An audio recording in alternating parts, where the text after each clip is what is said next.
I'm back.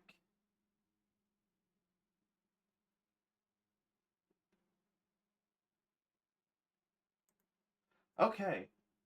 This is a Halberd remix. This is whatever the Undyne's theme from Undertale was. The first one, not the one that plays when you fight her in Geno. Um Spear of Justice, I think. Anyways, where was I? Right. Endless Sky. I think I will be playing tonight.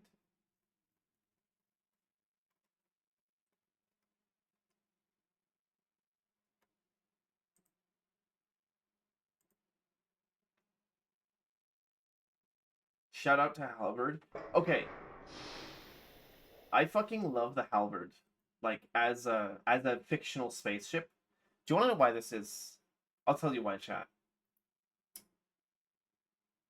When I was, no, I would have been a bit older. I wasn't a kid at that point. I was like, well, that's still a kid, but like, I think I was in my teens when we had Smash Brothers Brawl, and there's the cutscene where the Halberd flies against the super awesome like evil spaceship that the subspace uh invaders or whatever have, and that like cutscene fucking rules. Actually, the subspace emissary is it's honestly not a great campaign, but the cinematics added so much like character to the characters that I still fondly remember subspace emissary. Also, I had Kirby Superstar Ultra as a kid on my, I guess it was a DS game, and that had the whole Meta Knight's Revenge campaign on it, and it ruled. The Halberd is actually an incredible looking airship.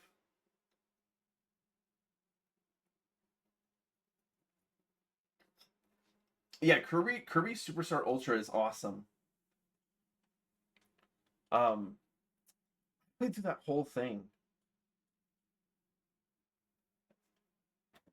Ooh, sorry, I hit the desk there. Oh, actually, I have to. So hold on, give me just 1 second. I forgot something.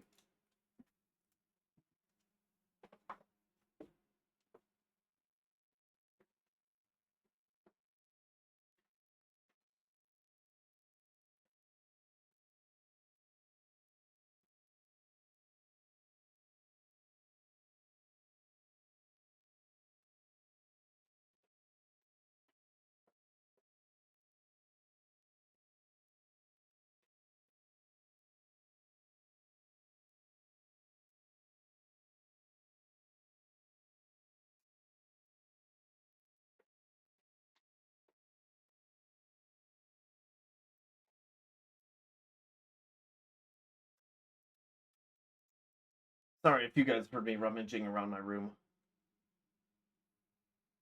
You love Kirby Superstar Ultra. It's a shame you lost the game cartridge because you were a tiny, stupid, ugly baby. That game, yeah, that game was peak. I was gonna say I fondly remember 2 Kirby games as a kid. 3 Kirby games, sorry. 4 Kirby games. Actually, I think Kirby's probably my favorite.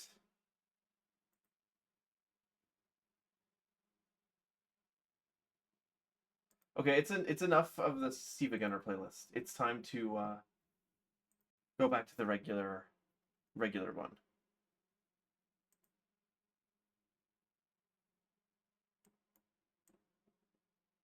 Um,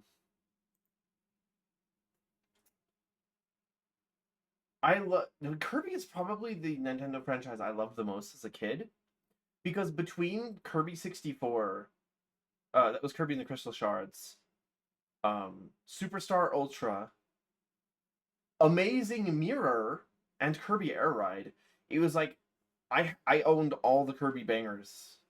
Those were such good games.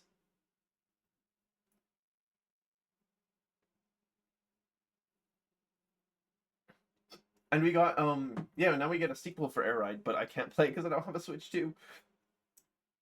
Let me fix the game capture. You guys have been sitting here looking at nothing. That was the other really cool thing I was thinking about recently. Or sorry, the other cool thing about that video we watched earlier, I didn't mention it at the time, but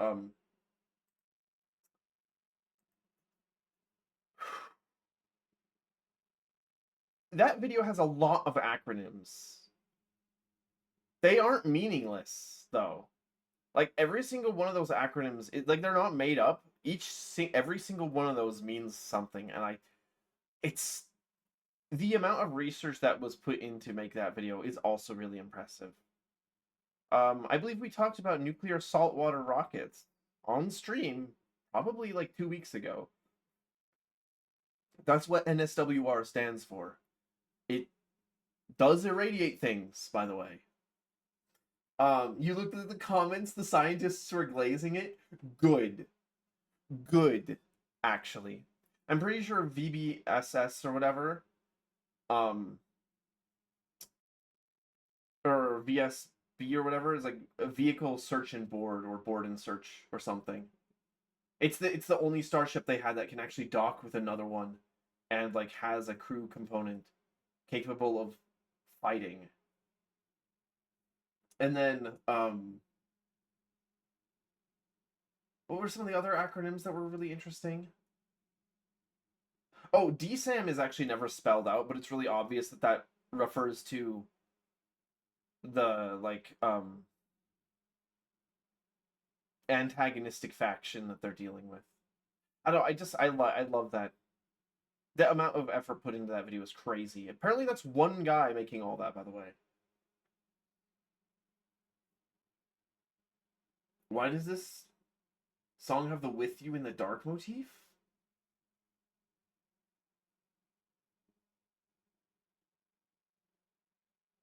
Does it?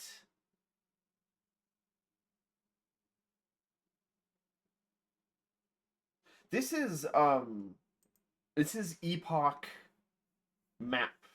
It's from Cobalt Core, which by the way is a game I do still need to stream because we actually we still haven't finished Sunshine Heavy Industries. There's still a couple more ships to build in that game.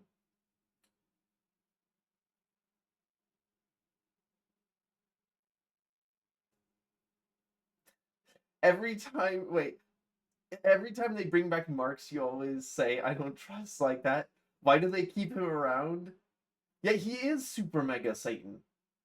But why is he still... He should be dead. He should be dead. Has Kirby ever, like, killed people, actually? You know, he's quote, like, defeated enemies. I don't think he's actually killed anything. Except, like, the heavy lobster or whatever, but that's a robot. That doesn't count.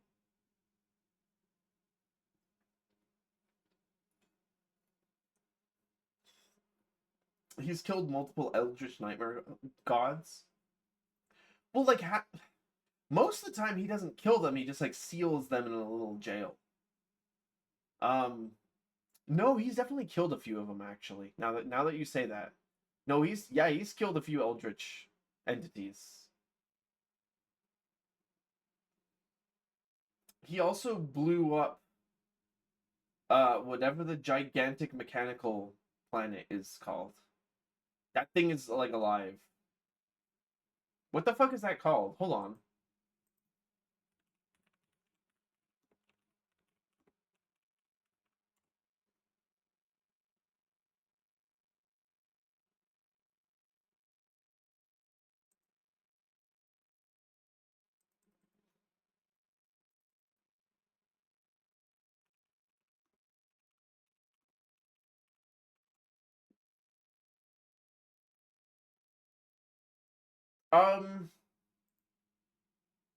Yeah, Galactic Nova. Yeah, Galactic Nova is the like weird cat clockwork planet. Um That's totally alive, by the way, and also it's evil in at least a couple games. Maybe all of them actually.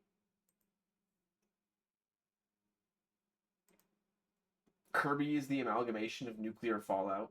I th- I thought that was like no, that would make sense actually.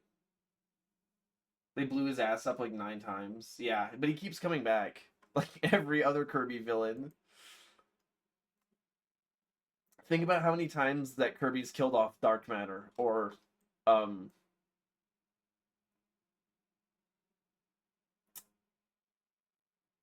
whatever Zero Two is. The actual good Zero Two, not the one from the anime.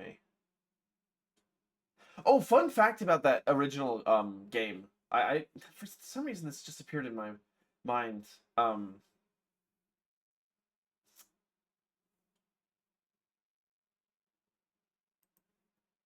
I need to change my stream category.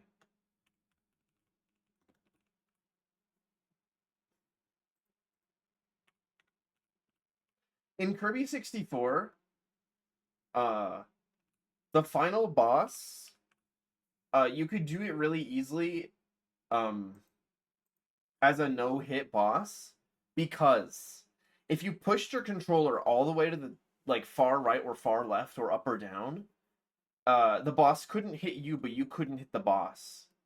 But if you took your controller and you pushed it far and then not so far and then far and then not so far, so you're like edging that boundary where you can't hurt each other, you can just like kill the boss and not take any damage.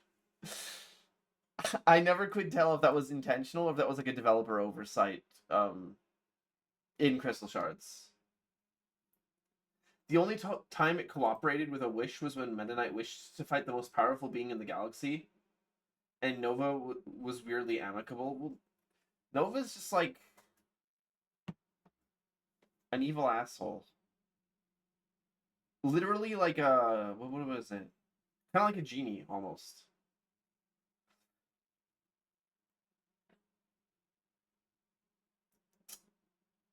When Meta Knight wanted to fight the most powerful being in the galaxy, isn't that how we got like the? Isn't that how we got the pink Meta Knight? I don't even know what that character is called. I totally forgot his name.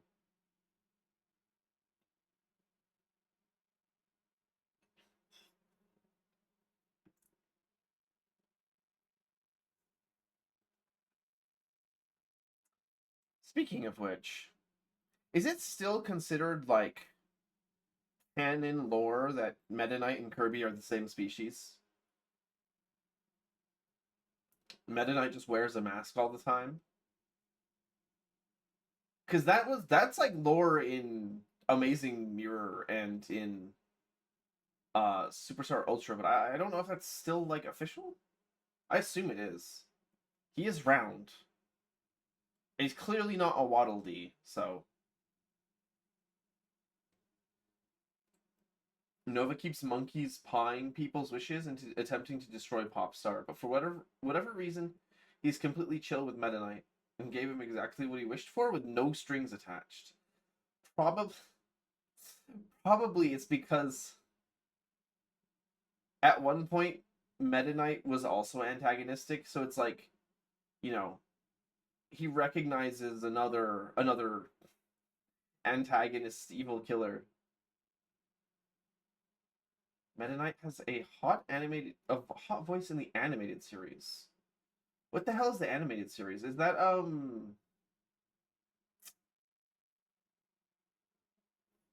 Kirby Right Back at You or whatever? The TV show that gave us the wonderful uh pizza, or was it hot dog taco hamburger? Hey, you only got 3 things on this menu. I reference that every so often. Meta Knight only wants the best for the people of Popstar. He's made this abundantly clear. Right, but he's also a dictator. So like he's definitely as evil as DDD, but like He's less neglectful, which is almost worse.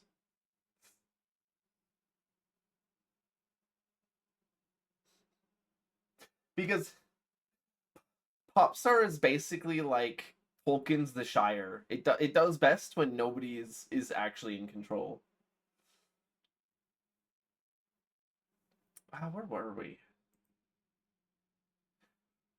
Oh, no, I remember. We had just bought our Falcon, which is this big ship here in the top right. It's a heavy warship. Costs a lot of money. But with a heavy warship, we can board and take over pretty much any other ship. So my goal here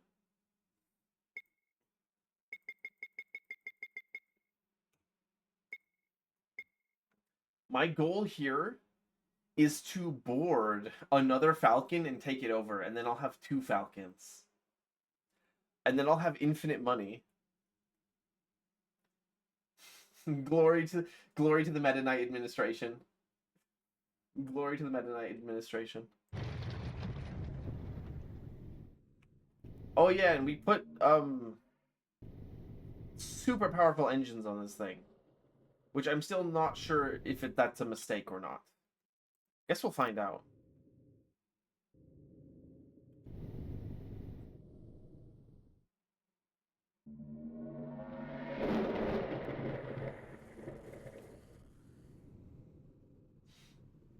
Oh, hold on. I need to check something really quick.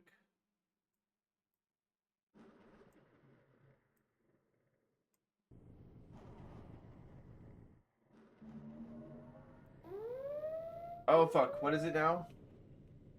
Literally a tiny shit-ass fighter. We're gonna turn you into tomato paste, dude. What are you doing? I feel like the pirates shouldn't even attempt to fight you at a certain point, but they still do. Despite the fact that it is completely hopeless.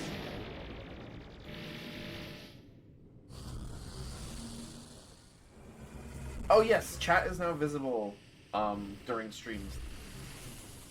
So you can say hi to the VOD watchers now. I mean, the chat was visible to streams in the just talking sections before.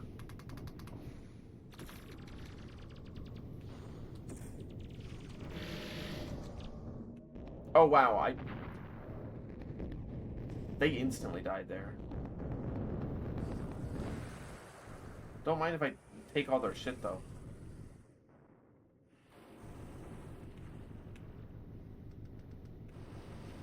Oh god. Okay, so the turning is mediocre, but the actual thrust is crazy for a ship this size. Space chain gun that sounds like a buzzsaw.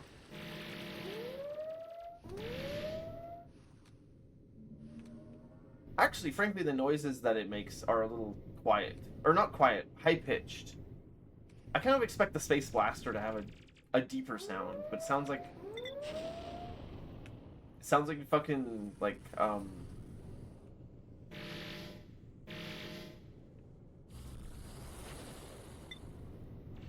Hey, that is a pirate ship.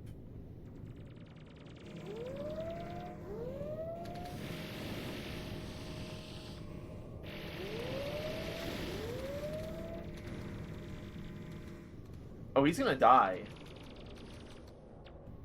Yeah, we're not gonna be able to board him. He's fighting too many people. Oh no, it's another Falcon!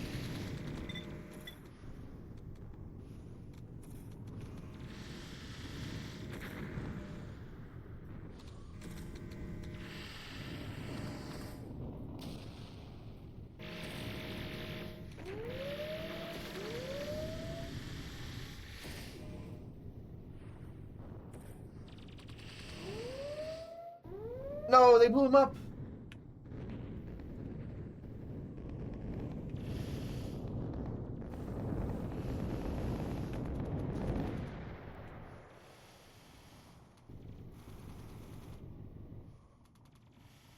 Wow, look at all this free cargo. I wonder where all this came from. There sure is a lot of it. Good thing nobody will be missing it.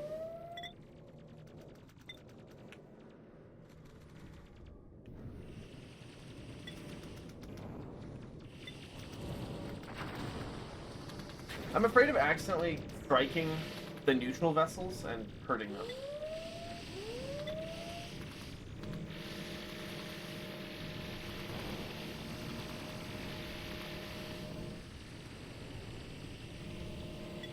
Oh shit, a Pirate Osprey.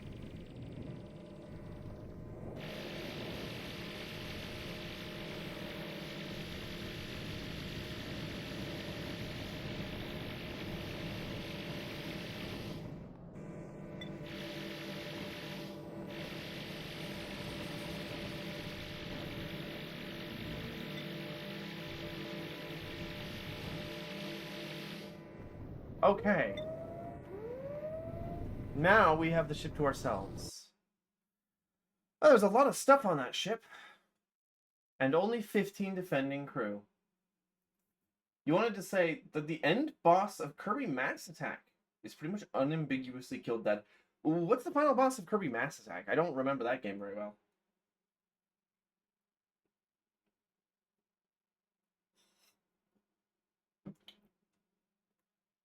Attempt capture. You lose one crew, they lose 15. You have succeeded in capturing this ship. How many people can we fit in one airlock? This game doesn't have a concept of combat width.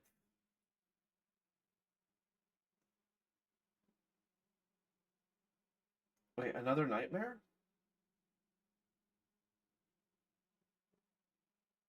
Oh, another Nightmare God. Right. Right, there have been a couple of those. I want to say the final boss of Kirby's Nightmare in Dreamland, it is literally a Nightmare God. That's a casualty I can live with. It's one guy. We've got 90 guys. You know, divide the value of his life by 91. That sounds bad. Now, I know that sounds bad.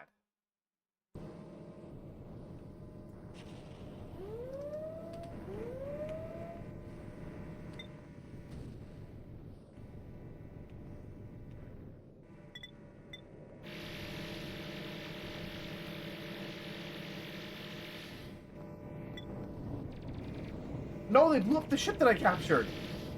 Assholes. Oh. Oh, they disabled my ship. Oh, I'm gonna need some help here.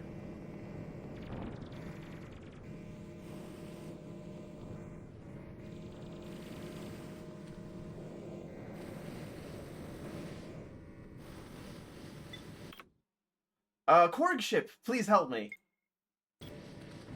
Wow, they actually said yes.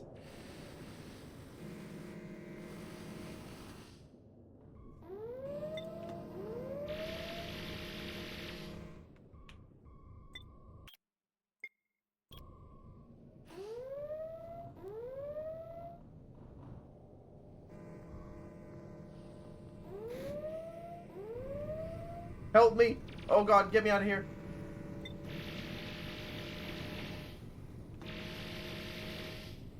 Right, we can accelerate at the speed of, like, fucking 10 billion.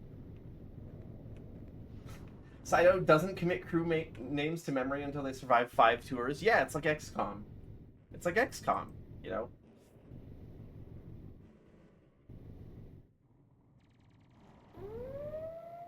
We gotta get our shields back before we do anything stupid.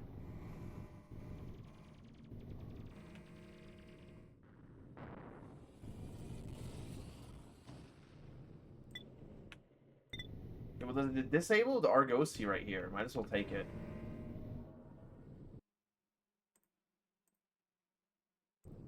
Done and done.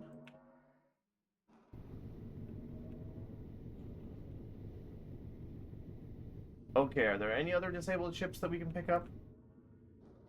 There is.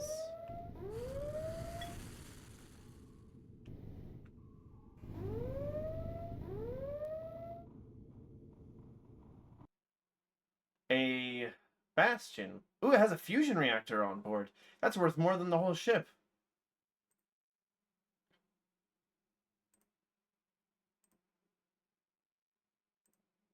Okay. We've got 2 ships. Anything more and we're greedy. So let's get the hell out of here.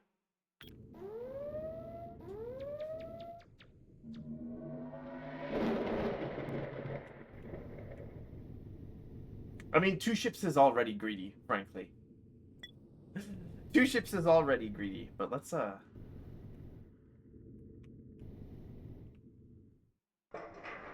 I was gonna say, for a second there, my control of my ship dropped out. Your ship is moving erratically because you do not have enough crew to pilot it. I did not know that that was a feature. I was wondering what would happen if you're under crew in this game. Argosy sells for 800,000. Prince of Addiction. That's an interesting name. That's what I would name a ship if I was like a drug smuggler. And then I'd get arrested immediately because it's really obvious that that's what I'm doing with it. Yeah, the empty hull of this ship is worth 965,000, and the outfit is worth 1.8 million, and 1.2 million of that is the fusion drive.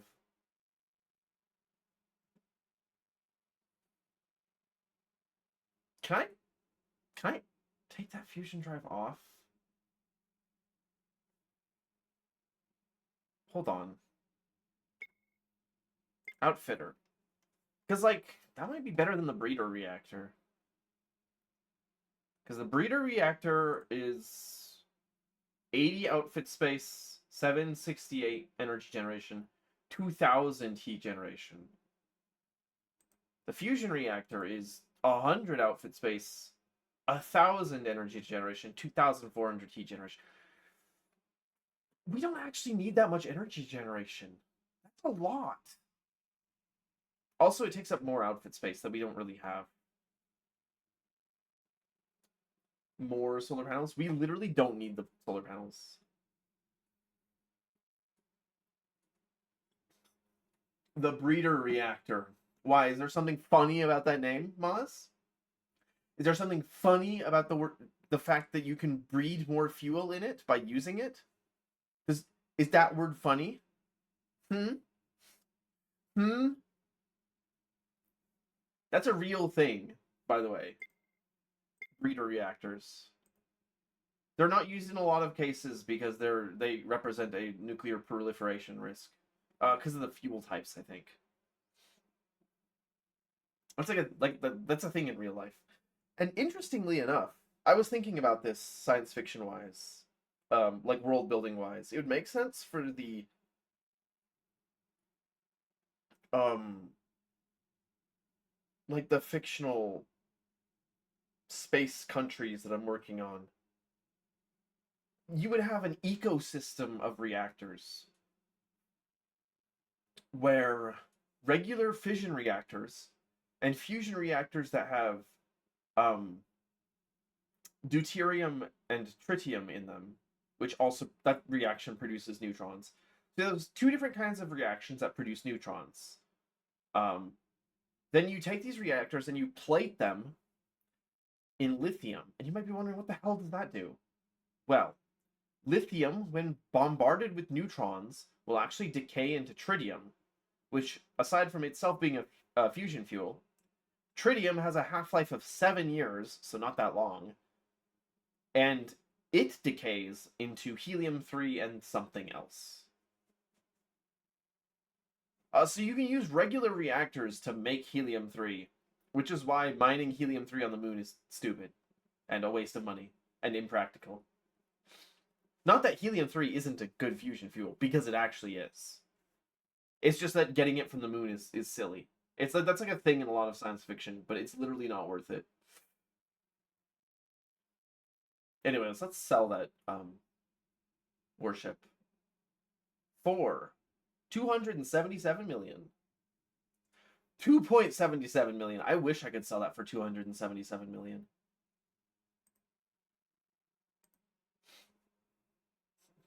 dunk in some graphite for fun, like ice in a deep fryer. What exactly did the graphite do? Because that was an issue with Chernobyl, right? Did it like increase the reaction speed for some reason?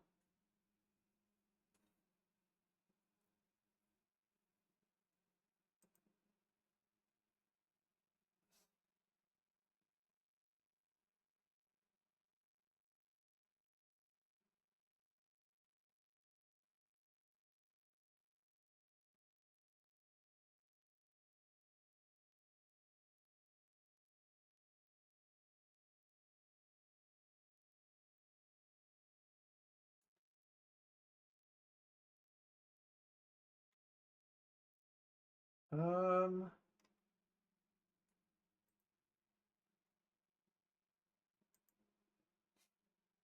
it accelerated the fission. Oh,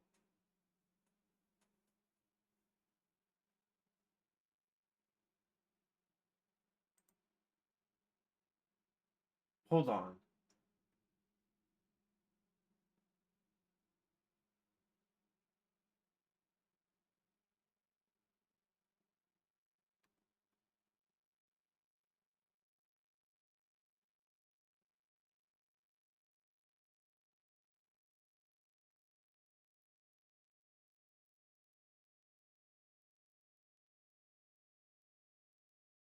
I'm reading the Wikipedia page actually for the Chernobyl disaster right now.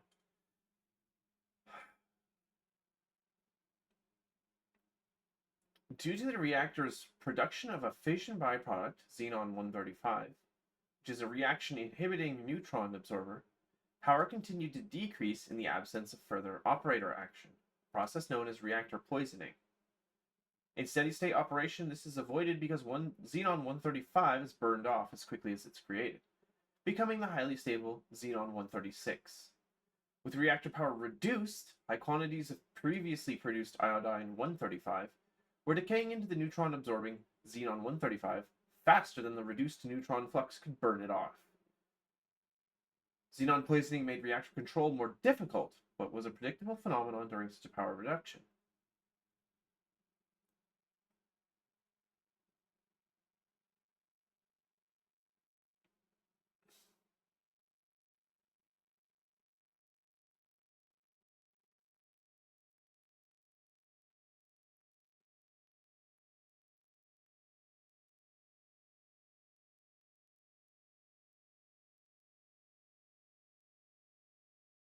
Huh. So they had a power drop after that was unexpected.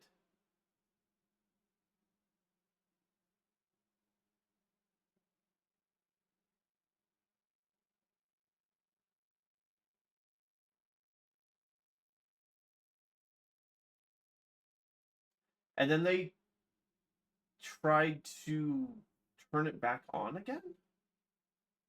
I actually don't really know exactly what happened in the incident, so I should probably know this.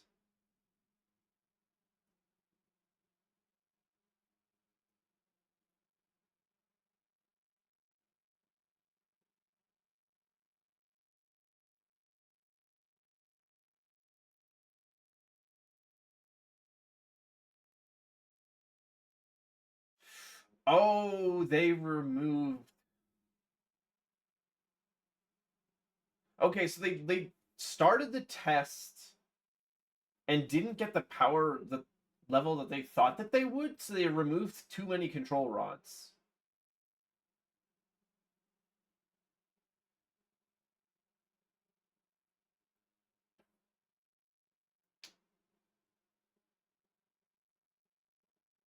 Um, and the closed loop of the coolant was running too fast, meaning that it was actually entering the reactor when it was too close to its boiling point. And steam doesn't absorb neutrons as well as water. Okay, that makes sense.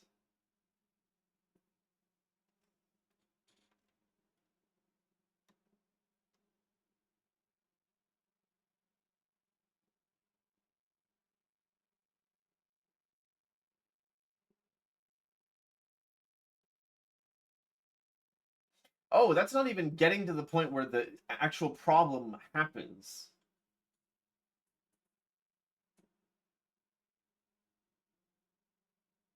The problem was with the control rod design.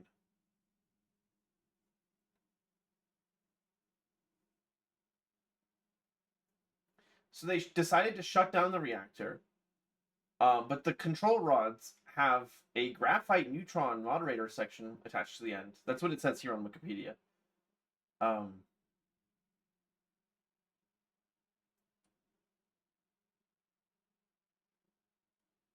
Which means that the emergency shutdown actually briefly increased the amount of power.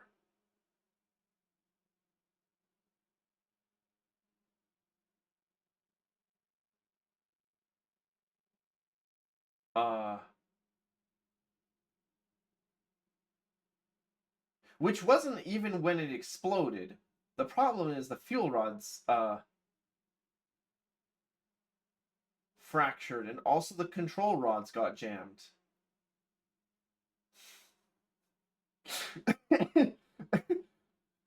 Within 3 seconds, the reactor's output rose above 530 megawatts. I think it rose a lot higher than that, actually. I think the reactor's output may have gone a lot above 530 megawatts. Okay, yeah, I've been sufficiently distracted, but back to what I was doing. We just like increased the amount of money that we had by a lot. We need to hire more crew though, because now we don't have enough. We've 91 bunks. We need 55. So we can only have 36 extra crew. You may pretend to be this knowledgeable, but you only know this because of YouTube shorts of the Chernobyl TV series. The only thing that I've ever seen of the Chernobyl TV series is the one short little segment where the one guy is in the reactor room and he looks down and he sees the rods physically displacing. And then he runs and then it explodes like 10 seconds later. I'm not sure what the purpose of the graphite tips are. I assume it's so that like as the control rods are being inserted or removed, you have a more even drop in power or something. I don't really know. I mean, I'm sure there was a reason for it.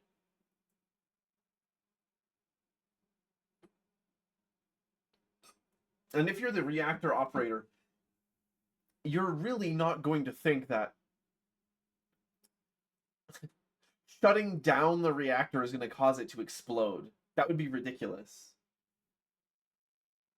It's cheaper than making it out of a more sensible material, according to the show. Well, it sounds like, actually, I'm reading the page here.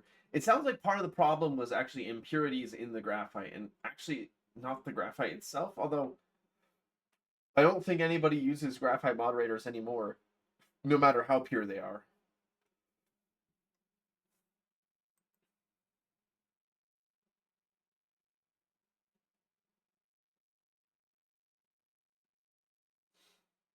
And then, rather predictably, the coolant was responsible for the actual explosion, because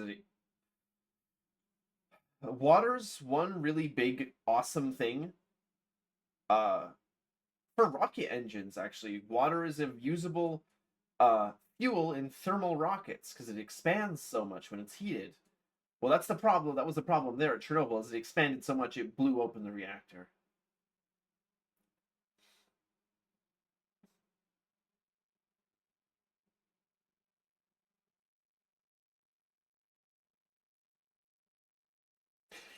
I was gonna say, from reading this Wikipedia page, it sounds like it's not just the control rods, but what was like 5 different, not really connected things all lining up to make this way worse than it should have been.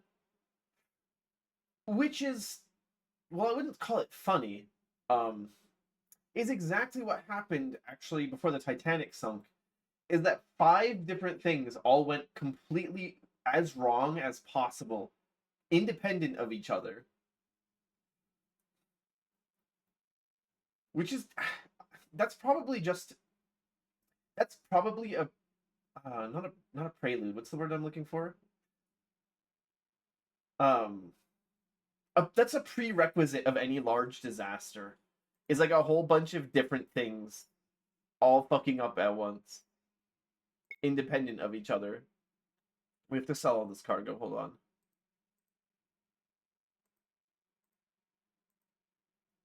There we go.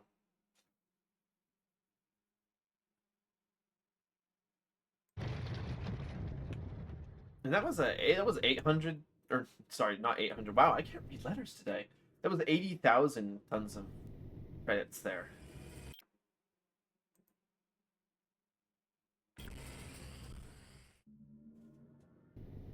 I don't know what I'm gonna do once I have a bunch of money.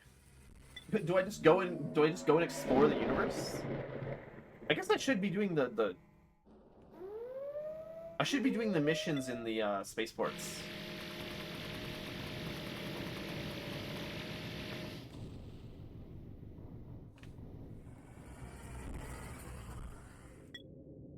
Militia, merchant, fucking aliens. They don't appear to use hyperdrives, actually. I think that sometimes real life likes to do a little Final Destinationing. Yeah. Ooh. Oh no, that's a militia Argosy. Never mind. The Chernobyl show seems pretty interesting. It's a shame your attention span is so fried you can only experience it in chunks via YouTube Shorts since you lack the patience to sit down for the whole show. Obviously, what you have to do is listen to a live stream while watching the TV show.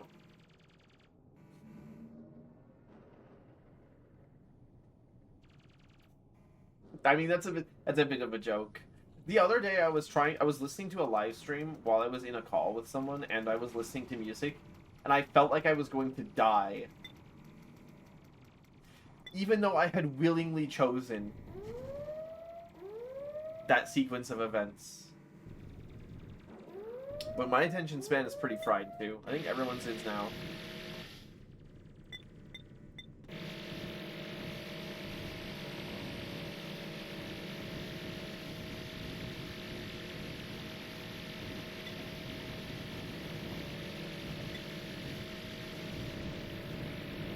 I'm sorry that this is terribly loud.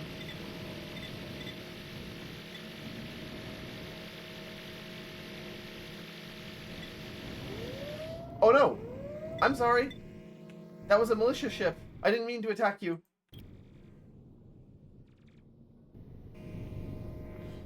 My bad.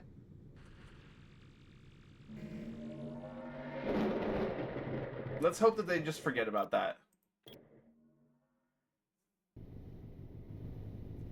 Playing games, listening to music, 2 additional tabs, playing media in voice chat. I'm so sorry.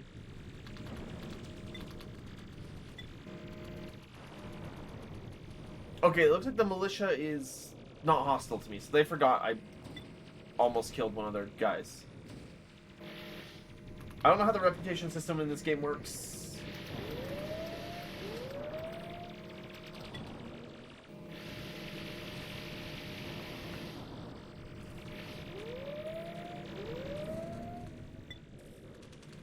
Oh no! We'll save you.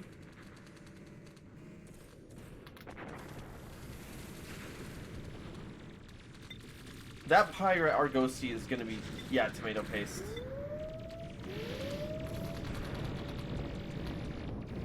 Not a chance.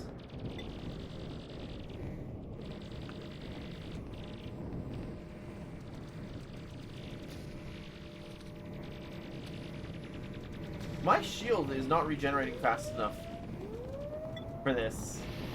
There's too many pirates.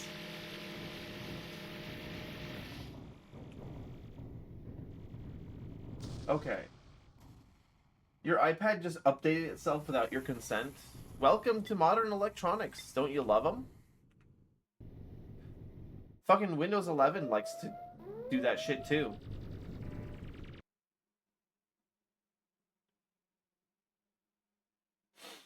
I'm gonna take this ship. Yeah.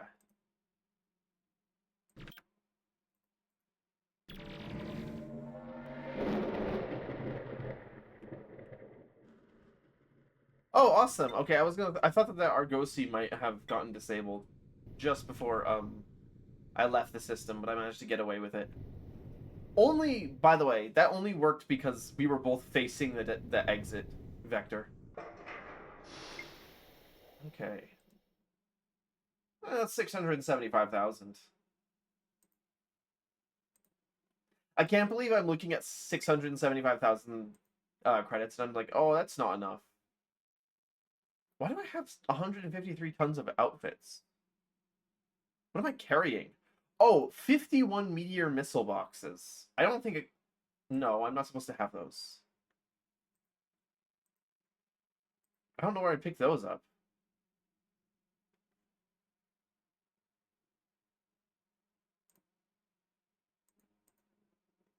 Okay. Not carrying anything more weird. Oh!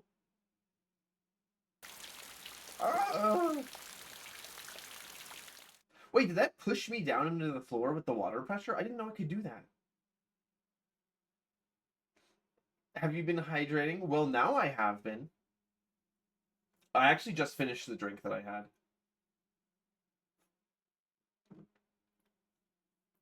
I don't like it when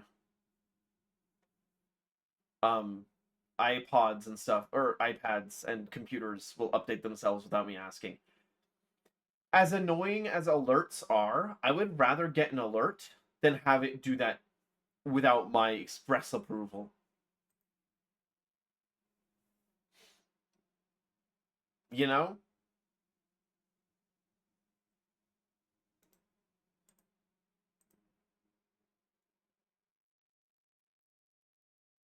It was too easy.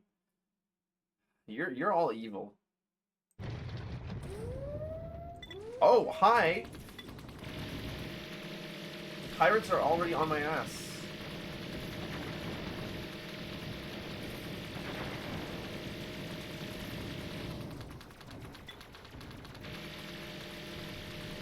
Oh, there's two of them!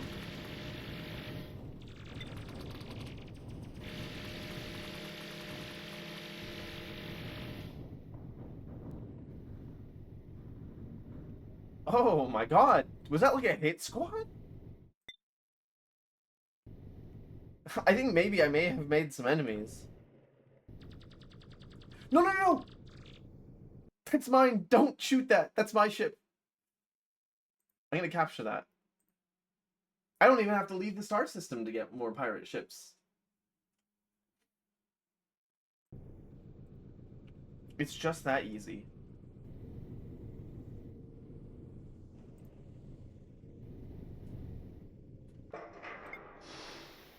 Yeah, that's another 800,000 for free. Well, basically free. Oh, well, I meant to sell that. Hold on.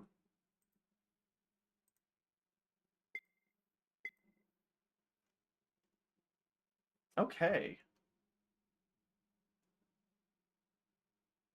I wish I had better steering thrusters, but I don't think I can fit better steering thrusters.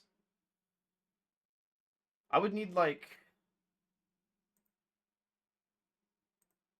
31 extra outfit space and engine capacity, and I do not have that. It's all being taken up by these fat main thrusters.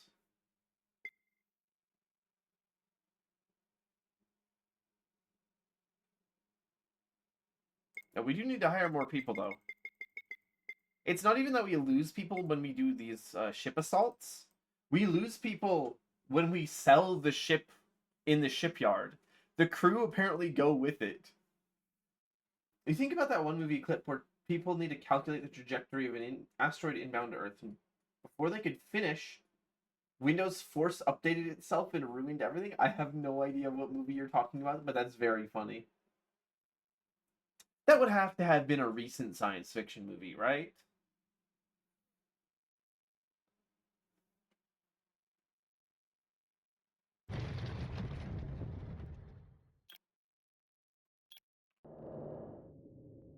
Every single jump costs me $9,000. Dollars? $9,000 in salaries. Can I just, like, not pay my people? Is that a thing I could do?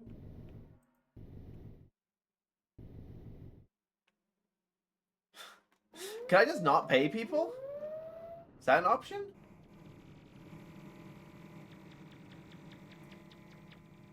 They literally go fuck Microsoft in frustration. I don't... Do you know what movie that is? That would have had to have been made recently, right?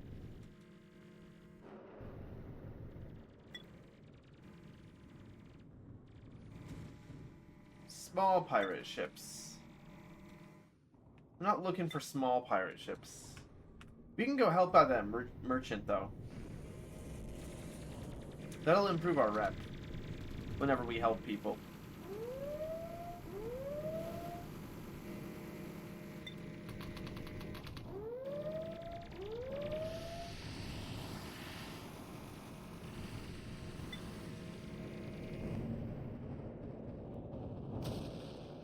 That sure is a lot of cargo floating out there in space. It'd be a shame if someone took it. I should be doing more story things instead of grinding money, though. But it's too much fun. Can I just not pay people? When I sell my ship, I sell the crew. I didn't say that I wanted to do that. That's just what happens in this game.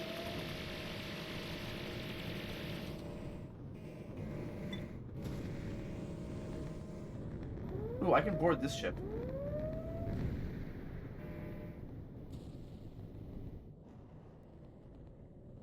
That'll be good money. That's got a fusion reactor on board. This ship is mine.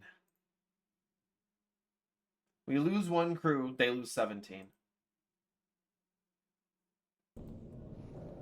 Yeah, it costs the life of a person, but who cares? You didn't seem to object to it either, buddy. You know what? I do object to it, actually. It's kind of annoying. I shouldn't have to, rehire a crew. Oh, wow, that one's worth almost $3 million. Well, not dollars. Sorry. This is a science fiction game, which means that our currency is called credits. Because that's what your currency is called in every science fiction game. It's weird that they would call it credits, because that sort of like implies loan. Like a loan. Right? Doesn't that what credit means? Or isn't that what credit means? Sorry. Bud, when you were notably older than me. Don't call me old. You're calling me old. You're calling me old. That's fucked up. I'm not old. I'm not old.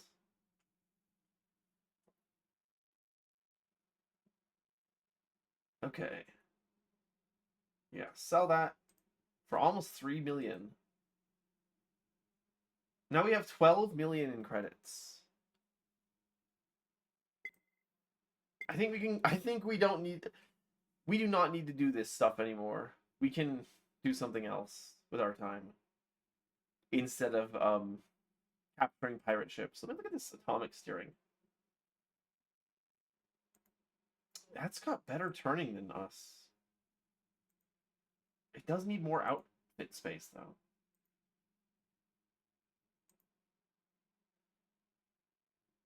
So we can't really fit it. The atomic thrusters are really good. It's just that they're expensive and they produce a lot of heat.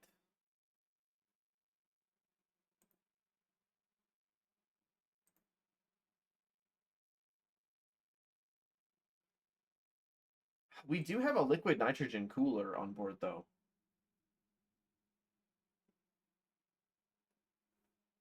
Hi, Vizard. Welcome back. Welcome back.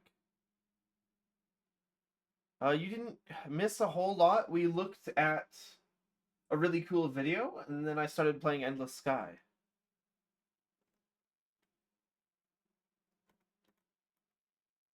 I would like to... kind of would like to switch to all plasma cannons. I think those are better than the heavy lasers.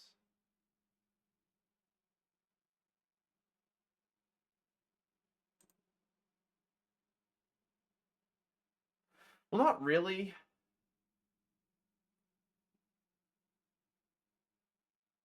I'm just gonna keep the loadout the way that it is. We did miss you. For your model, did you update your Unity version and keep the old SDK? I think my Unity version is not updated, so it is still technically on the one with the security risk. But that doesn't matter because I'm not making any applications with it. It would be an issue if I were a game developer, but not as a model maker, because Warudo itself runs on a version of Unity that does not have the security risk. So yes, I'm using technically an older Unity version, and the old SDK. Although I don't think the SDK has been updated recently, unless it has been. But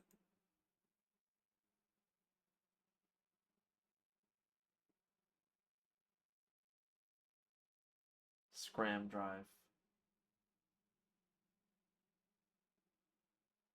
Okay, the Scram drive is really cool, but I don't want it reduces my fuel storage, basically.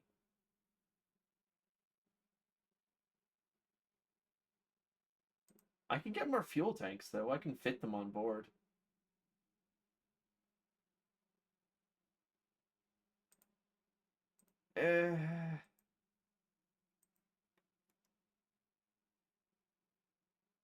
It's fine. Your Warudo is up to date? Yes, I'm on the unstable build, which is the most recent one. I haven't really shown off the features offered by the unstable build, but as far as I know, there's not much other than some. There are a bunch of things that are offered by the unstable build, but I don't really know what they are. I just know about the deformation lattices, which I haven't really taken the time to mess with. I definitely want to add one so that you guys can give me a headphone dent, though. That should be possible. Or not a headphone dent, but like just like a big dent on my head.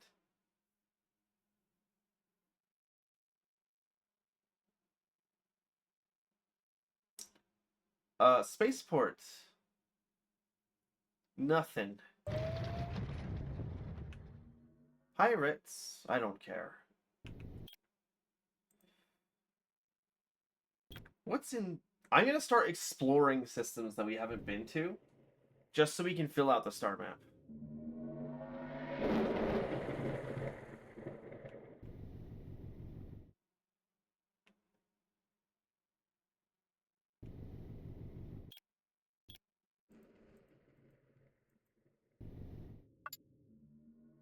There are no plants in the system you can land on. Okay, that's interesting, actually. So this game has, please, don't explode me. No, stop! They say a new SDK is coming this month. Oh, I'll probably update it then. Damn, pirates. But I don't care, frankly. Like the little pirates, I don't even bother with.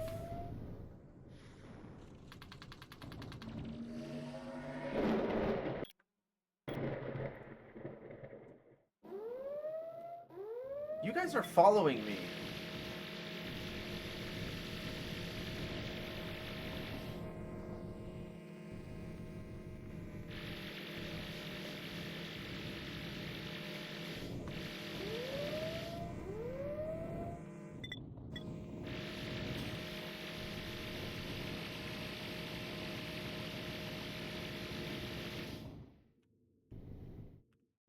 Well, that was pretty easy. I think I'll take your starship.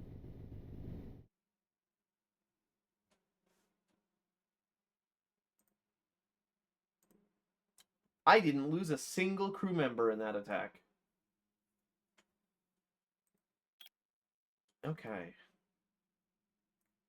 I see stars down there in the bottom that we can't get to. I want to figure out how to get down there. It may have something to do with the Korg or whatever. Or no. It was the Drac, I guess?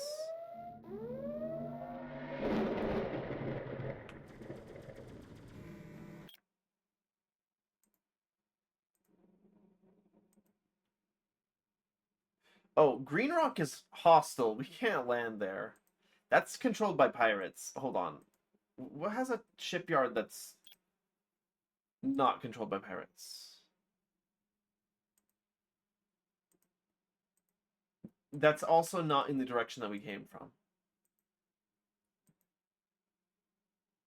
Glaze, right. Glaze has a... I'm sorry, guys. It's really funny.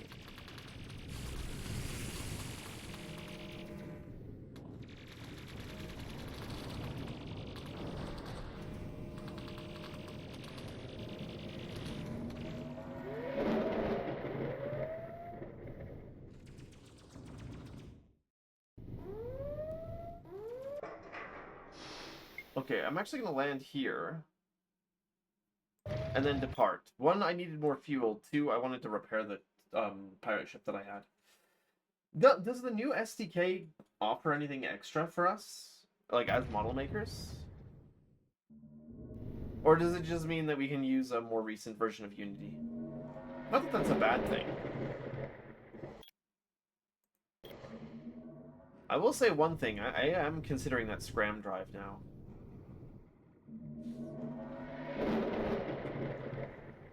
Having to stop every single time is actually kind of annoying.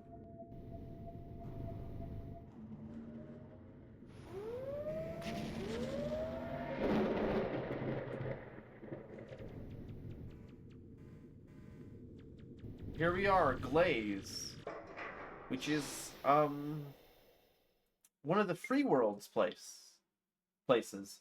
Fortunately, we haven't taken a side in their like civil war, so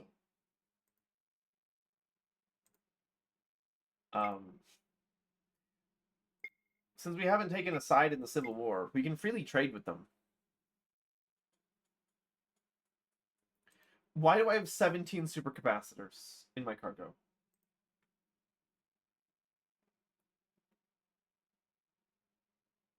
Do I have anything else that's weird in my cargo? No, it doesn't look like it. No idea about features, but you mainly wanted it for the Unity version. Yeah, they're moving to one of the long-term service versions, aren't they? I wasn't totally certain about it, but...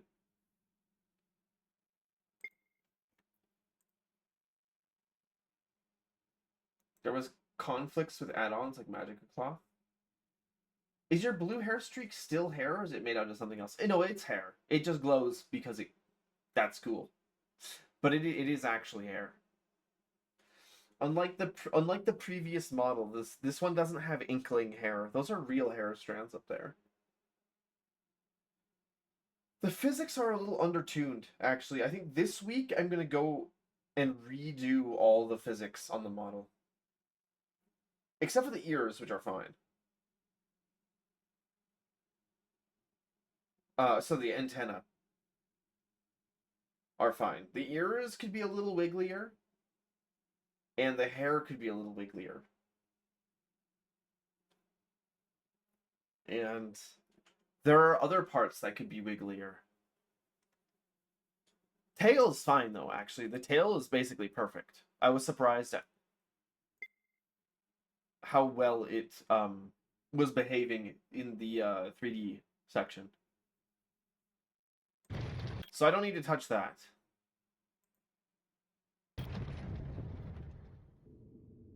Bro ate 1 singular gram of radioactive rock and now he has glowy hair and eyes. No, that's just normal. For all of the forms of life on the planet that he comes from, bioluminescence is common, including among the people. I actually don't think I ever talked about that.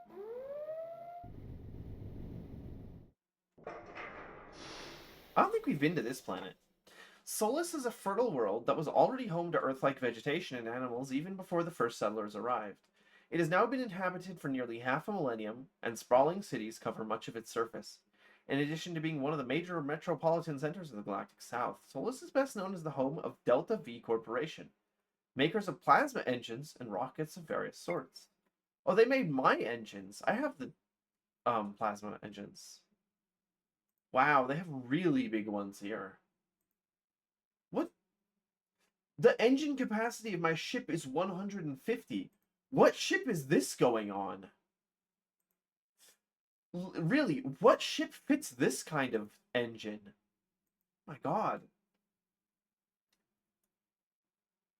Careful, you're gonna get drawn like Midna. What do you mean? How do you sleep with your hair glow constantly breaching your left eyelid? Is that why he failed the Psychoval? No, no, no. It's not like that. It's not like that. I actually don't have a lore explanation for how that works. I didn't think about it that hard. Maybe it just doesn't work like that when they're asleep. Maybe it's controlled by them being awake. So the people of the planet don't wake themselves up while they're asleep. I don't know. Just make something up. I'll just make something up. Wait, did I buy a star map? That was what I came here to do, was buy a star map. There are more stars down there.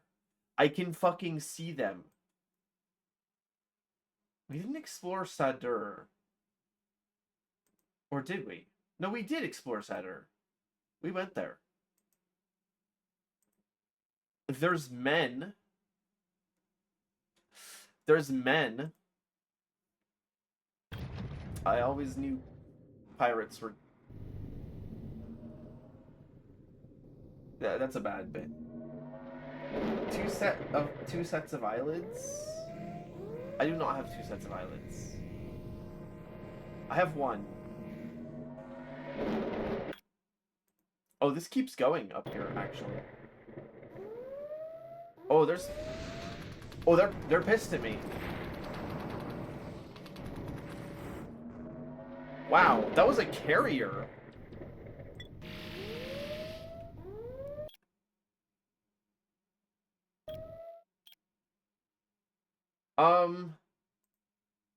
There's like shit out here. But I can't go any further without running out of fuel.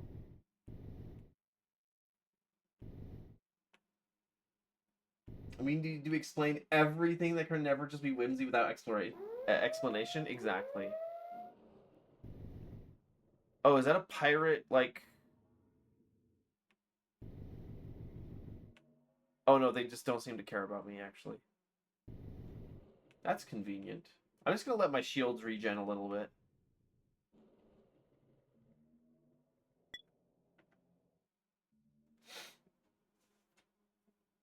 Sleep deprivation because you glow a bit is incredibly funny, though. There are other VTubers that glow. They never get these kinds of questions. Why am I getting these kinds of questions?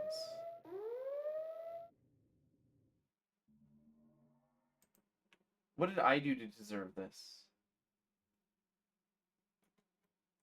I do love my starship, though. It looks cool. Wow, what kind of a ship is that? That's another Falcon. I want it. I want it. I want it. No, it left. Fuck. I was gonna steal it. I didn't have a chance in hell of getting that starship out of here, by the way.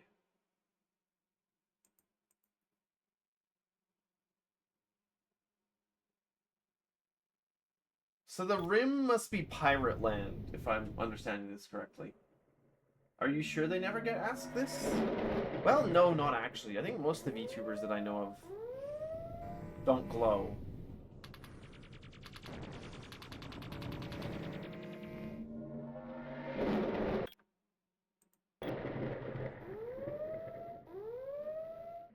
Oh, hush.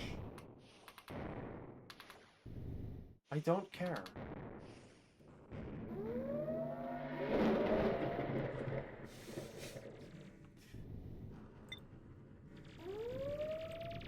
Maz having ulterior motives? Never.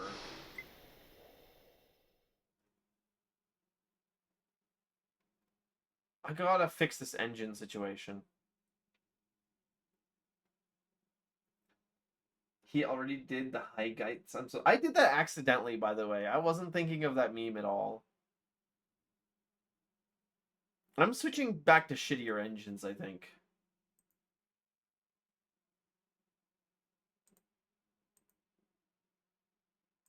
Right now we have ones that produce 462,000 thrusts. That's a lot. We don't actually need that much. I think I would vastly prefer being able to turn twice as fast.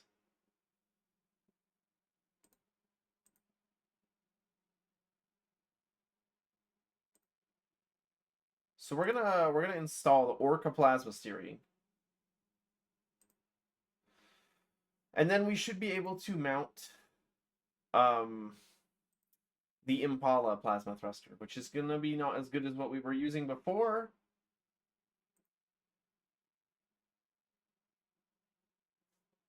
But we're gonna be able to go places a lot faster. Oh yeah, look at that turning rate.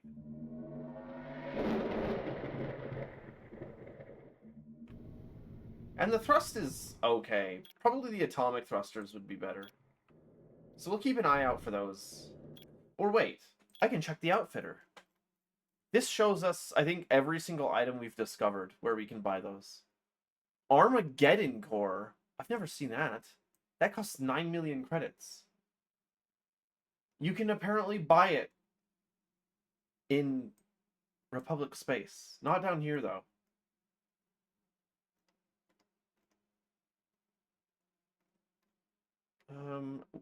Okay. Atomic thrusters. We can only buy the atomic thrusters in the area where Lionheart Industries was. They must be the manufacturers of those.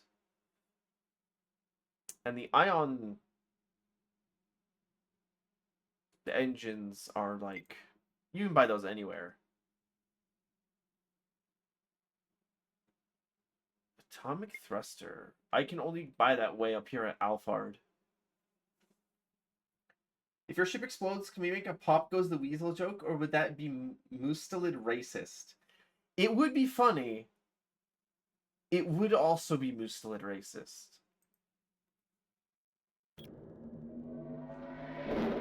But like, you know, that's a good bit.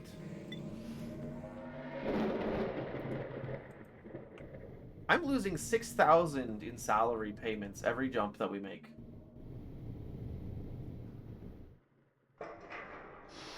Long Jump is a mostly industrial world, lower than normal gravity that makes it relatively easy to operate and transport heavy equipment. Hang gliding is also a popular sport here. Although, for safety reasons, it's prohibited anywhere near the spaceport. Long Jump was the first planet discovered in this region of space that is known today as the Rim. Every year in the month of August, the Rim celebrates Han Sizer Month, a whole month of activities commemorating the first explorer of the region. Wealthier citizens of the Rim celebrate by visiting as many Rim worlds as they can in the month, paralleling Han Sizer's month-long exploration of the region. Even if you can't say it, just know you're thinking of it. That's fucked up. That is actually fucked up. We do have some missions we can take here. Do I got any wanted criminal ones? I like those ones.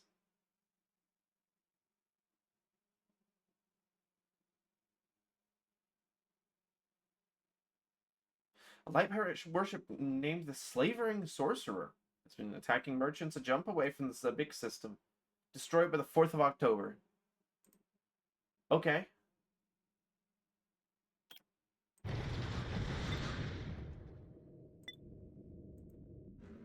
Now he says a jump away from the Sabik system. That might require us to actually leave the system.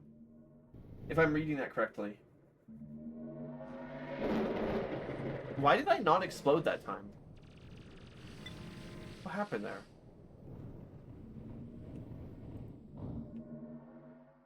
Or did I explode and not notice it?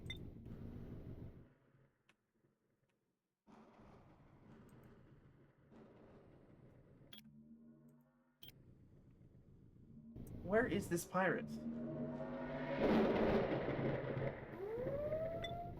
That's him.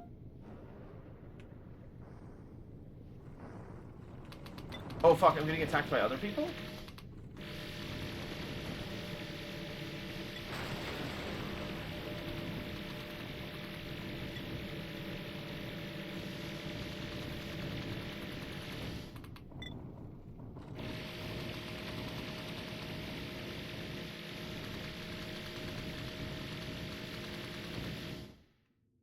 Oh, we can take over the ship. Where's the nearest shipyard? Pretty close. Yeah, I'll board the ship.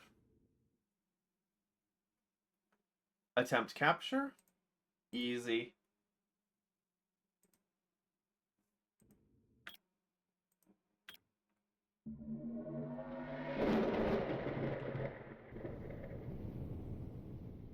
Hello, Wheels. Welcome in, welcome in. I hope you enjoy the stream. Oh, we got some cargo out of this, too. Metal and food. And plastic.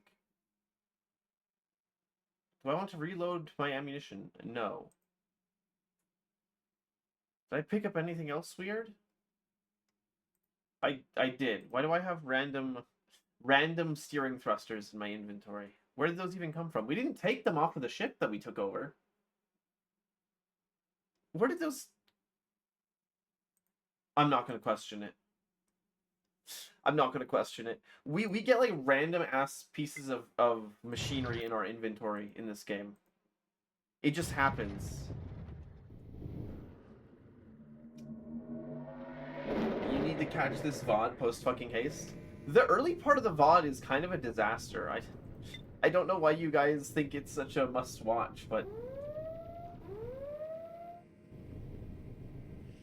okay, let's get rid of this ship.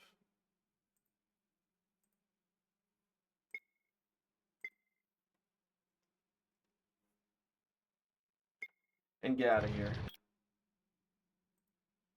Let's check out Zubenis Shamali. That is a really long-ass name.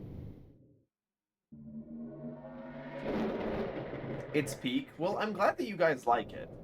I was thinking of, like, not publishing that VOD because of how disjointed and fucked up that stream was. Or, well, technically it's this stream. But I will publish the VOD then.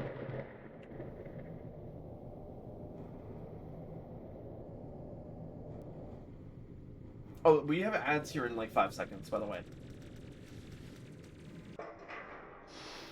Zug. Oh, sorry, that really long-ass name is the name of the star system. The planet is named Zug. Okay. Zug is a pleasant world of rolling hills, fertile fields, and a few small oceans. Hundreds of millions of people... okay, that's a lot of... Well, I mean, it's not a lot of people in the grand scheme of thing. Hundreds of millions of people live in the United States. But given the way that this game seems to have its population distribution, that's a lot for most planets. It's a bit Star Sector-like, actually. In that, like... the one planet that's like Chickamau's or however it's pronounced, the capital of the hegemony, has like the most people, and then everywhere else is like barely anything. Like that planet is like it's like a third or a quarter of the sector's population, lore-wise. Star Sector is a really, really, really, really good game. Even unmodded, it's an excellent game. But the modding really makes it shine. I would highly recommend playing Star Sector, and I will be streaming that here in the future. Are they still using that old site from the 2000s? Yes, they are. Frankly, I prefer that over some weird launcher that's like a third-party thing. Having your own website is actually kind of a nice thing. Even, you know, it's not Steam, but I think it's fine the way that it is, actually. There's a shipyard here. What does it even sell? Cargo ships. Outfitter. Do you sell anything useful? No. Job board. Instruct novice pilot. A novice pilot seeks instruction from How?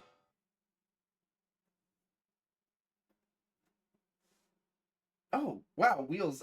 Thank you for the gift sub. That's very kind of you.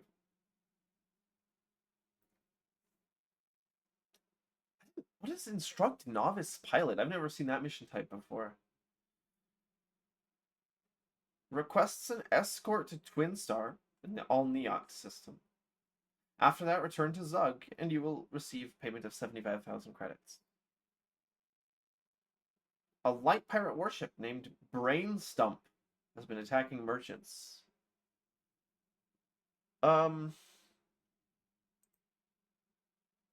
Colonists to Amazon. 525,000 credits. Again, these are all like nice missions, but they don't give me nearly as much money as taking over spaceships and then selling them for scrap. Everything else is just like shit compared to that. If it's a trailer or a patch, if it's a trailer or patch notes, a better... I'm not reading the rest of that sentence, actually. But I hope that the update to Helldivers is good. Oh my god, they're spinning. Speaking of which, I got rid of the spinning guy when I was looking at that video earlier. Hold on. Here we go. He's back. The bite. I need to redesign them slightly.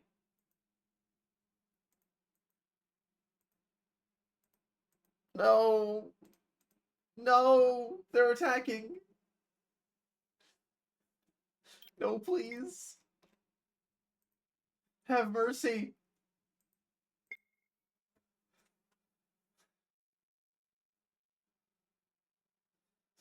No! The Kerfer are here. Where? Where? Help! Speak of the devil. Help! Help! Oh! Help me! Help! Oh, those ones missed for some reason. What the fuck?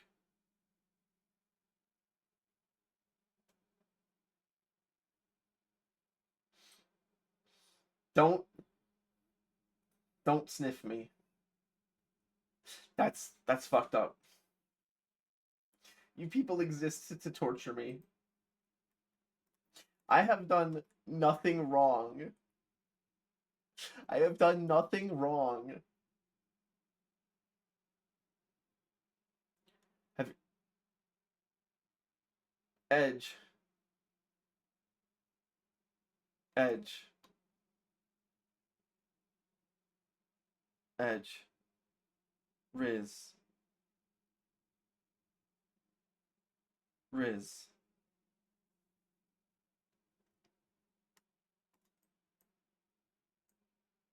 Someone please.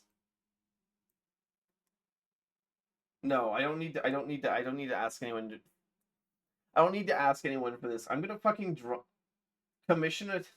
Hello, Wizard. Hello. Hello.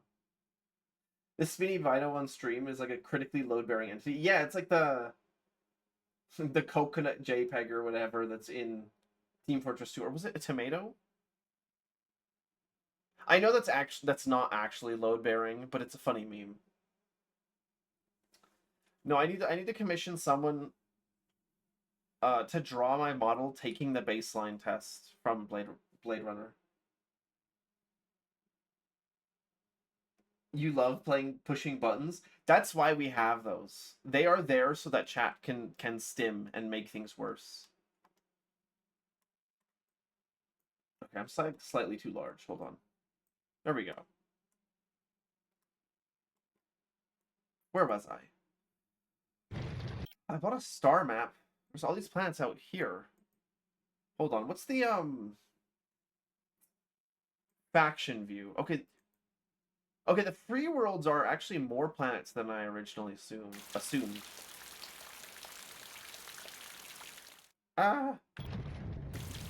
Ah! Please stop. I've done nothing to deserve this.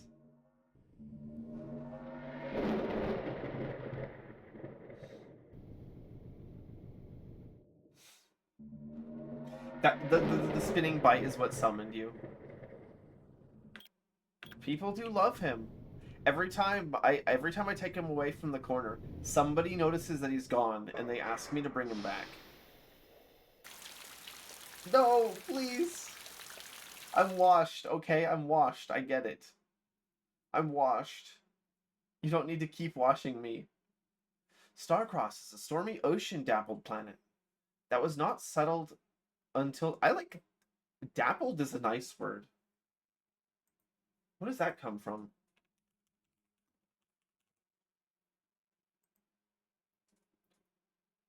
Marked with small spots or patches contrasting with the background. Yeah, okay. That makes sense. I've heard that before. First known use is in the 15th century. Oh, that might be like an English word, not something taken from another language. Interesting. Daploid. Isn't a diploid a thing? What is that? That's like a biology thing. That's like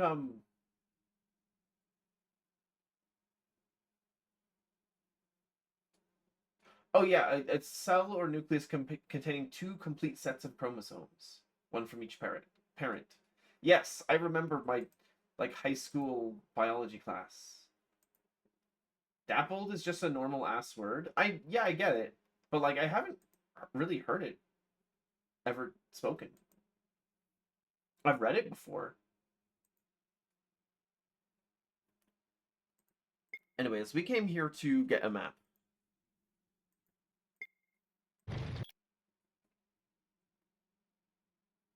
Now it looks to me like there's nothing else to explore in this direction.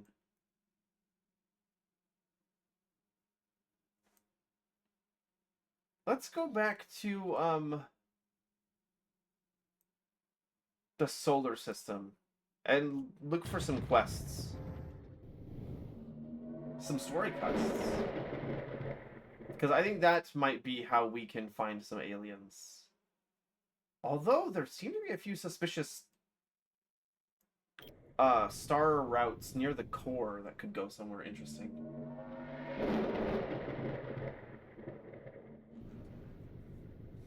Viz, can I borrow some money? You're already begging. You haven't even been gambling for that long and you're already begging.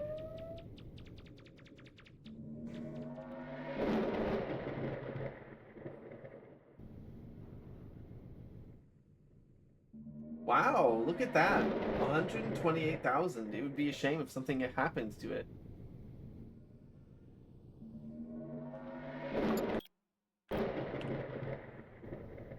But I would never rig it, by the way.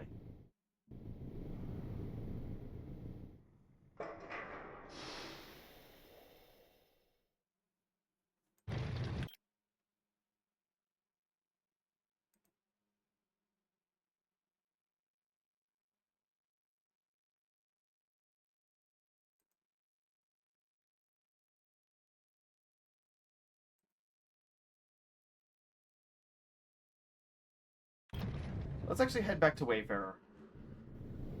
Really quickly.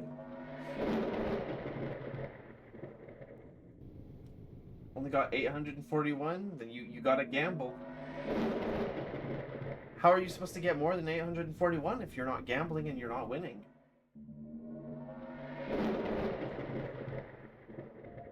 Oh dear, all of you just lost everything. Oh dear. Uh-oh. That's unfortunate.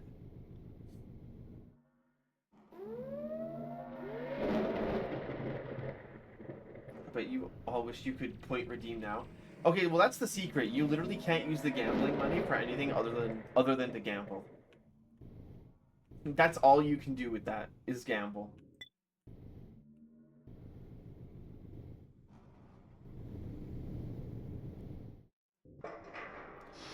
Okay, spaceport. Suddenly you hear raised... Ow. You hear raised voices and shouting outside as pilots run for their ship. Ah!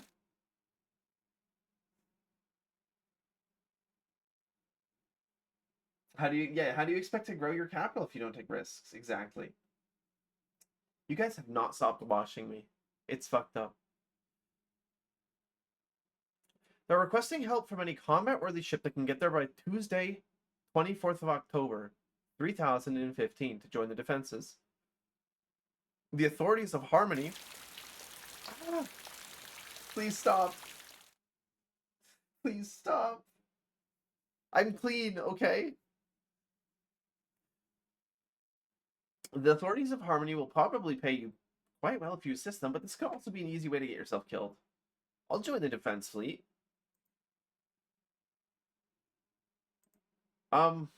Where is that?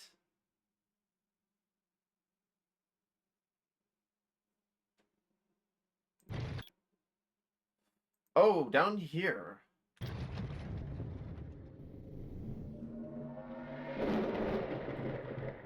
I mean, fighting pirates is what I've been doing in all of my previous streams.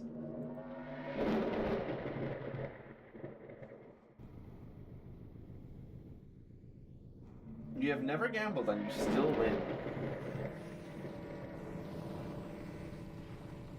Well, no, that's not true. You can't win if you don't gamble. Oh, I went to the wrong system.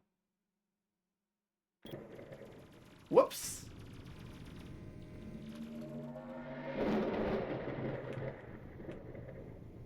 Okay, now we're in the right place.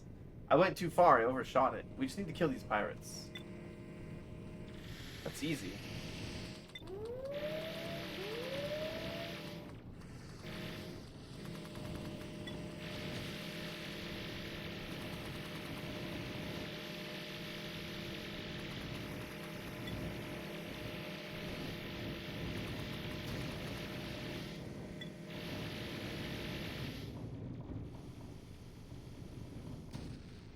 Is that all of them? Well, there's a pirate bastion. I don't think that's part of the mission, though.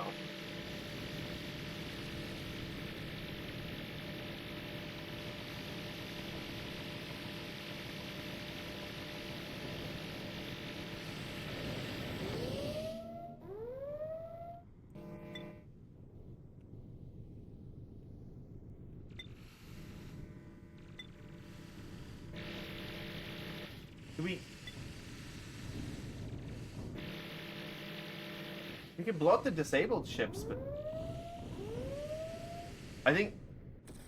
Oh my god! That's a Falcon. Oh, we need to run. We need to run? Oh, it's over. It's so over. It's so over. I'm so fucked. Okay. Let's try that again. Maybe the faster engine was the right thing to choose. I'm not Big Gamba. I don't rig the gamble. Yeah, your stoat is washed. Sorry. I don't know what the fuck I was doing here.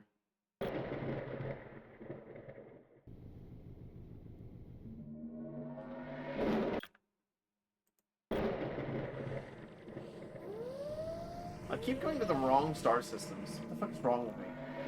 I'm like not paying attention at all in the star map.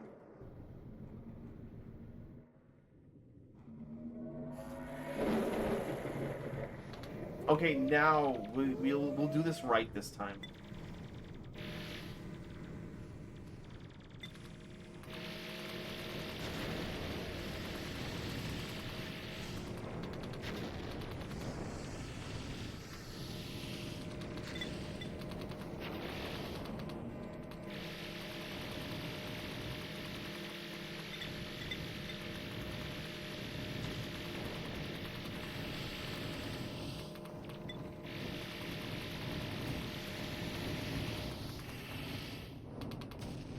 Okay, that's all the pirates.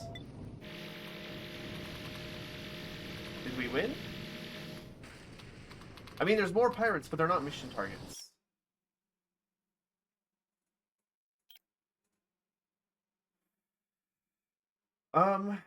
It just says help defeat the pirates in the system. It doesn't say how many.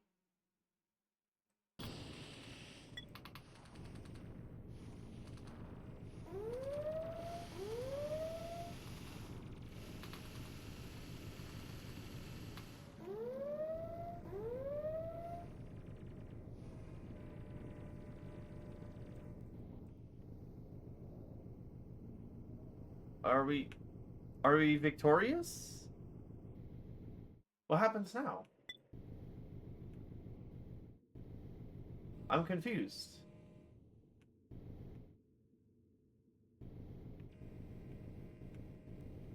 Oh, it looks like there's still a pirate here, but it's not a mission target.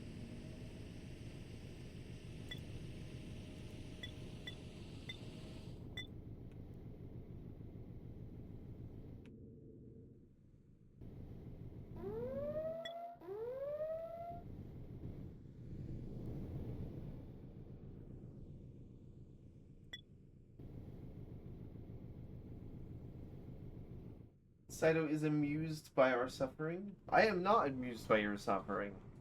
Well, I am a little amused by the suffering. But that doesn't mean that I had any part in it. That's different. I would never intentionally cause the suffering.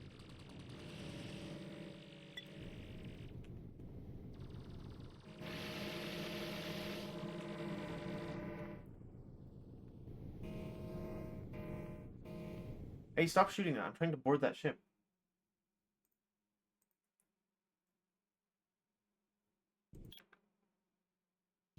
I think we won.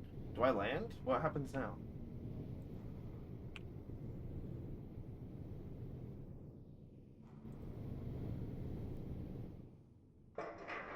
Oh, okay. Yeah, we won. It just doesn't say when we have to land. The government of Harmony gratefully pays you 100,000 credits for helping drive off the pirates.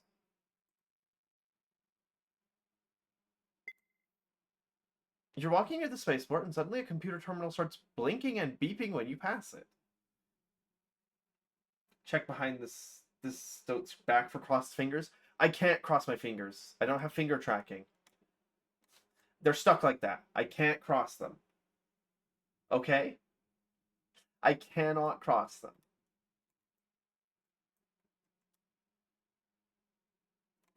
You guys don't believe me, but you should.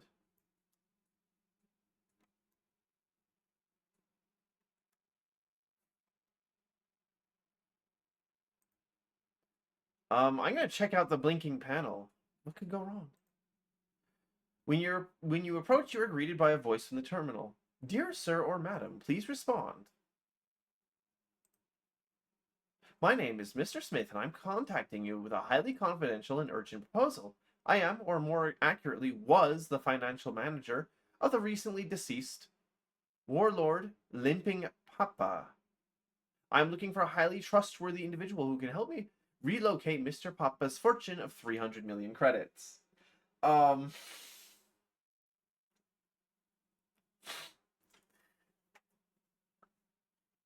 He's trying to reach me about my ship's extended warranty. He is. He is. How did Mr. Papa acquire this fortune exactly? Oh, Mr. Papa was specialized into, into tricking rich victims to transfer credits to him. I obviously cannot make myself an heir to Mr. Papa. So what I propose is to present you as an heir and have the inheritance transferred to you. When you receive the inheritance on Mars in the Sol System, then you send half of it back to me. Sounds too good to be true. What's the catch? There is one small problem with the inheritance tax. It needs to be paid up front. Can you pay 200,000 credits so that I can get the process going? Guys, do we pay 200,000 credits up front? It's not a lot of money for us. We have fucking spammed in here. Are you trying to trick me? Of course I'm not trying to trick you. Mr. Papa's victims were all persons that had more credits than common sense, but you look a lot smarter than any of Mr. Papa's victims. Think of the huge amount of credits you'll receive just for acting as the heir. Can I count on you to pay the tax and make us both very wealthy? It's 200,000. Yeah, he is describing me. It's $200,000. It wouldn't cost me anything. Or I mean, it wouldn't cost me very much. He's describing. I don't want to be a sucker. I'm trying to think about whether the developer would actually reward a player for being willfully stupid, and I don't think that the developers would. But then again, they might if they're trying to be tricky.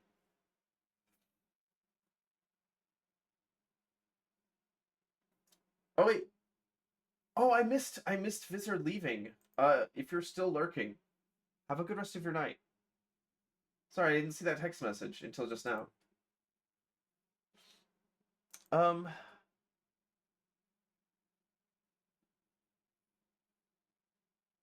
sounds too risky. I don't want to pay anything up front. The terminal suddenly goes black. Mr. Smith is apparently no longer interested in doing business with you. Oh, we don't have any more spaceport missions. Earth has a weird power distribution network, where the polarity of home outlets changes 50 or 60 times per second. Every other planet just uses a positive and negative polarity for outlets. That's funny. Are you telling me in the far-flung future they use DC power on all of the space colonies? Oh, that's a lot of pirate ships. I could fight them. Oh, I think maybe I shouldn't fight them.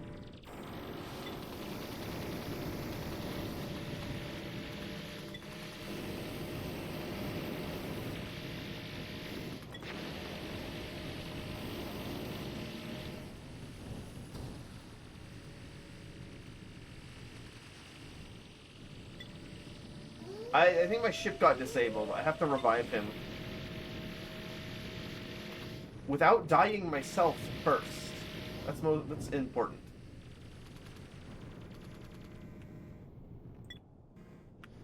Okay, let's go help our friend out.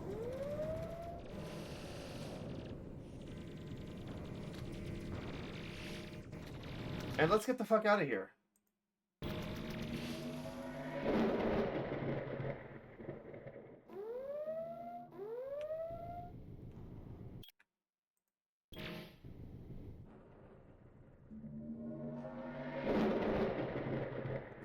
Ship disabled. Sounds like you should have taken that extended warranty offer. Don't even start. What are you gonna do? Beam AC power around from your Dyson sphere? None of the civilizations in this game seem advanced enough to make a Dyson sphere. They definitely have the technology to make a Dyson swarm, though. That doesn't seem to... Energy does not seem to be their limiting factor in this game, though. It seems to be material resources. I guess they don't really have... They don't have, like, automated... They don't have robotic mining in this universe. Which is fine. I mean, that's like Dune, you know. Although it doesn't even sound like they had a war over artificial intelligence. They had a war over...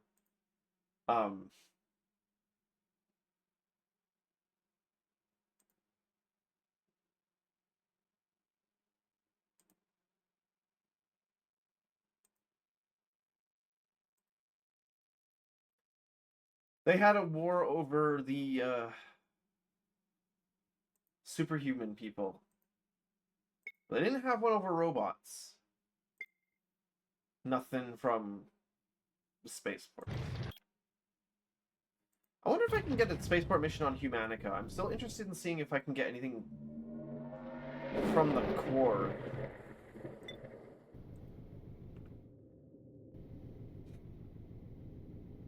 Who up beaming the Dyson spheres? Well, okay, so here's the thing, actually. I'm pretty sure DC power is just better in general. Except for long-range transmission. I think AC power might actually be better. I don't remember if that's how that worked.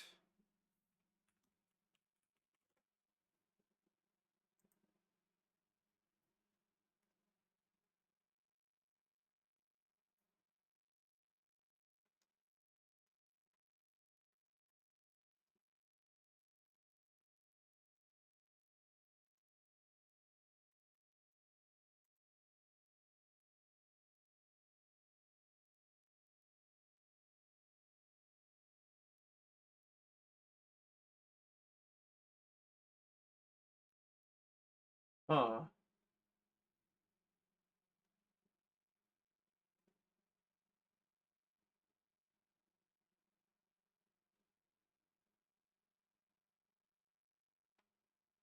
DC cannot go long distances, but it's more stable power since it isn't alternating.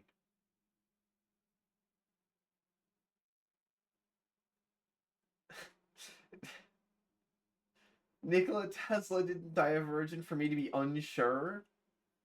Hold on.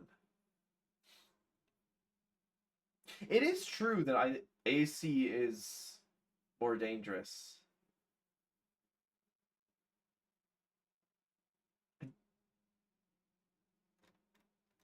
I'm not sure why that is.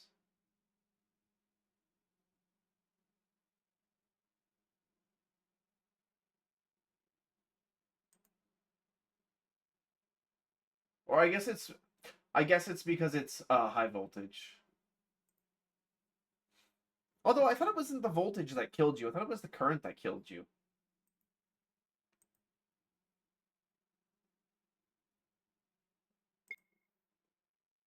Um,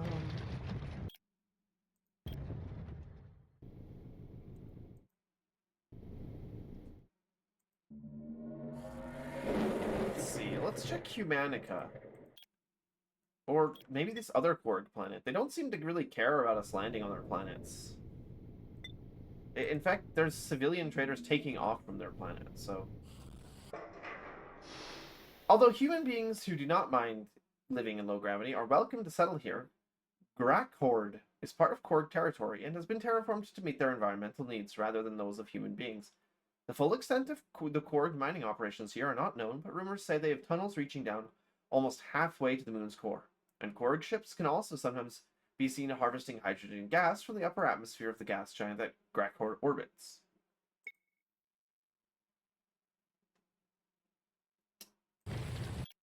I was hoping that we could get some quests concerning them. That may not be an option. In any case, I probably do need to go up to the Galactic North and get better engines.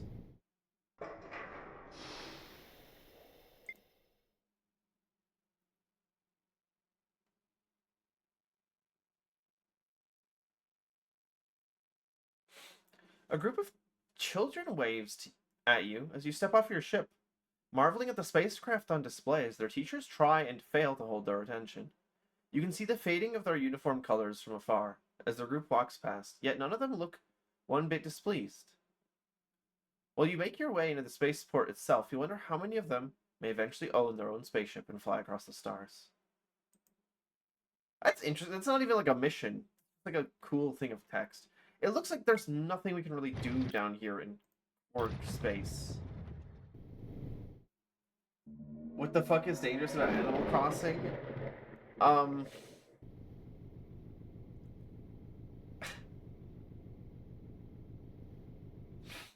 It teaches people that it's okay to respect your landlord. Vorpalag is a Korg mining world, barely habitable by their standards, and because of its low gravity, unsuitable for long-term human habitation. The Korg city is a marvel of advanced technology, entirely enclosed within glass and steel, with gardens and terraces where alien trees and plants grow. Outside the city, the landscape is rugged and beautiful, but the atmosphere is too thin to breathe and contains almost no oxygen. Oh, so it's Mars. That's actually just transparently a photograph of Jupiter right there. I just noticed that. I can't get any missions from them, it looks like. That's a shame. Well, back up to the deep, where I can buy better engines.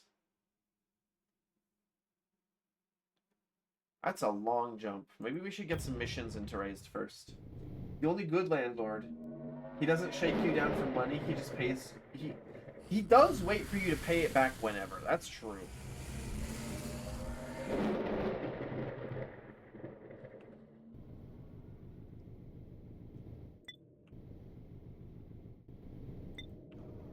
Did we ever land on Echo?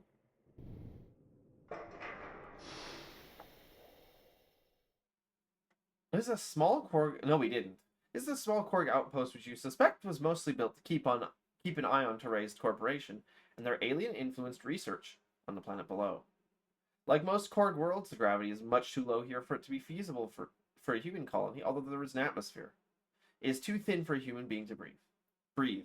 Supposedly, the Korg have lungs designed for continuous one-way airflow, like a bird's lungs, rather than the ordinary in and out flow of human lungs.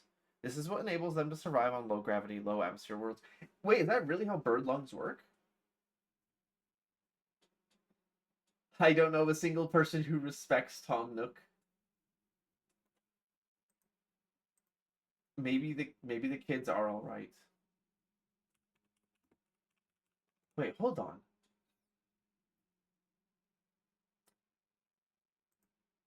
Yeah, birds don't have lungs. They have air sacs.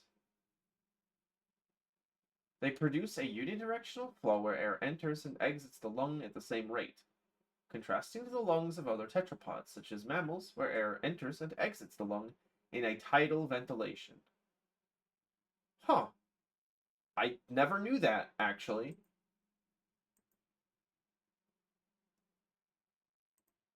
Nice sacs. Well, I mean, it is kind of cool.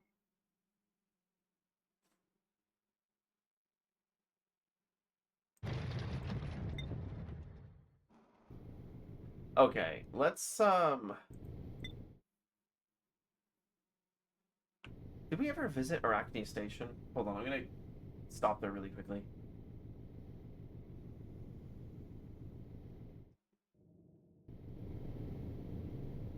The autopilot is a little funny sometimes. Arachne Station is privately owned by Terraised Corporation. There are no services available here for people who are not Terraised employees. Fuck you, then. Never mind, I hate corporations. Wait, I already did. Since Wheels and you are clearly such savvy and responsible financial geniuses, would you trust either of you with your wallet and or bank cards? Oh, totally, definitely, yes.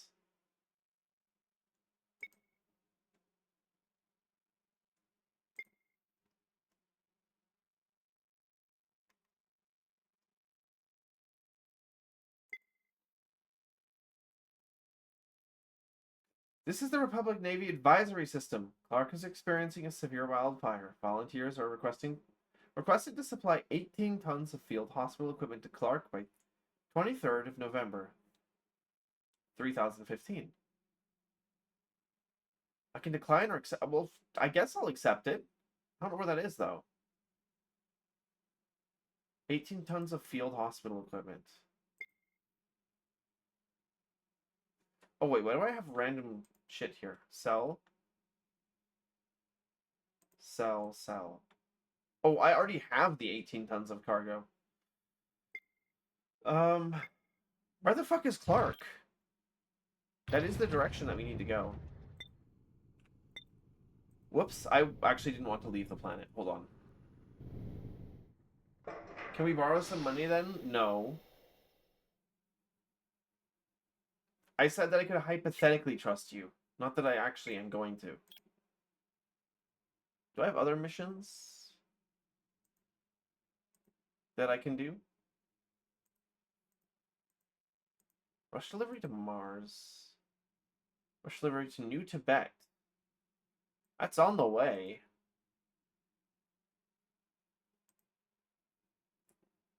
Large bulk delivery. Family of 8. Yeah, I'll do that one. As well as the large bulk delivery.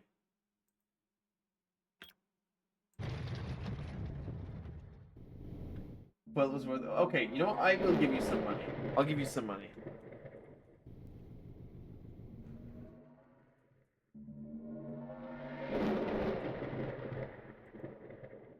But only a little bit.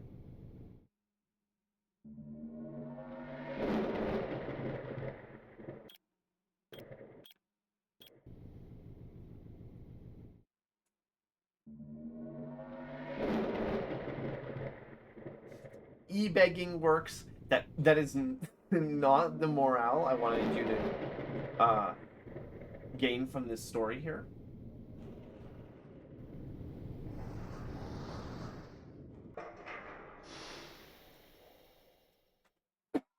Excuse me. Excuse me.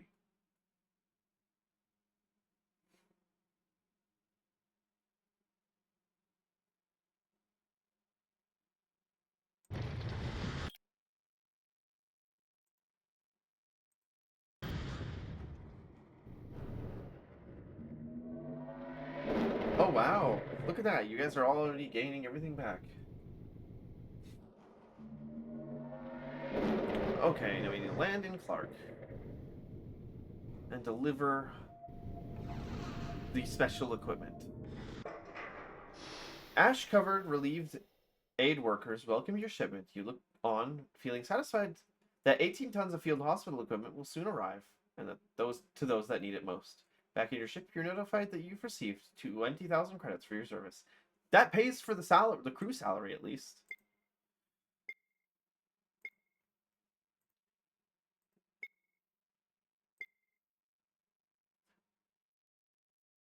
A woman in a well-tailored suit approaches you, Captain Mech. You nod. Are you available for a transport job? What is it? My name is Becca. I'm a stage manager for a band, and the transport we had under contract bailed out on us. Any chance you could take 8 passengers and 4 tons of cargo to the Wayfarer system?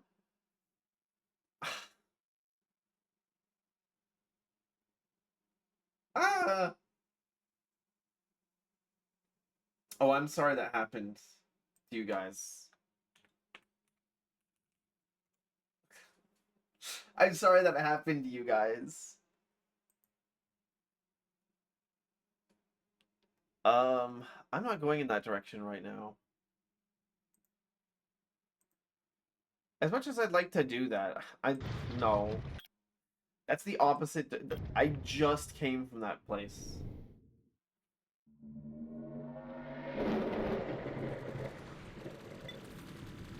Whoa. What is going on here? Oh, this must be the Galactic Civil War.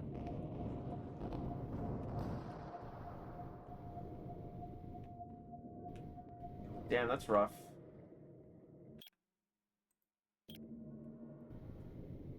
We can't take over those ships though, because they're not hostile to us. Unless we pick a side in the Civil War. Which I wasn't really planning on doing, frankly.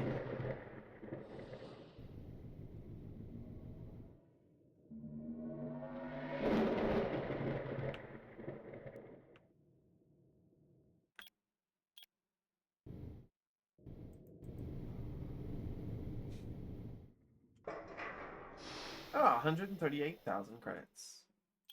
Do you have any more transport things that we can do?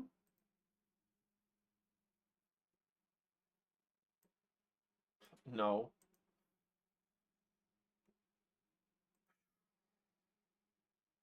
None of the other quests look that good, frankly.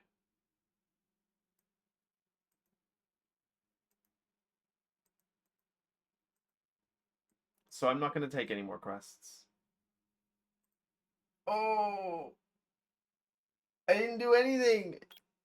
I didn't do anything!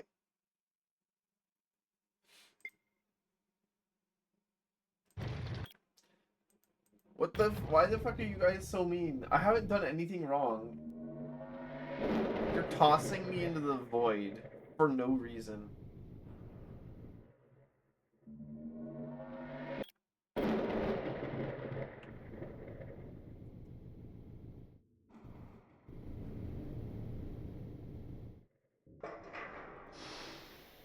Okay, job board. Anything else here?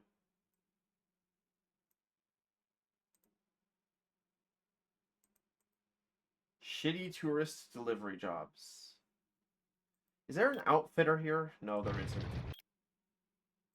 What about here? There is an outfitter there. Can we make 1, 2, 3, 4, 5? Okay, we can make it there in one go. I do belong in space, but like in a positive way. And not a without a helmet way.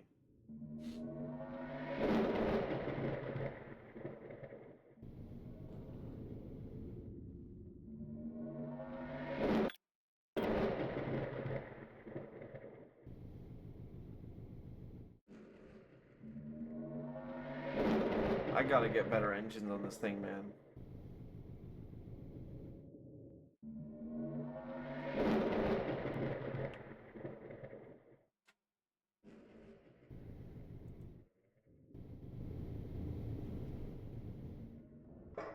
Okay, can I get engines here? I can. Okay, we wanted the better regular thrusters.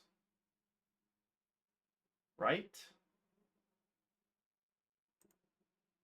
Those ones are only slightly better than what we have.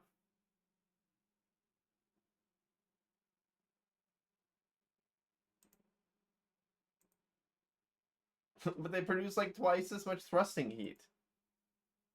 What's the... That doesn't seem like a very good trade.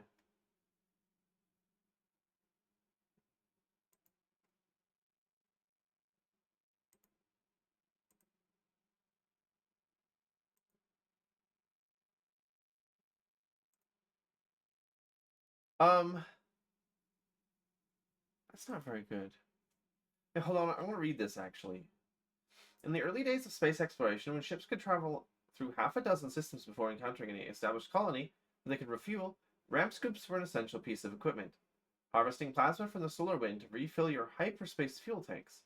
Although you can install more than one ram scoop, additional ram scoops on a single ship are not as effective as the first. Different kinds of stars will generate varying levels of fuel in the solar wind, but in all cases, the closer you are to the star, the faster the fuel will accumulate. As a safety measure, all ships are able to harvest tiny amounts of fuel by flying close to a star.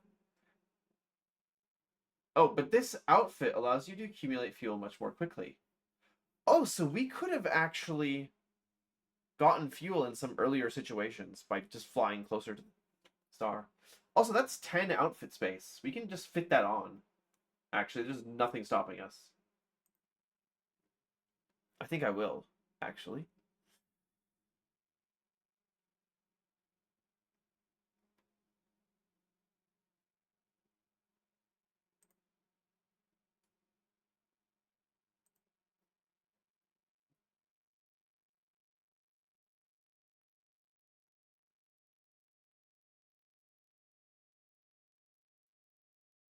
I'm also going to remove one of the lasers and install an additional... Oh, wait, I can't install an additional plasma cannon. Never mind. That takes... Oh, we don't have the extra outfit space. Never mind, I see. We have the weapon outfit space, but we don't have the outfit space. I could get rid of the photovoltaic array.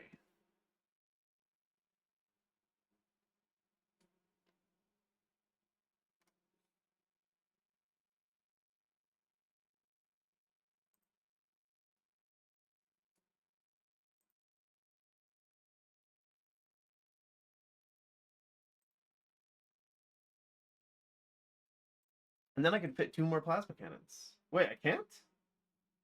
Oh, they're not sold here. Hold on, where do they sell them, actually?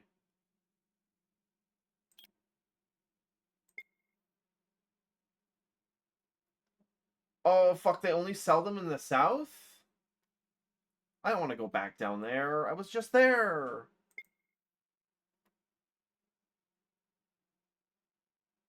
Ugh, whatever. We'll have to go back down, I guess.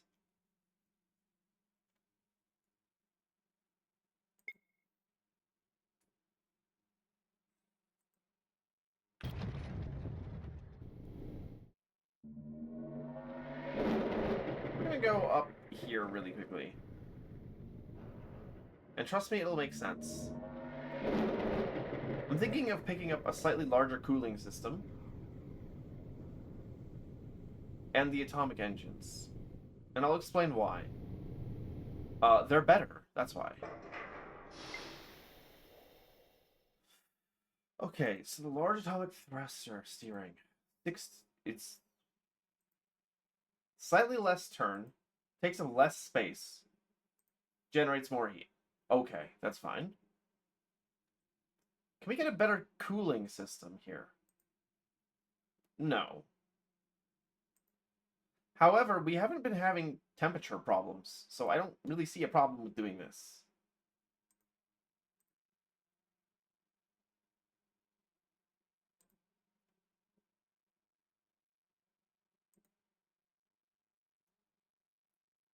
Outfit space is precious, so the better main thrusters take up way more space.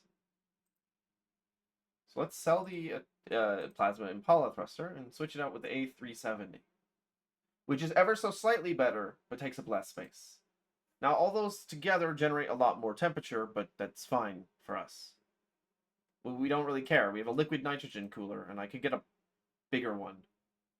With all the space that I've gained from switching out the higher performance engines, I could fit in a better cooler. And then we'd be better off.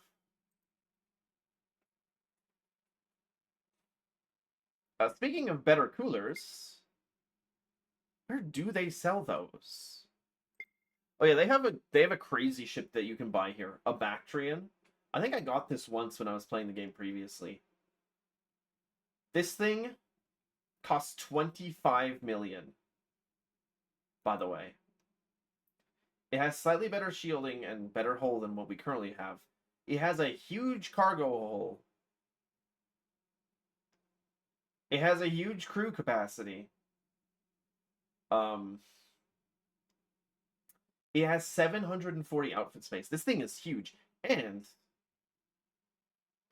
you actually do need a license to buy it. Sorry. You need a city ship license. I don't know where the fuck they sell those. I don't know where they sell city ship licenses. Presumably somewhere, though. But the Bactrian is a good ship. It's not very specialized, though. Like, it's not meant for specifically combat or...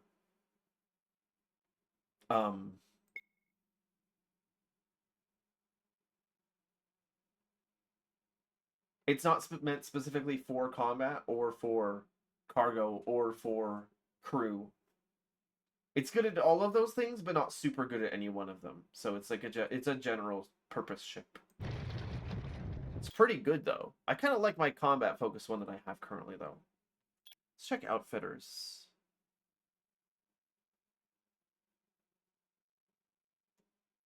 Where can I buy the liquid helium cooler? Can be bought in South Space. And that's also where they sell the plasma engines, I believe. Or plasma guns. We could pick them up at Terrazed, but I think this system here, Zubenishmali, is a lot closer. So we'll go there.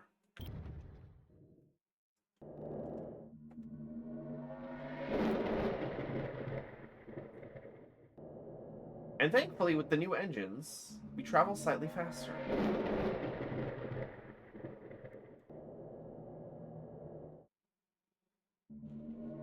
And like I said, we don't appear to have any temperature problems. We may not even need to pick up a better cooler.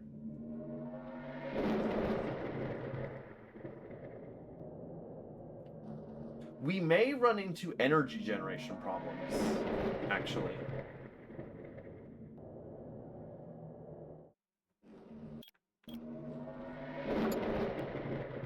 And we do not have enough fuel for a hyperspace jump here.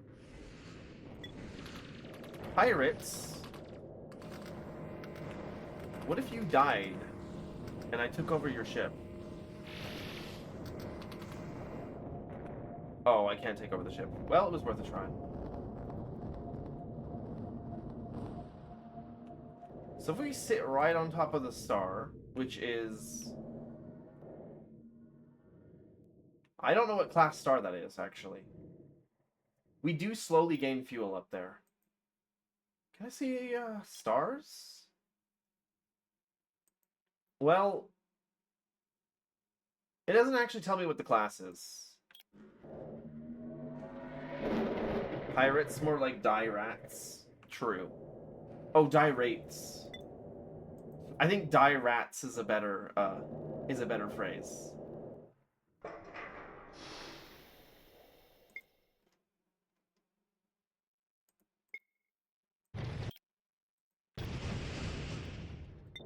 Maybe I should put the scram drive in my ship. We'll see. Now, it's a good thing that we didn't choose a side in the Galactic Civil War. Because otherwise we'd be unable to buy the equipment that we're looking to buy. Although apparently some of it can be bought in the Syndicate. According to that guy that we were talking to earlier. That was last stream.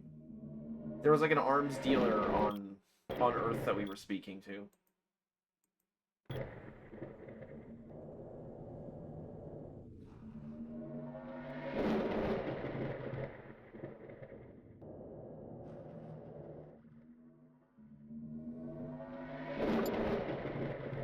Yeah, I want to test something here while I'm waiting for my fuel to recharge. Say I'm like steering and driving and shooting my gun.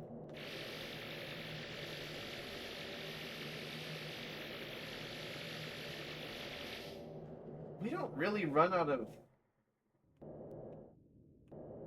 energy or temperature very quickly. Okay, the temperature doesn't go down very fast. The energy recharges really quickly, but I would say we should pick up the more advanced cooler.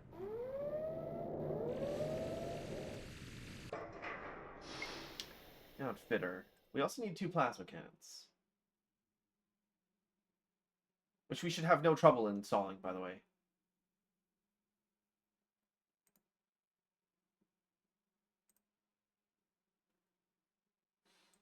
And then, sell the liquid nitrogen cooler and install the liquid helium cooler.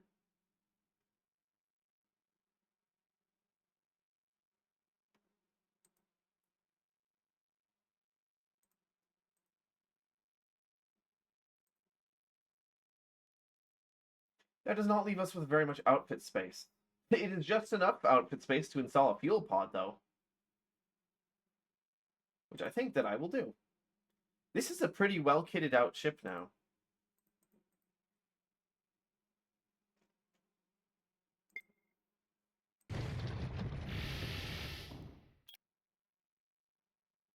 We can explore the remaining systems out in the rim. I don't really know if I care about that, frankly. Let's see if there's any missions that we can take that'll take us back into Republic space. Let's see. Rush deliveries. Wanted outlaws.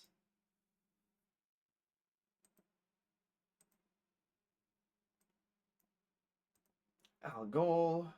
Family of 9. 226,000 credits. We'll take it. As well as a 67-ton shipment. Yeah, I'll take that too, because that's on the way.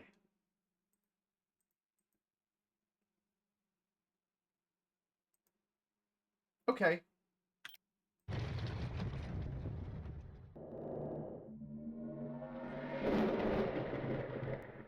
Now we have extra jump range, better cooling,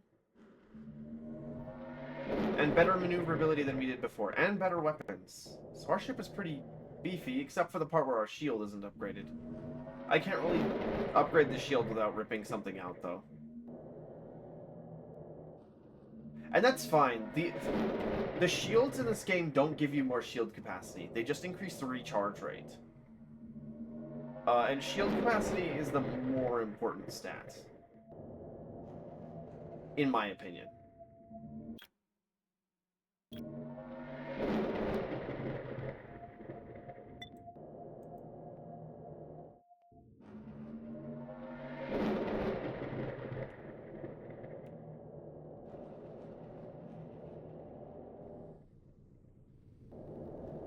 So we land here.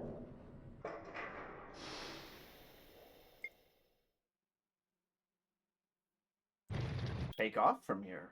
No spaceport missions. We haven't really explored Syndicate space, so there might be something interesting there. Both Syndicate space and the North of the Republic have unexplored systems that we haven't been to. That's where I'd like to go next. I can literally tell that there are systems that we cannot currently access. I'm not sure how to get access to those.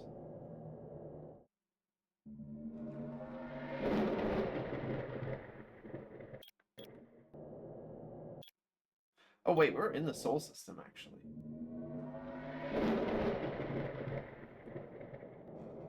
Okay, where did I need to land? Was it...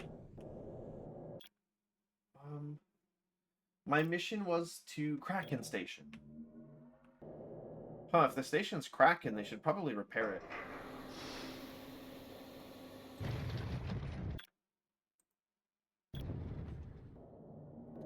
Please laugh at that one.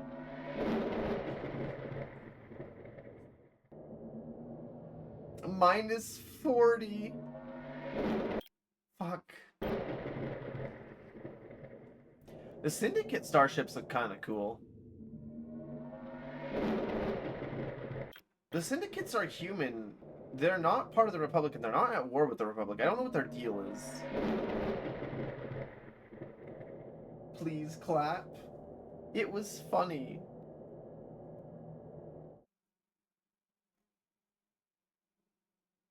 Okay.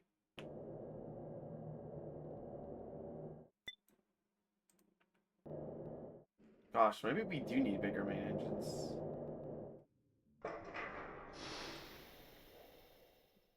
Quicksilver is a world of highly variable, violent weather, hurricanes, hail, and earth-shaking thunderstorms.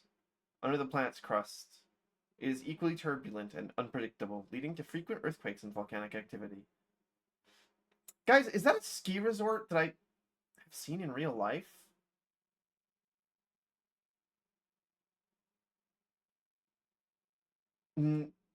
No, that's not. That's not Jackson, Wyoming, is it?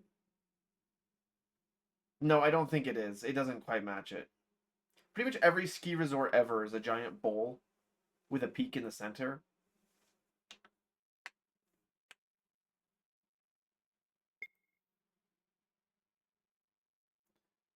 Sudden loud beeping from a nearby terminal. Oh wait, this is a different one. Hold on. SOS. Megaparsec employee kidnapped by pirates. Can't respond. Mokhtar standard coordinates. RIDAU 30, latitude 0.2, LON 303.9. Life in danger, need urgent rescue. Cannot otherwise communicate, all signals monitored. Please help. You note that the message appears to be coming from an emergency transmitter, commonly found on many small shuttles and escape pods. There is no shortage of pirates in Mokhtar, which is only a system away from Megaparsec's headquarters on Sunracer. Presumably you'll be expected to head there after rescuing the Megaparsec employee. Okay. This one isn't a scam. I'm willing to do this.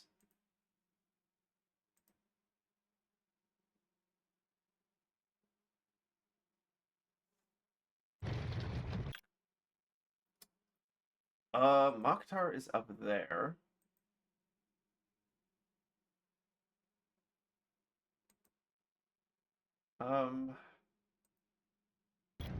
So that's where we're going, I guess. There doesn't seem to be a... Okay, there's no time limit on this, actually, so I'm gonna poke around at a few nearby systems, but that's where we're headed. Oh, there are ads in progress, but you're not missing anything.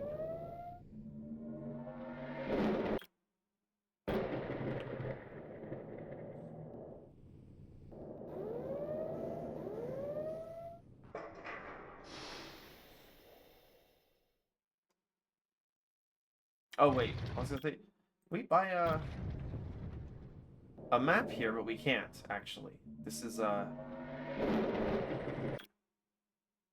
Ooh, okay. So this is a connecting system. This one is also controlled by pirates. I do not believe that we can land here.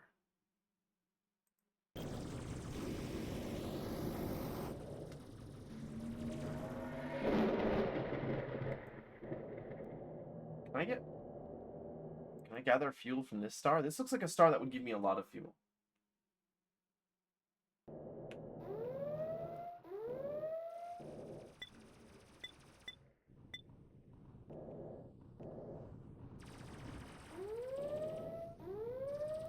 Oh, this star does give me a lot of fuel, actually.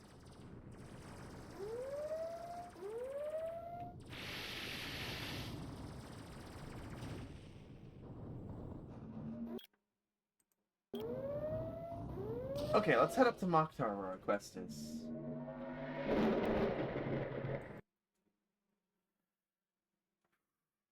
When you enter Mokhtar, your sensors detect the pirate Vanguard, derelict emergency shuttle aimlessly drifting near the coordinates in the original message. Almost immediately, you receive a message from the pirate ship.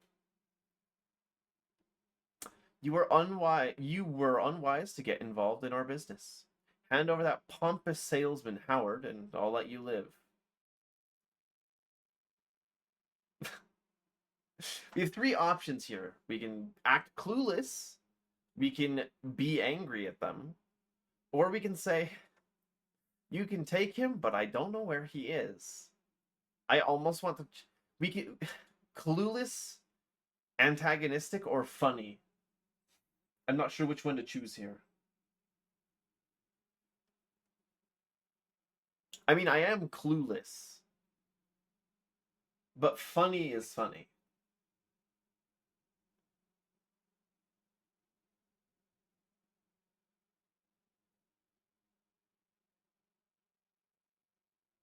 You already are our clueless antagonist? Well, I hope that I'm funny too. So we can choose anything. So you could RP as being funny. Clueless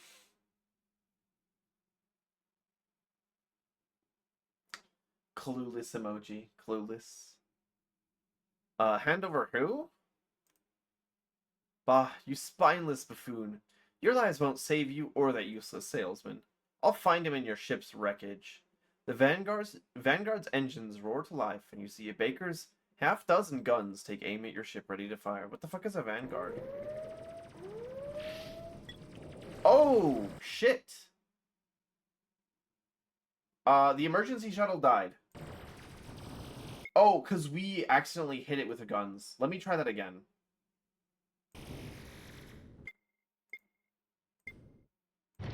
Let's try that. Let's try that again.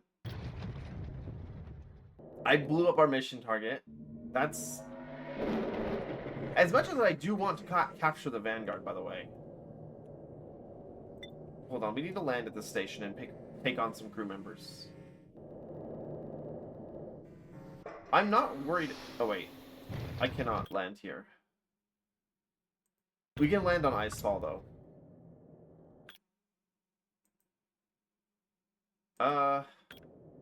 Or maybe I can land in the next system.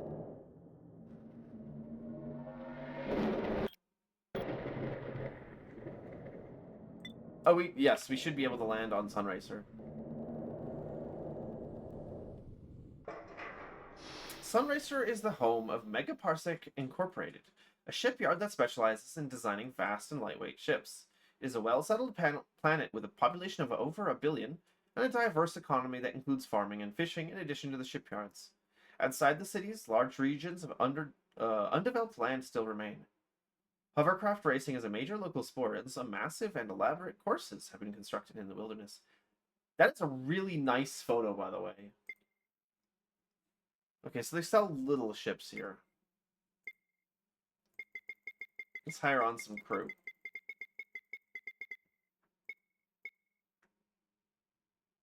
We've been running with less crew than we actually need. Wow, look at those ion thrusters. The problem is the outfit space required for those is crazy. Fission reactor. Not as good as the breeder reactor, but it takes up less space. I don't think that's important enough for us. Although we don't really need as much power production as we have. I'm still going to keep the reactor that we have. I showed you my thrusters. Please respond. Any poggies? I forgot we even had that emote. Let's try this mission again without reducing the guy to tomato paste.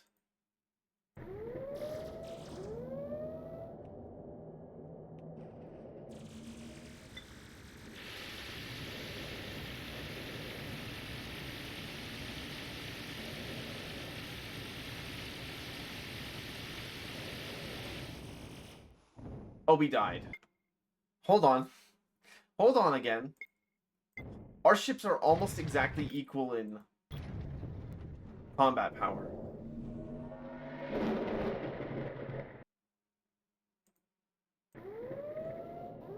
Okay, this might be a difficult one.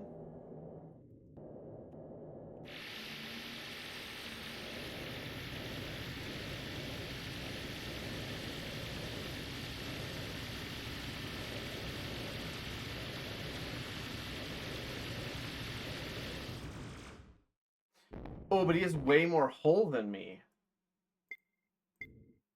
How am I supposed to do this? We have to draw out the fight. That's the only way that this works.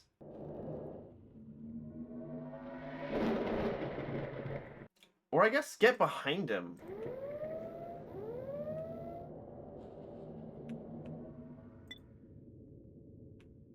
Because we are a lot more maneuverable than he is.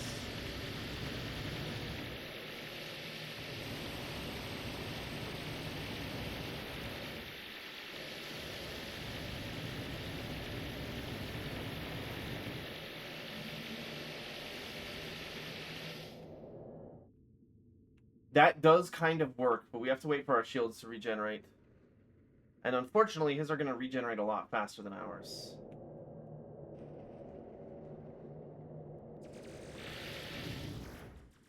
Oh, nope. I'm going to keep trying this.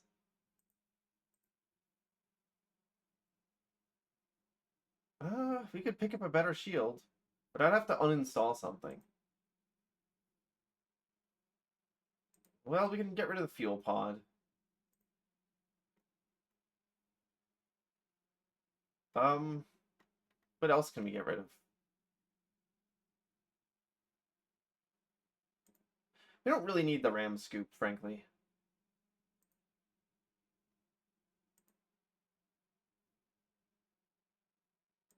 And we need to toss the shield generator, the old one, and get the new one.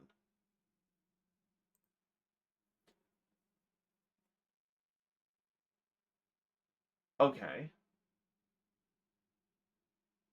That might work. Or, let's see, what is a proton gun?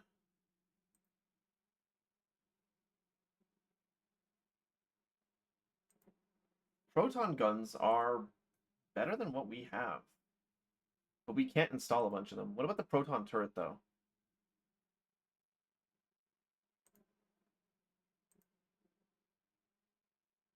Proton turret is 189 hull damage per second, which is better than our gun. And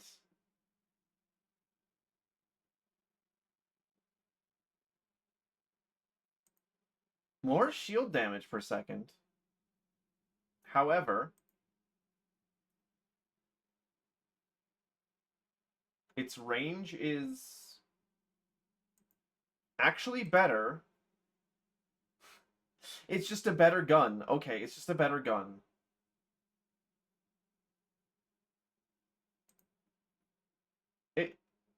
It's actually not even more demanding power-wise. It is more demanding heat-wise, though. Hold on, let's get rid of our blaster turrets and then put on proton turrets.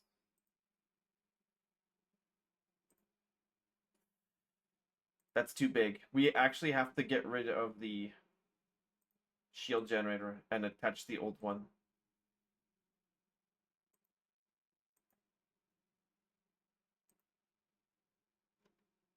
And then do we have enough?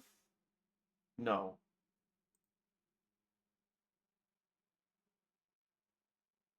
Shit. Oh,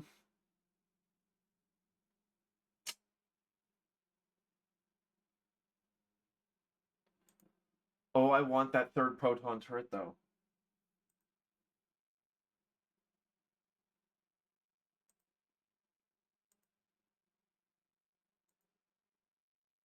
Remove one plasma cannon and install the third proton turret. Okay.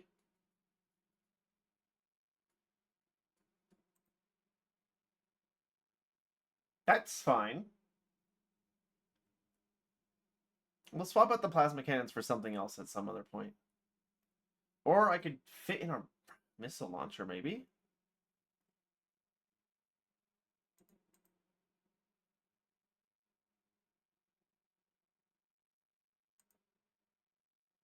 Or we could swap out the radar jammer for a smaller one. That still wouldn't actually give us... Oh no, that would give us enough space if we went from a large radar jammer to a small jammer. Ooh, I don't know. I'm not going to touch it right now.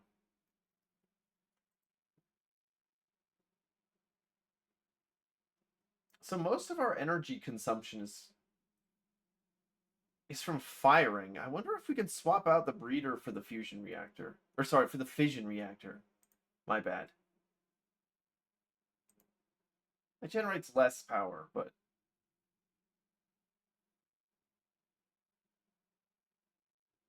Ooh, I don't know.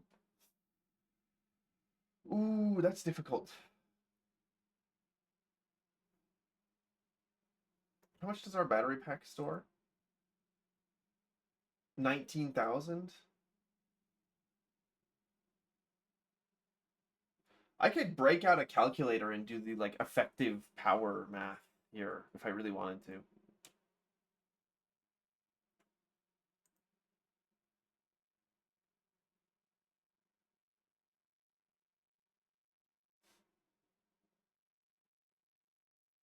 The real problem, right? If we remove the reactor, actually.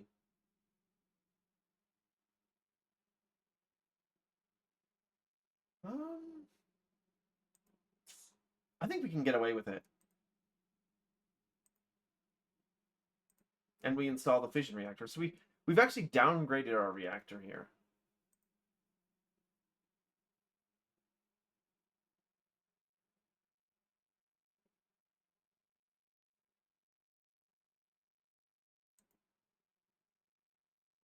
Proton guns take more energy. I don't think we can utilize those right now. Or maybe we can. We can't. Fuck.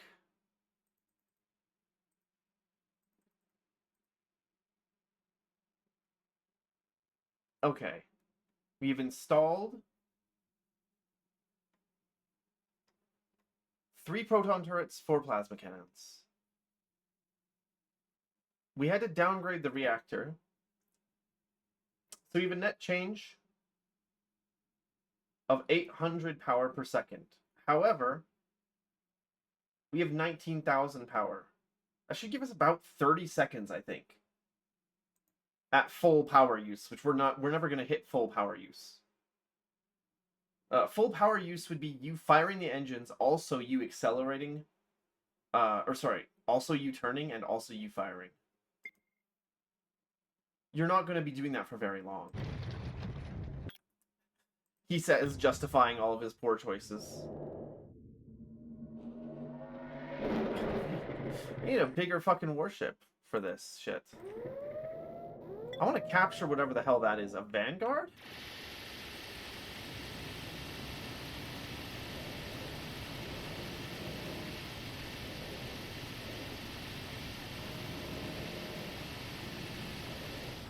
Get out of the... Okay. Let's try that again. Without getting interrupted by pirates, which were definitely making it worse. But also our little strategy of...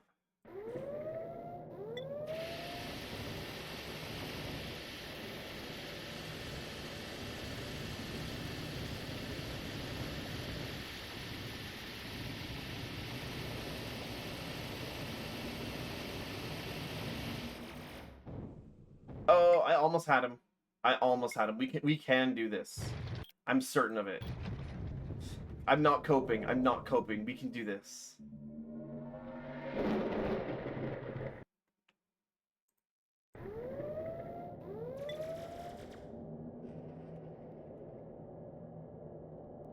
Come on, accelerate towards me.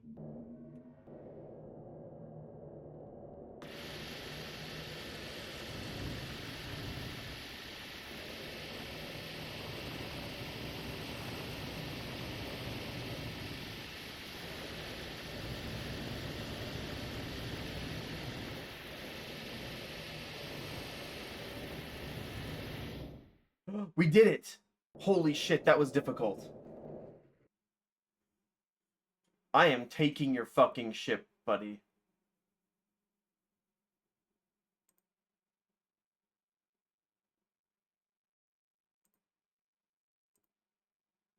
We took it.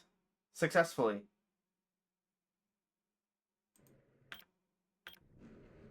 Wow, I didn't actually think that I would be able to get it this time. That was really difficult.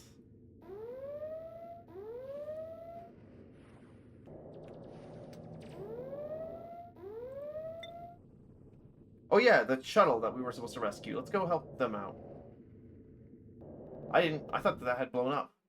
You board the emergency shuttle to see its desperate and nearly incoherent occupant. Oh, thank the stars. Thank you, Captain. You gotta save me, please. I'm Howard. I can promise you a reward if you can fix up this tin can so I can get to my office on Sunracer. I'm with Megaparsec. I can make it worth your while. But what's the deal with you and that pirate? Howard takes a breath and seems to calm himself. The pirate was a potential investor in the firm I worked for. We had a disagreement over the terms, and it obviously got quite out of hand. I'll need to find a new business partner now. Time to get him back to Sunracer. Okay.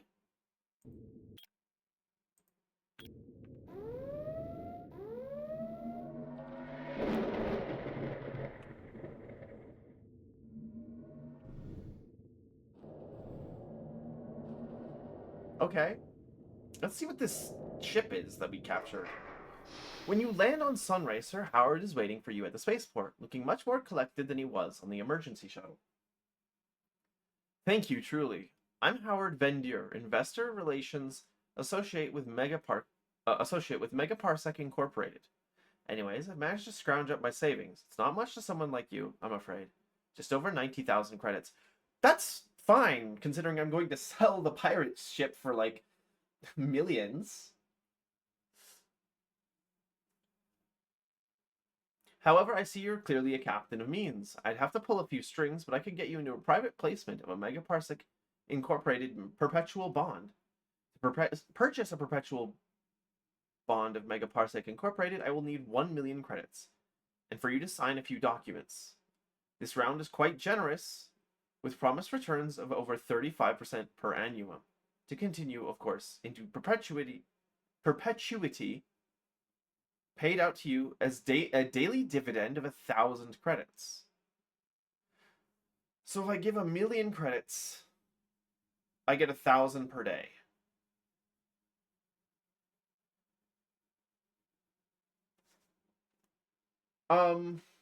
That would take 1,000 days to return. That's what, 3 in-game years?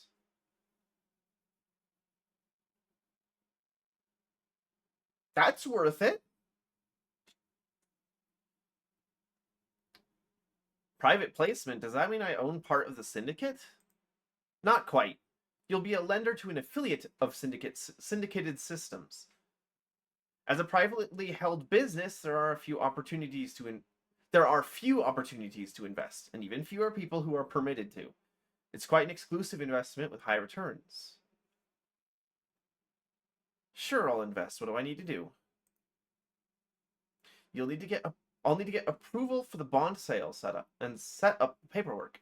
Feel free to come by my kiosk in the spaceport here later today if you're ready to invest, or another time if you need longer. Remember, you'll need to have at least 1 million credits for the bond purchase, and I'll need you to transport me to Hephaestus to take care of a few other administrative tasks. Okay, let me look at that ship we took over. That thing's worth 3 million.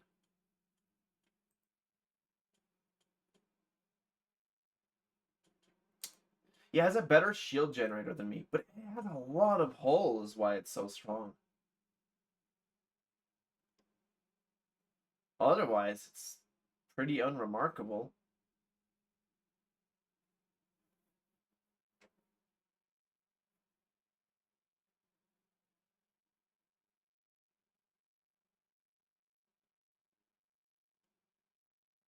Um, it's pretty much identical to ours, except the shields are worse and the armor's better. And it has worse fuel capacity. By a lot, actually. I'm gonna sell it.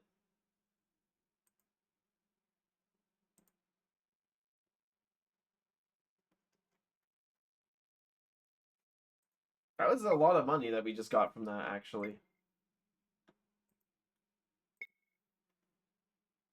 Now we could swap out our liquid helium cooler.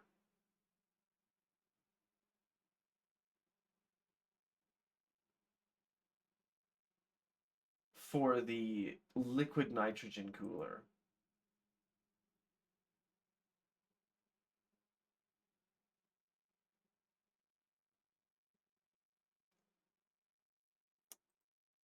Ooh, actually, I don't think we can do that. If we were to swap it out for the liquid nitrogen cooler, we would basically gain temperature whenever we do anything, and we would barely reduce it while stationary. God, I'd love the fusion reactor though. Takes too much space.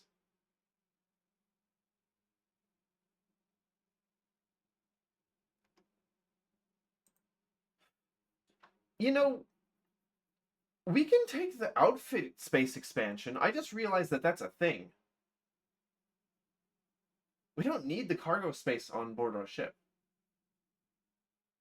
We have 130 tons of cargo space. We are not using all of that.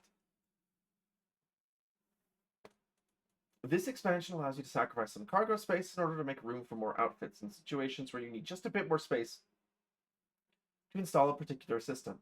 It does not increase your weapon or engine space. It does interfere with the cooling's inefficiency.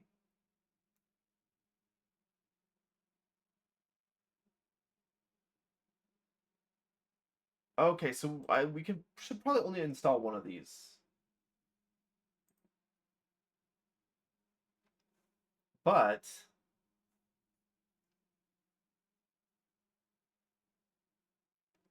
that would let us swap to a better shield generator. Which we kind of need.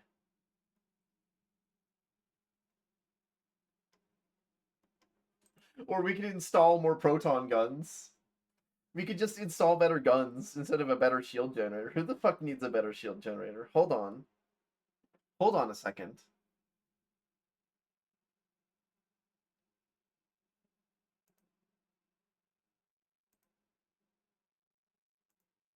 Okay, the reason I'm considering the proton gun. Ooh. It's just better. Not only is the shield damage per second better, velocity is higher, range is higher. Hull damage per second is way higher. We don't do heat damage to people, I guess. I don't care about that. Let's fucking install the proton guns. Fuck yeah. Wait, we have 9 outfit space.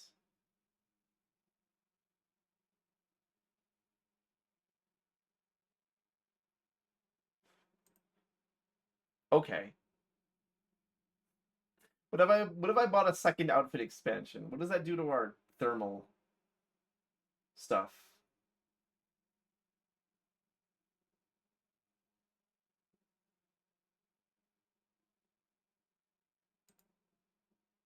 That's still manageable. We can rip out the shield generator and install a better one. And we still have 9 outfit space, so we can reinstall a fuel pod.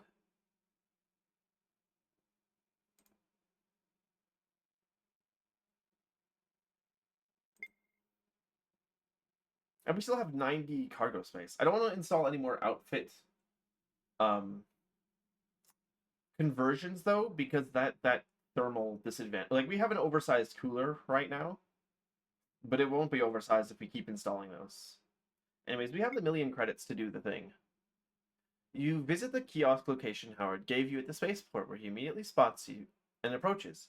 When he arrives, he thanks you profusely and excitedly tells you what an exclusive offer you've received to be able to purchase a megaparsec bond. To reiterate, in order to purchase a perpetual megaparsec incorporated bond, you will need to provide us with an upfront payment of 1 million credits. Sign some legal documents. Our promised returns are over 35% per annum. Oh yeah, well that makes sense. 3 years. Duh. I want to look through the documents before signing. Sure, feel free to peruse the first page, but let me remind you this credit agreement is 101 pages long, over 87,000 words, unless you've got degrees in syndicate and megaparsec regulatory investment law. And all day to read, I suggest you focus on the highlighted parts. Time is money, my friend, and this deal won't wait forever. Take a look at what he slid over. You look down at the cover page of the private bond credit agreement. 1 million credits. Perpetual bond credit agreement.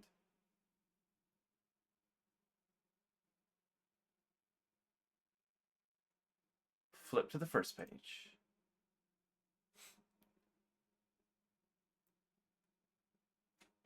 I could ask for a lawyer, or I could just sign it. What's the worst they could do? Try to arrest me? I could fucking blow up their entire spaceport.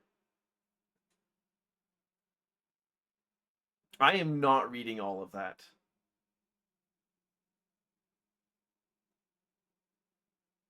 Yeah, I'm ready to sign. Fuck it. After you've signed, I did not get scammed. They would never scam me. Megaparsec Incorporated is a reputable company that also runs an entire planet. Surely they wouldn't scam me. They're a government. When has a government ever scammed you? After you've signed numerous dotted lines, Howard says, "All right, we have your payment and preliminary signatures. This particular investment is administered by syndicated systems as outlined in the agreement, so we'll need to submit this first set of paperwork to their office and then go to Hephaestus in the Marcab system to sign the final documents and conduct a biometric scan at our secure facility." What do you mean? What do you mean? Okay, that's fine. That's a bit suspicious. Cat Where did we need to go next? Oh yeah, Marcab. Okay, do we have any missions to go there? No. Not really. I'm sure it's fine.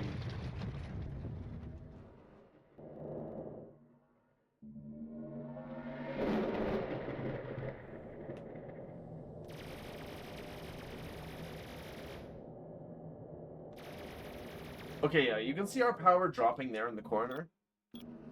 But it recharges pretty quickly, so we just have to be mindful of that. We are undervolt. We're essentially undervolting our ship.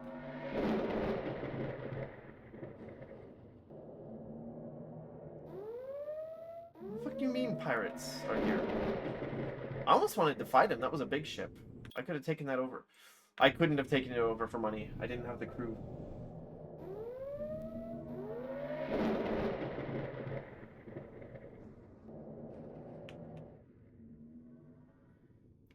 I'm sorry, is a pirate, like, tracking me or something? Do I need to kill someone? I will. Leviathan? Beat his ass. Beat his ass. Oh. Oh. Oh. He got turned into tomato paste. Really quickly there. I did not expect that. Well, I guess we don't have to worry about him anymore. I think that pirate might be part of the quest. They're pissed off that I'm taking their deal. I kind of want the 1,000 credits per day just because it offsets the crew cost.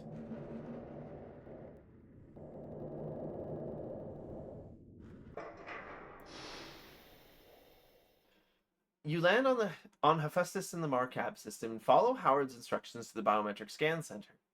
You hand in the first set of paperwork you filled out, and after scanning your fingerprint retinas and getting a blood sample, Howard comes over and says, "Excellent, only one last set of paperwork left to sign." He places one more set of documents on the table and taps the stack of papers.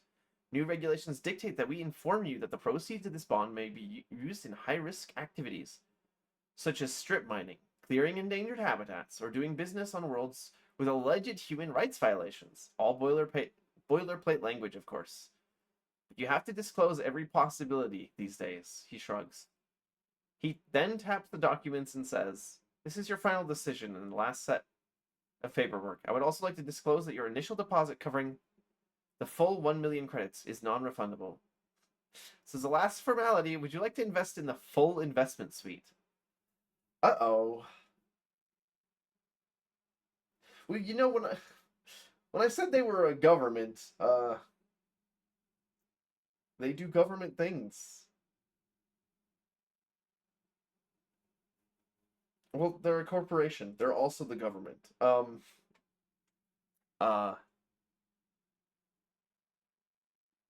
isn't there a word for that? Oh, I can't remember what it was, but I think it was historically important. Um, Maybe I don't need that investment actually. Maybe I don't need that investment. I'm backing out. I can't ethically invest. I haven't handed them the million credits yet.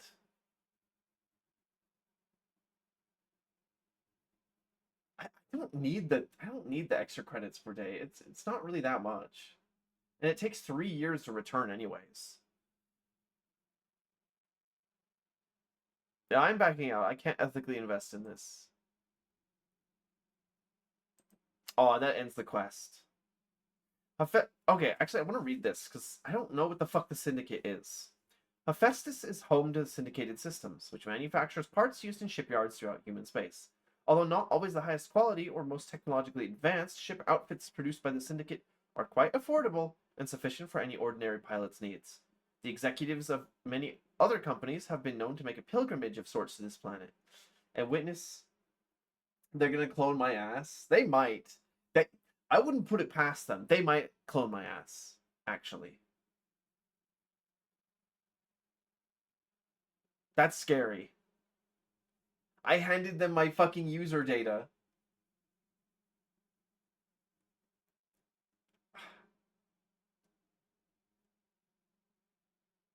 To witness a pilgrimage of sorts to this planet, to witness firsthand how the Syndicate has made their production lines here so efficient and so dependable. Nearly all the inhabitants of Hephaestus live in a single metropolitan area that has spread to cover almost an eighth of the total landmass. As with many Syndicate worlds, pollution is a growing problem that they are working hard to address.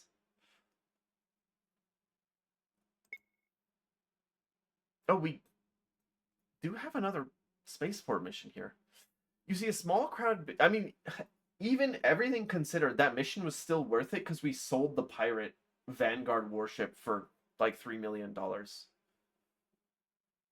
That would have been 6 years worth of returns. You see a small crowd beginning to gather on a street corner. A man in a flamboyant striped suit and matching hat calls. Come here, come here. Come and see the marvelous magician, Mistress Marionette, crowded crossroads with her extravagant schemes. Please don't make me read that ever again. I'm already fucking up sentences today on stream. You join them. A woman in a similarly fancy garb sits behind a table, swiftly shuffling 3 cups before a hulking man. The announcer continues. For our new guests, the chosen challenger's chance approaches. The current buy-in bet was 7,000 credits. Yes, we play with the big money here. 7,000 credits is nothing for me. That's a fucking fuel tank, buddy. Double or nothing, bet your bet. Are you a player or a puppet? I can either watch what happens or I can say, actually, you know these things are scams, right? Let's watch what happens. Are you certain in your choice? The magician asks. Yes, I'm certain, the man interrupts. He draws 7,000 credits and tosses them on the table. The magician lifts the cup, and a small red ball rolls forth from beneath. And the first challenger proves to be a player. the announcer says, mustering enthusiasm as the magician counts 14,000 credits to pay the man. Let's find a new challenger. The next buy-in is a mere 400 credits. If you haven't played before now's the time to test your skill. I can wait and watch or give it a try. Let's gamble. You pay 400 credits and sit across from the magician. Double or nothing. Bet your bet, the announcer repeats. Are you a player or a puppet? Well, actually, I'm kind of a puppet right now. Funny you should ask that. But I'm playing this game as well, so I'm both. The magician places the ball beneath the center and begins moving the cups. This one seems faster, but that might be just from the pressure. You keep your eyes trained on the cup as it shifts back and forth around in circles, and occasionally remains untouched. By the end, you're pretty sure it's the center cup. Center. She asks if you're sure and you stick with your gut. With a grimace, she lifts the cup to reveal the ball and counts out your winnings. And the player prevails, the announcer says, earning a small bounty. But wait. The next buy-in is bigger, yet 6,000 credits. Let's go again. How much could I possibly lose? The pattern is slightly longer, but once the magician's hand stops, you feel like the ball lies under the left cup. It is left. With a grin, she reveals the left cup, and it's wrong. I let it roll, and I was wrong. Nice try, she says. It is a bit tricky. Well, that's all for today, folks. The announcer says as you realize you've been conned. Worse still, after they pack up and leave, you notice that the first winner walks away besides them. Oh, I got scammed. I avoided one scam and then fell for the other one because it had cool writing. And it was less immediately obvious. That's fucked up. Can I get a job board? Shipment.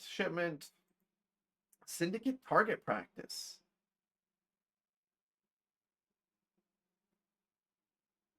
Payment is 150,000 credits. No, none of these are really worth it.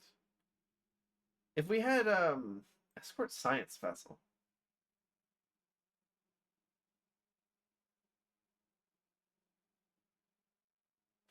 No, I don't really care. Where can I get outfitters? Let's go to Polaris. Closer to the galactic core. Let's see if there's anything interesting out there. Actual bozo behavior? That's so fucking rude. I find it interesting that the ships here are supposedly lower quality than the ones that we can buy in Republic space. But the pirates here are stronger, apparently.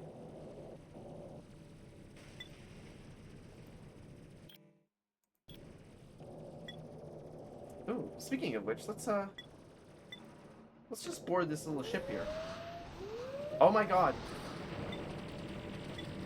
Pirate Splinter. Oh, they got his ass. Oh, he's dead. Never mind. I was gonna board that ship. We'll board the little one.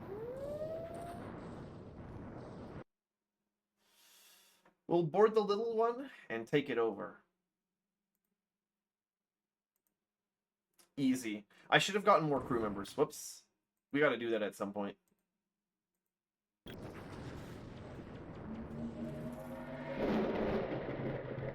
Okay, let's land here. This has a shipyard, so we can sell the ship.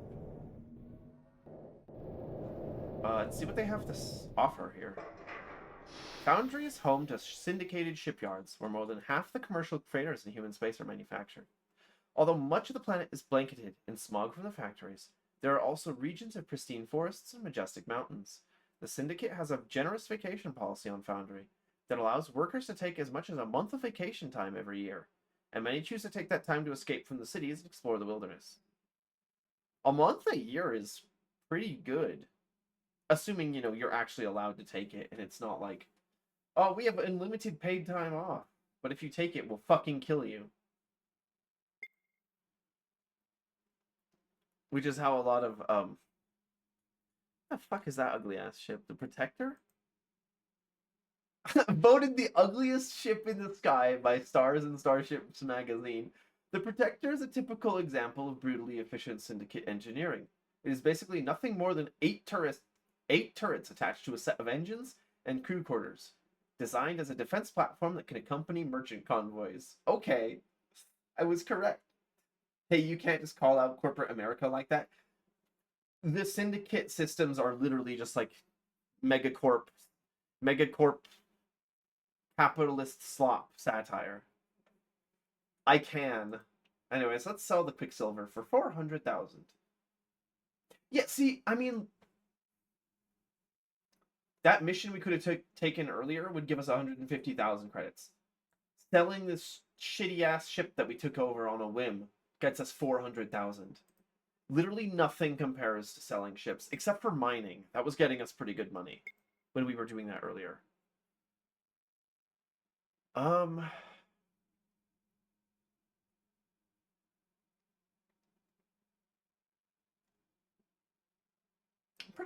I like the way our ship is currently outfitted. It could use more power, but honestly, it doesn't really need it.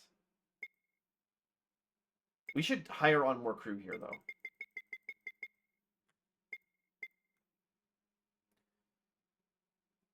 And buy a local map. And then also, check the spaceport. While having a drink at one of the spaceport's bars, a somewhat scruffy-looking man in a dark cloak pulls you aside and offers 50,000 credits for a discreet, no questions asked passage to place her in the Mirak system, which is quite close by. This could be a quick and lucrative job. It also sounds illegal. No, I don't really care. You gotta offer me more than 50,000, buddy. Otherwise, it's literally not worth it to go and do anything.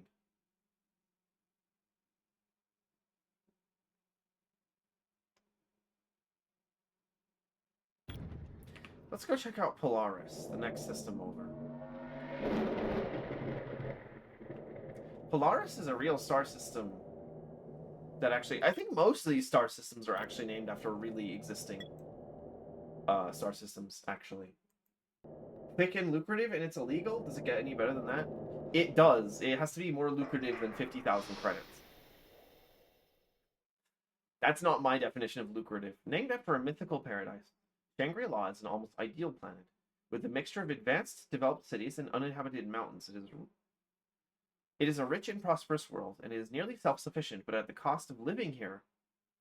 Oh, sorry, but the cost of living here is prohibitively high for anyone from off-worlds. Wow, I'm sorry, I don't know, I'm fucking up words. I think it's just because I'm tired. Because Polaris is on the very fringe of human space, and because of the wealth of its economy, piracy is a constant threat. Although recently the Syndicate has provided good protection in past centuries, it was not unheard of for raiding parties of starships to go attack major port cities here, carrying off valuable cargo and sometimes also human slaves. Well, they are pirates. That's not particularly surprising. Outfitter sells the same stuff that we were looking at earlier. Nothing remarkable.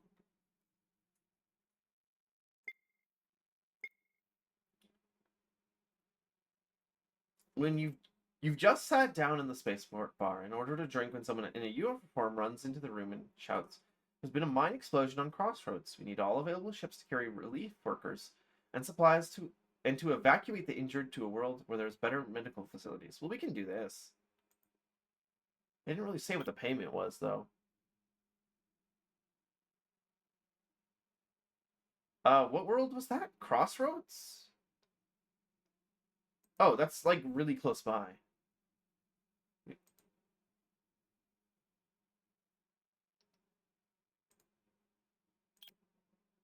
Why do I have luxury goods?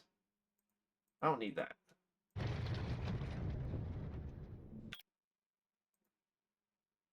Let's go up to Crossroads, I guess. And we'll take pirate ship. I'm trying to go north anyways, so it's fine that we head up that way.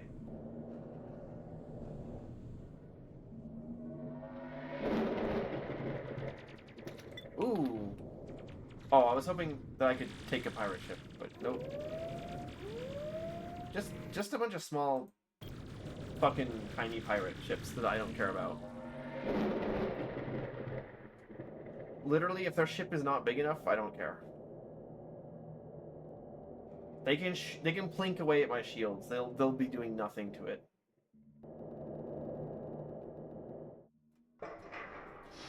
You drop off the medical personnel on Crossroads. There are nearly 100 injured miners waiting for medical evacuation to Sunracer. Do you volunteer to carry some of them? Sure. Crossroads is a thoroughly unbeautiful planet. Scrawny local vegetation has blue and purple leaves. Shocking to your human eyes. That sounds cool, actually. That doesn't sound unbeautiful. That sounds awesome. And grows only reluctantly, leaving the land looking like a blighted wasteland. Okay, that's less awesome. That's less awesome. The Syndicate's vast operation strip mining for uranium ore does nothing to improve this situation. They say that sandstorms were frequent here even before the Syndicate arrived, but the storms have gotten far worse in recent years, with some storms now reaching several kilometers high and dozens of kilometers in diameter.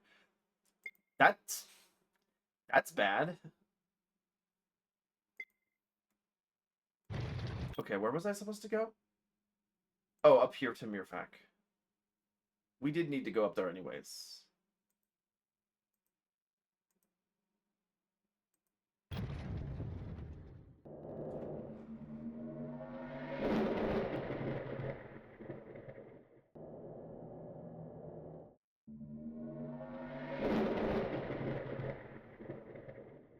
How many miners could I be possibly carrying when I filled up all my bunks with extra crew members that I'm going to use as meat shields the next time I try to capture a spaceship? Where are the injured miners? Are they just like in the cargo hold?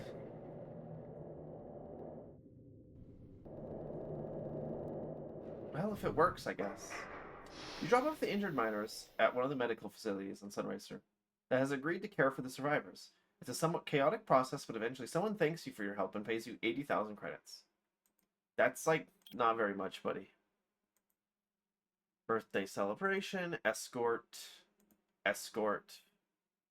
harvested neodymium, wanted bandit, 180,000 credits, a medium pirate worship. I'll take that. Yeah. This guy's trafficking miners. Miners with an E, buddy.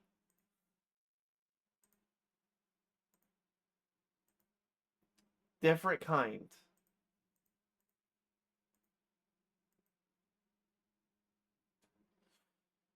Okay, let's get this pirate ship. What was the mission description for that one?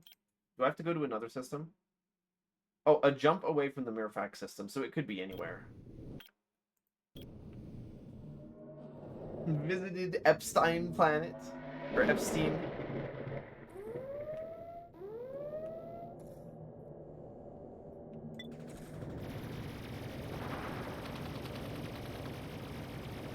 Oh geez, this guy has like missiles. Oh, I didn't capture him. I blew his ass up. Whoops. Wasn't paying attention there. Teehee.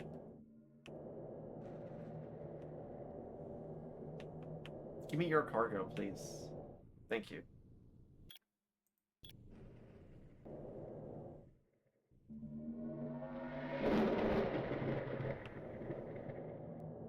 It's not fucked up. He was a wanted pirate. In any case, we were either going to shoot him dead as soon as we boarded the ship, or we were going to shoot him dead in space. He was going to die anyways.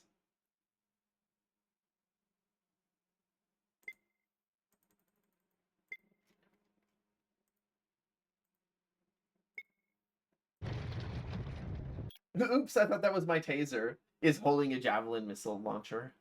Just like it's like real cops. Okay, let's go and explore closer to the galactic core. I see more unexplored star systems in that direction. It could be that this is kind of a bridge area for seeing new stuff, maybe? I don't know. We can't land in that next system, though. It'll be full of pirates.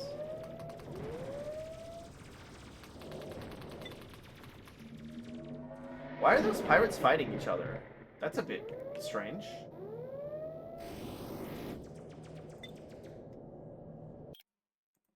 Okay, let's see what's down here.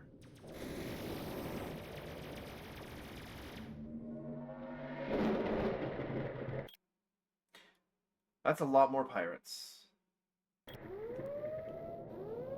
That's a lot more pirates. Well, we gotta get out of here. Get me out of here. Oh, I died. Whoops. Let's try that again. Okay, let's take the other route so that I have more fuel when I'm entering the pirate region. The problem is that we got rid of our fancy engines for better turning. And now we can't get away from the pirates.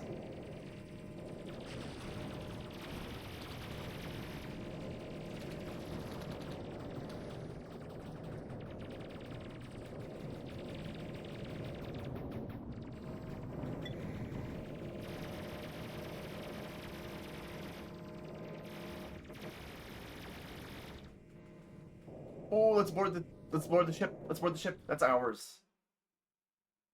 Ooh, that ship's worth a bit. Yeah, you're mine, buddy.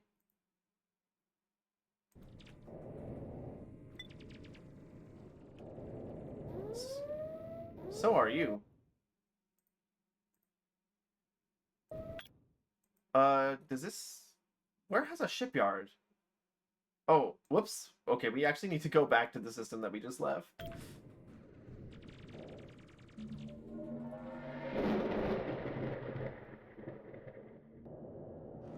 Art imitates life. True. I mean, this game has already had, like, social and political commentary in it. That's not that weird.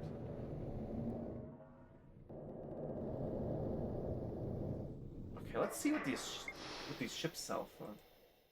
Splinter, medium warship, sells for $2.5 million. Why, thank you. Quicksilver, light warship, sells for $387. Why, thank you. And then I gotta make sure there's not weird shit in my cargo.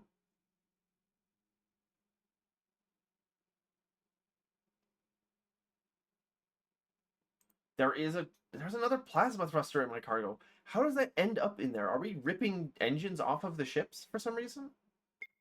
The second time that that's happened.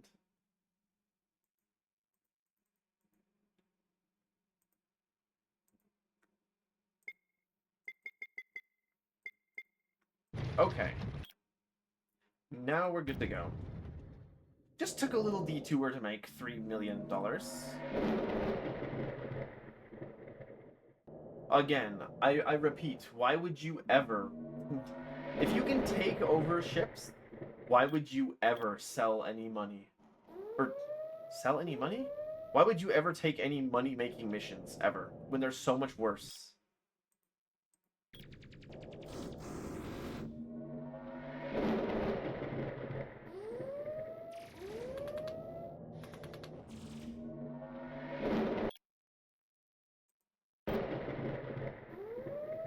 We need to get through here as soon as possible, because we're trying not to get our ass beat.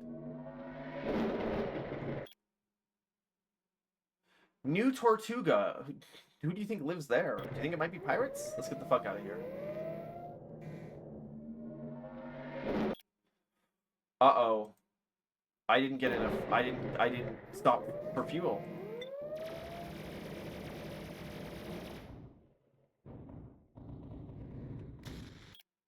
We need exactly 2 fuel in order to leave. Okay, we can get some from the sun here. It will be a very slow process. We might be able to steal someone else's fuel.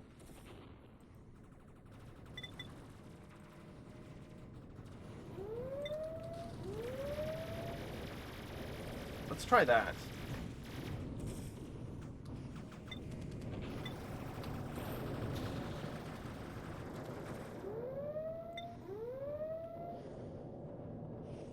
Yeah, let's try stealing someone else's fuel. That actually does work. We actually can just steal people's fuel. Okay. That's great. Let's take this ship while we're at it. Even though we probably won't be able to keep it.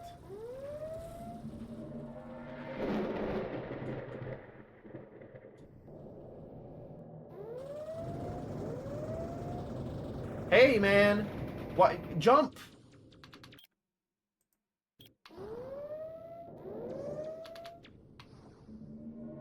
What was my ship doing there? It was like wiggling.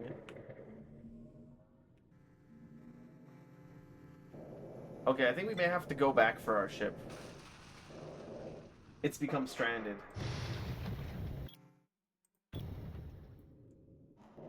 Well, that was a kind of a disaster going out there.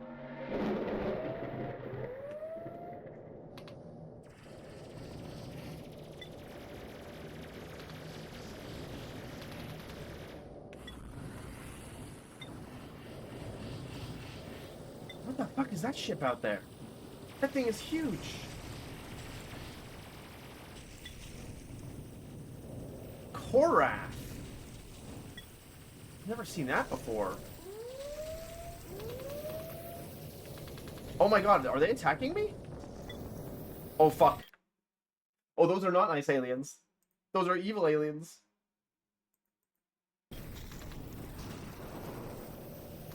I regret to inform you, I am now leaving. Goodbye. Hello? Okay, so my ship is just gonna do nothing and sit there when I get attacked. Awesome.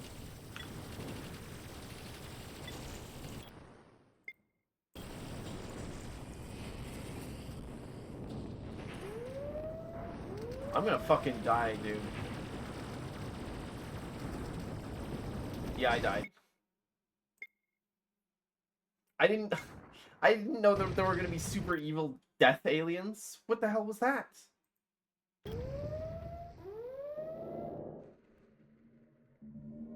I want to capture one of those ships.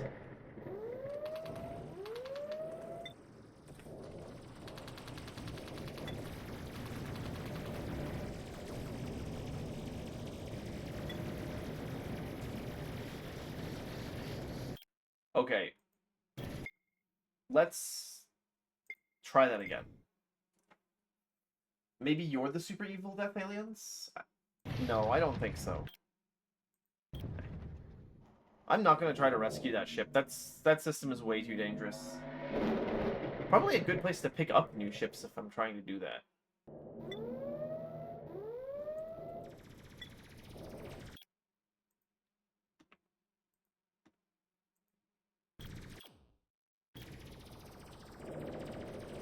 Can I leave, please? Stop wiggling! The ship likes to wiggle when it's under fire and trying to do a warp. But that is the exact opposite of what I need it to do.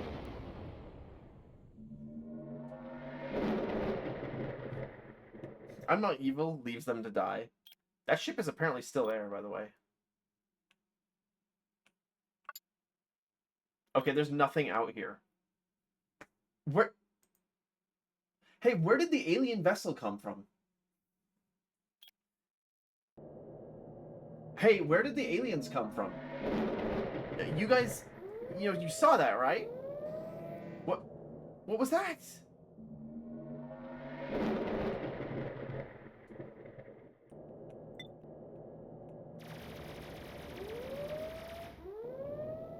I had to get rid of the ship. It had to go. Okay, time to leave. Well, we figured out where those systems go, but not how to get to any aliens. We could also take a wanted criminal contract. It's just for a light worship though, so I don't really care.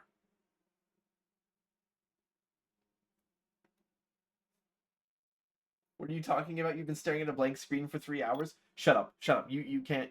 No, you can't get me with that. You can't get me with that. You can't get me with that. You can't get me with that. It's not true. It's not true.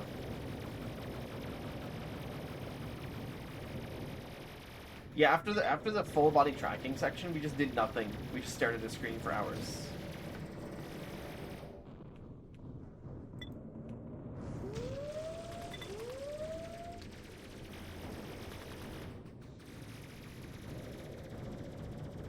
I want to go and capture that Korath ship, if I can find it again. Chances are that its spawning is really rare, though.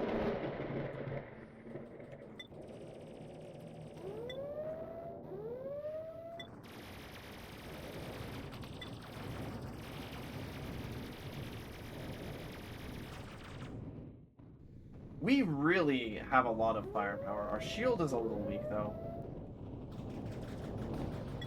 But that's because shields are weak in general. I think they're weaker than hull.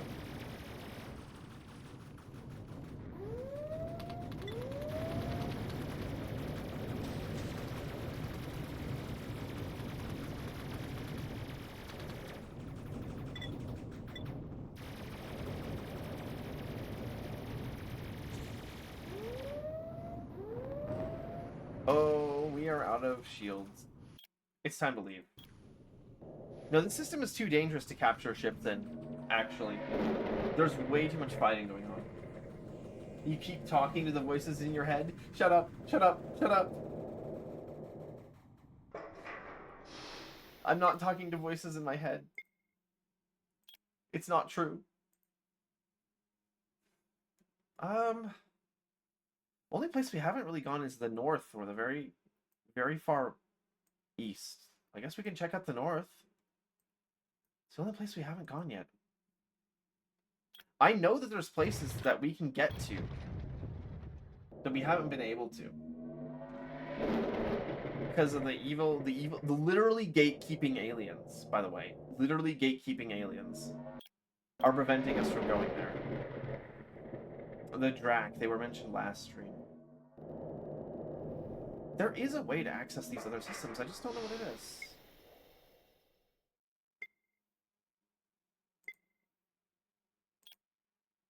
Wanted bandits.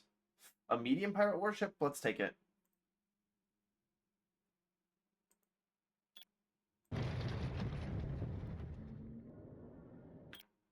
Where was it?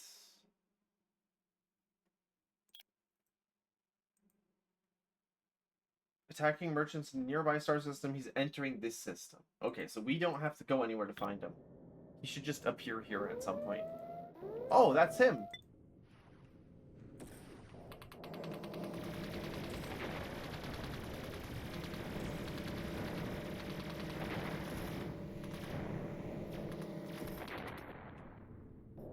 And we'll take his ship, too.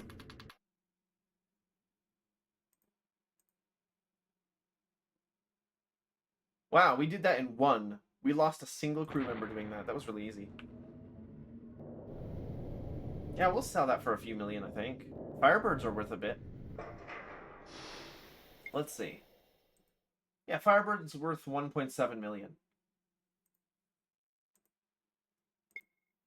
Sell whatever its cargo is. And make sure we didn't pick up anything weird in the outfitter.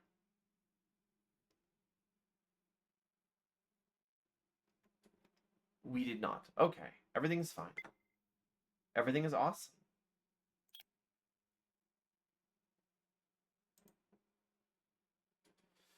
Okay. North we go.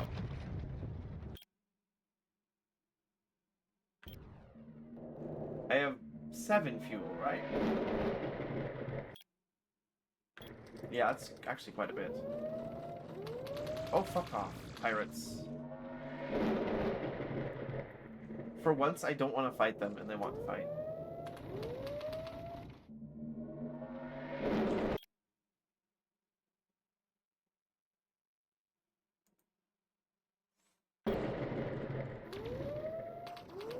Do you guys mind?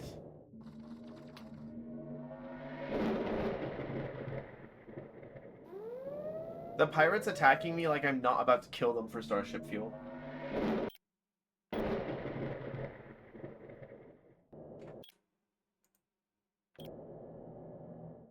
I don't think we've been to this next system before. We should be able to buy a starship, a star map here. This is Farpoint, a Republic system. Farpoint, on the northernmost end of human space, is a rocky desert planet, home to a Republic Navy base, and not much else. Farming is possible only within greenhouses, and the system is too far from the galactic center to be desirable for trade or industry. It's nothing. Oh, they sure sell a lot of equipment here, though. No, we wanted to buy a star map. Hold on. Oh, there are wanted bandit things. Medium pirate warship. So there's more pirate systems up there. Let's go find out what's up there.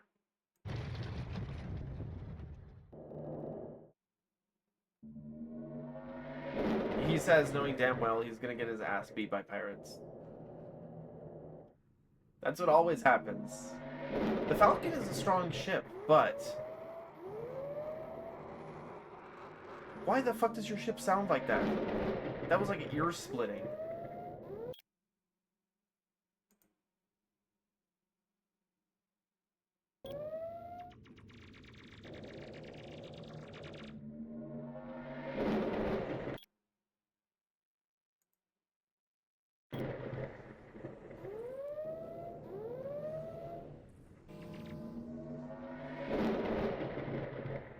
It's just more pirates.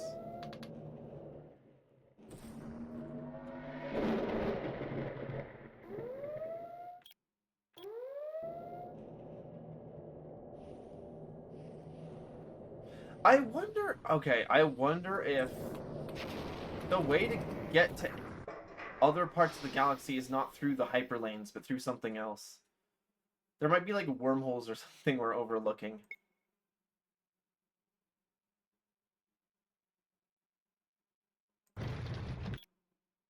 No way to find out without just exploring everywhere, though. Or looking at the wiki, actually.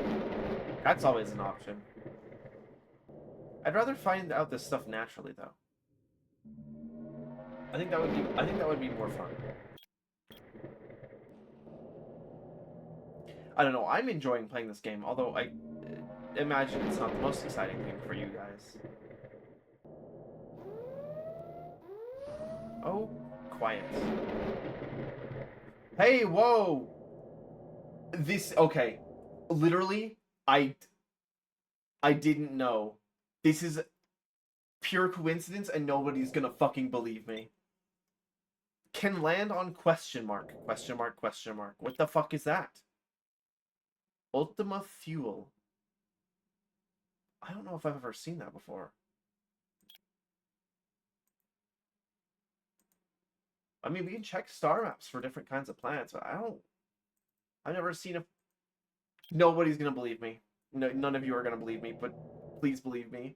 That is a wormhole. Entering the waypoint system. No inhabited planets detected. Those are civilian traders. Oh, once you take a wormhole, it appears on the map. We gotta keep our eyes out for those.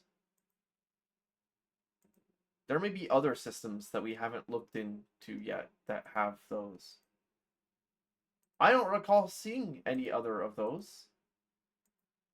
We absolutely should be exploring everywhere now. Where are we? Doesn't look like there's anywhere we can land in this system.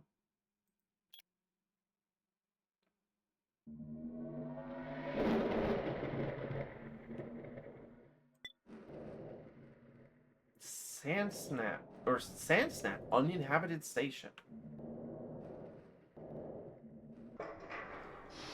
This station was mothballed sometime in the last 60,000 years. The docking area has an atmosphere and a status panel indicates that the station's generators are functional but shut down, with standby mechanisms on solar power alone.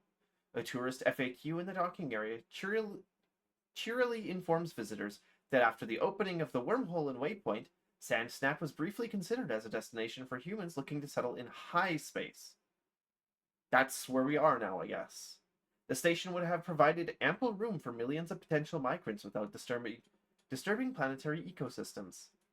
Ultimately, it was decided that the slow trickle of human settlers did not justify the costs of bringing Sandsnap back online, and that it would be better for both humans and High if the two species weren't sequestered from each other. Okay. Do people just, like, know about all of this? Or nobody has mentioned these aliens to us yet. This planet is populated by an alien species that resemble giant intelligent squirrels. Oh god. However, the most surprising aspect of the spaceport is not the aliens, but the fact that human merchants and other civilians are walking among them and are clearly at home here. Would you like to find someone who can tell you what is going on here? I... No, it's not me. It's Harupi. I am not a squirrel. I'm... In fact, I'm pretty sure stoats are natural predators for squirrels. I will not blow up the spaceport, however. Nor will I eat its occupants. Yet. I'm kind of hungry right now, though. Except you're small. That's fucked up. You can't say that. Sure.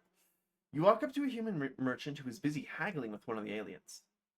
They interrupt their conversation when they see you. Ah! No! Stop exploding! That only works once per second. If you spam it, it doesn't work. I could set that to a 0-second timer. I actually could do that. If I wanted to.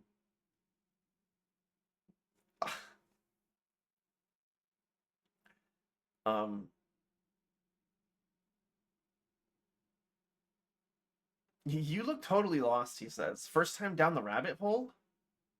Oh, like the... Don't make me do that, please. Like the hit video essay channel by Frederick Knudsen? That down the rabbit... Okay, sorry. I had to make a reference. You nod. The alien reaches out a paw to shake hands with you. Welcome to high space, they say. We are a people of peace, and you are free to visit us or even live among us. Our worlds provide enough bounty for all. Oh yeah, we're blowing up the spaceport. They're a peaceful people. They can't fight back. You glance quickly at the human merchant to see his expression, wondering if these aliens can indeed be so benign. But his expression is calm and untroubled. It's true, he says. Look around you. These buildings have stood for thousands of years. High society is so advanced they need almost no resources to maintain it. Why do you allow humans to settle here? Or what do you ask for in return for letting humans settle here? -10. It could literally not be free or real estate. Exactly. What do you ask for in return? Humans are a young species, the High says, full of energy, full of new ideas. And the High are old. Everything we do is what we've done before. When humans go on vacation, they travel to a world with perfect weather, sunny every day. When High go on vacation, we visit the stormiest world, to find unpredictability and change.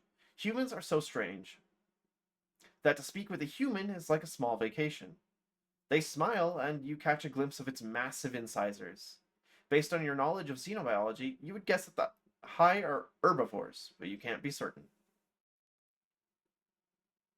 How come people back in human space don't know that you're here? Does everyone just like being here that they don't go back through and tell us about the wormhole? The human merchant laughs, probably because most of us came here to escape from the chaos and fighting in human space. The last thing we want is for it to follow us here. Not that I'm saying you can't tell anyone about the wormhole. If I were you, I wouldn't go spreading the news too wildly either. And take a look around the high space before you leave. You'll find that we can learn a lot from them. So I can travel anywhere I want to in your territory? You ask the High. Yes, they say, but be careful.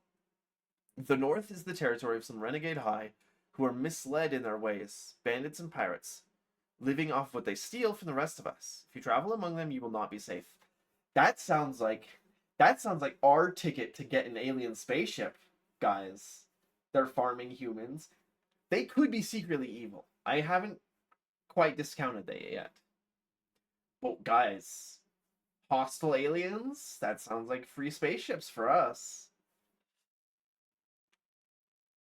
Also, the human adds, I've heard rumors of the unfettered High are trying to get human captains who land on their worlds to do some tasks for them. I'm not particularly interested in finding out what those tasks are, but if you see something suspicious happening, that might be it. You talk for a while longer, but do not gain much additional information except that several of their worlds are willing to sell high technology, even to human beings. You thank them for stopping to talk with you, and the Hive responds, "We are always glad to welcome new friends. May peace dwell in your heart until we meet again." They're so nice, but what if we want to do missions for the evil ones? Pulse cannon. Um, less range than our gun. That seems like a plasma blaster, but it... Oh, it takes like no space. Oh yeah, okay. Like most examples of high engineering that you've seen, the pulse cannon does not stand out as a particularly advanced or elegant technology, but it has a reputation for being efficient, reliable, and well balanced. Yeah, this thing takes like no energy or heat to use, and it takes up no outfit space. Wow, they got some weird fucking looking equipment in here. That shield generator is way better than ours. That shield generator is way better than ours. Although it produces heat. That's still way better than ours. It's like slightly not as good.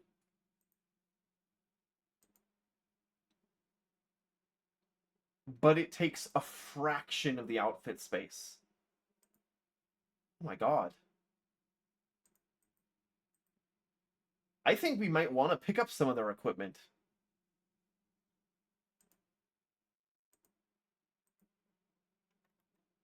Geode reactor.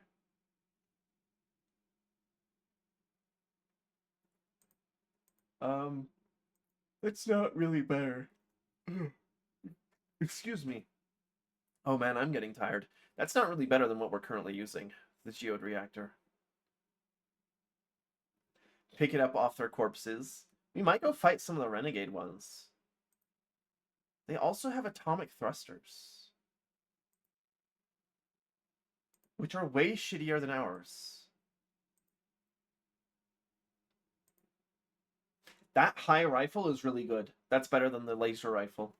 The pulse rifle was first developed by the High to help protect their ships from boarders during Korath raids. While it has since been adapted to more effectively incapacitate its target, if several bolts land in quick succession, the accumulated charge has a lethal effect on most species' nervous systems. I can't tell if that's ripping off the electric guns from Stargate SG-1, or if it's ripping off phasers from Star Trek. The electric guns from Stargate might be ripping off the phaser anyways, so I don't think that it matters.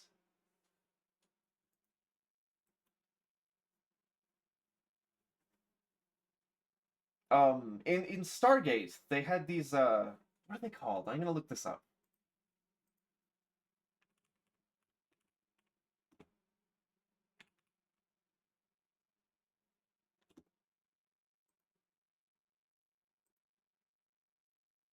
They're called the Zat Nikitel. They're the guns in the show are shaped like a Z, and they shoot little lightning bolts. If you shot someone with them once, it knocks them out. If you shoot someone with them twice, it kills them. And if you shoot someone with them 3 times, it literally dissolves them. At least that's how it goes in the show. Anyways, these are better than the laser rifles. Hey, you guys want to buy some laser rifles?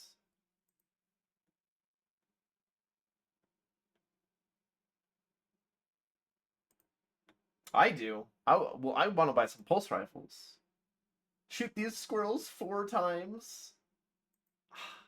I'm not trying. I don't want to kill them yet. Ugh. Yes, I am still streaming. We went through a wormhole and we've discovered new aliens that are giant squirrels. What the hell is a quantum keystone? I thought that was a shield. I thought that was a small shield generator at first. What the hell? This chunk of rock from the mountains of the High Homeworld is apparently nothing more than a good luck charm. The High have decorated their ships with them since the height of their empire. More superstitious High claim that the stones somehow reduce the nausea induced by hyperspace jumps by making travel between the star systems easier. And many wealthy High refuse to book travel on a ship without one. The keystone comes with a package including a holofilm certificate of authenticity. certifying its origins on Hi-Ho. A decorative but robust frame and a tiny plaque with the Keystone logo and sale number stamped on it. The packaging suggests the mounting the frame certificate in a prominent location near the main airlock or public common area. I wonder if that's like the luxury bulks and you need the quantum keystone in order to take on high passengers. That's the only thing that makes sense to me. Keep him away from those things. Wheels is trying to get me to kill them, which we might kill. They're apparently evil high in the northern part of this area, so we might kill those guys. Hold on, I want to see. Is this Bullfrog anti-missile any good? Less outfit space. Less range.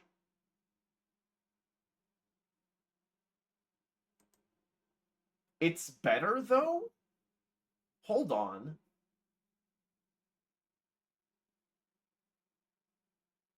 Its anti-missile rating is 12. I'm gonna use that. We'll use the alien anti-missile gun. We'll use their shield generator, too.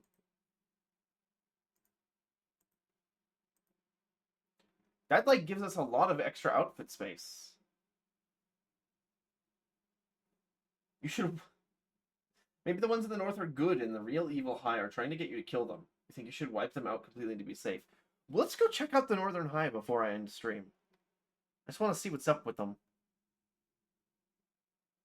We're kidding ourselves out with alien electronics now. Oh, they do offer jobs here, though. Why are there so many missions to this system?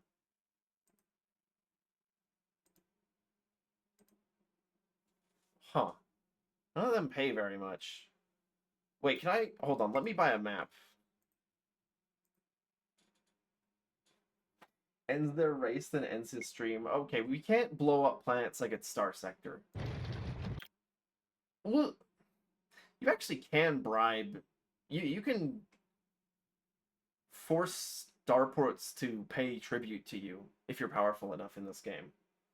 I don't know what happens if they refuse. Can you blow them up? Okay, it looks like pink is high. The Northern High don't appear to be a separate faction, actually. Let's go check them out, though. No!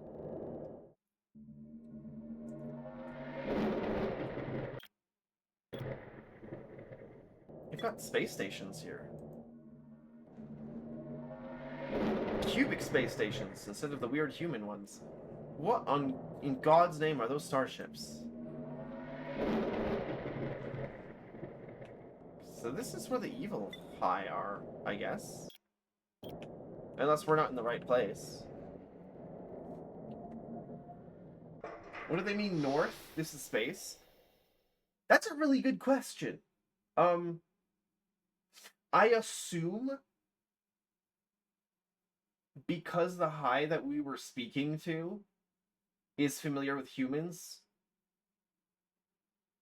it knows which way the galactic maps are typically oriented in human space, because there's like galactic north. On this mining world, I mean, it's okay to choose arbitrary cardinal directions as long as everyone agrees what those arbitrary cardinal directions are. On this mining world, the High are using boring machines to drill tunnels straight into the hearts of the mountains. Maybe they should use more exciting ones. That might make the job more fun. Each tunnel twists and turns to intersect the regions of rock with the highest concentrations of valuable ore. Most of the tunnels also join up with other tunnels that have been dug through the same mountains, so that there are multiple exits from any given point in the mines. How do you denote Z-axis? Well, Z is up off the galactic plane. That one's the easiest one, actually. That's by far the easiest one. Because the space may not have any up or down, and you technically can't say that the galaxy is pointing any direction along its rim, but you can definitely tell the direction of the galactic plane itself. Up and downwards wise, I mean. So this is evidently not where they have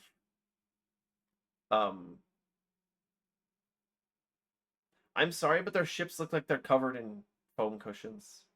Their armor looks a little silly. Let's check the outfitter. They have Chameleon anti-missile, which is an even better anti-missile than the one that we have. Let's use that. Pulse turret. That's not as good as what we have mounted. Oh, I mean, the damage is pretty good, actually. Yeah, the damage is pretty good. It's just that the range is kind of crappy. I think I'll take the better range, actually. The high jammer is...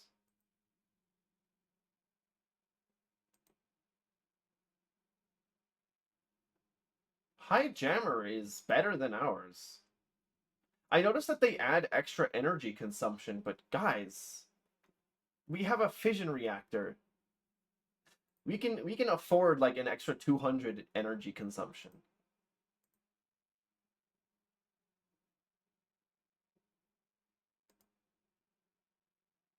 And I mean, worst comes to worst, right? Because we've installed all this high equipment, we have so much extra space on our ship that we can put the breeder reactor back on board. Let's see, the Gorge batteries are slightly less energy capacity than our current ones, but they take less space. I think we won't do that just because we actually need the power storage because, again, we're undervolting our starship. What do their engines look like? Slightly worse thrust. Way less energy consumption, way less outfit space. If we can get a bigger set of engines from them, that might be worth it. Get away from those squirrelies, but they're giving me such good equipment. What if I don't want to get away from them? What if I want a cool starship?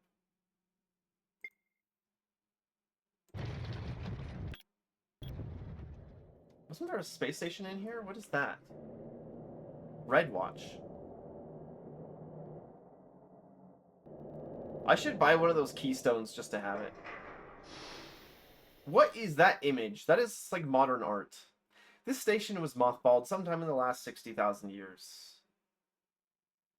Okay, that's the same text as before. Despite the high's notably durable engineering, the station appears to have sustained substantial damage since it was abandoned. Given its proximity to unfettered space, station scars are most likely a reflection of the current war taking place between the High and their northern brethren. Okay, so we're still in regular high space. And I actually need to land back on the planet again, really quickly. There was something I forgot. Okay, let's buy a local map. That's what I forgot. And also Quantum Keystone. Let's buy an alien scam trinket. What could go wrong? Job board. Transports. It's nice that they're apparently willing to deal in human credits for whatever reason. Okay, unfettered space is up here. They are marked as hostile. Let's go see if we can land there, though. I kind of want to find out. If we can. That is a lot of spaceships.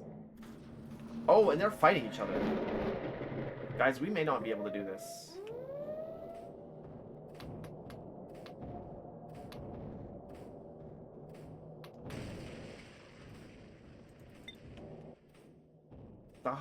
The unfettered are scary. We can outrun them, though. Even our crappy engines are better than what they have. The High are not using very fast ships, apparently. Well, it's convenient we picked up the better anti-missile weapon, because we need it.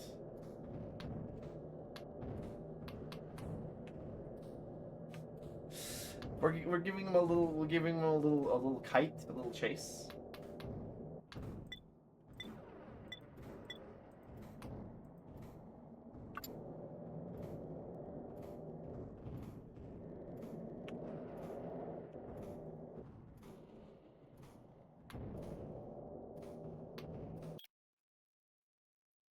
If you want to land here, it'll cost you 41,000 credits. Okay. Now we can land on the Evil High planet. Let's see what their deal is. Oh, my shields. Ow, my shields.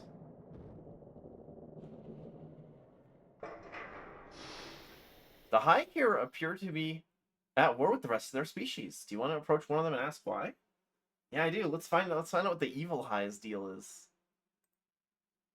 You catch the eye of one of the High dock workers and they walk over and say, "Ah," they say. The monkey is curious. The monkey has never been face to face with a true High before. Holy shit, they're race. Oh, I think I might know why they're at war with the regular High. It's because they're racist.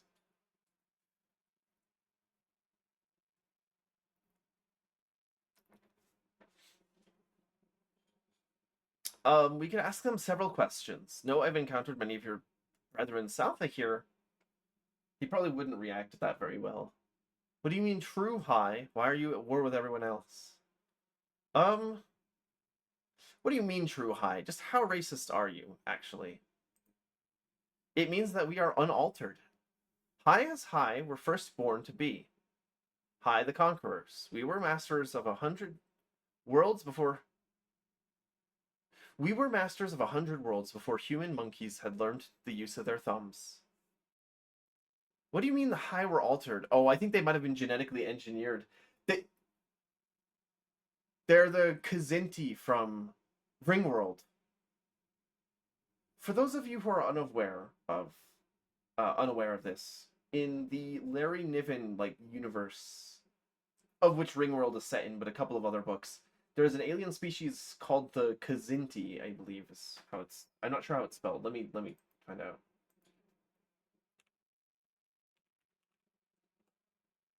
Oh no, that's yes.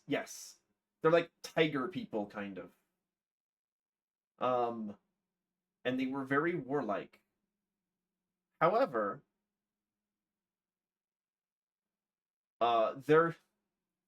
their whole deal was essentially the wars were actually triggered in order to get rid of all of the warlike Kzinti, and the ones that were remaining were less warlike. It was a plot point in I don't remember which of the books actually.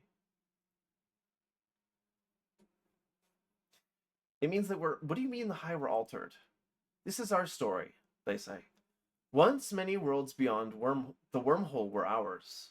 Once 100,000 years now gone. We needed more worlds. A species that does not expand becomes like brackish water, like stunted tree. But dragon folk in the south had created hyperdrive. And human monkeys had begun banging rocks together in what the Drac said was a very intelligent fashion.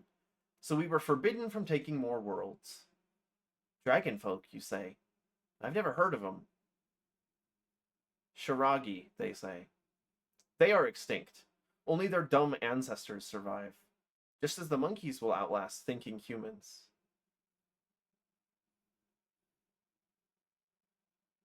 Well, that's not the Drac then. That's someone else, I guess. Oh no, here is the part that they talk about the Drac. They say, "We High fought Shiragi and took worlds that Drac said belonged to them. Worlds that Shiragi had not yet discovered. The Drac retaliated. On all High worlds, Drac ships appeared in orbit. Sickness swept each planet. Quick fever, strange feelings of frailness, like you are brittle bones with a mouthful of dirt. Victims left alive, but all ambition gone. No desire to die of comfortable old age."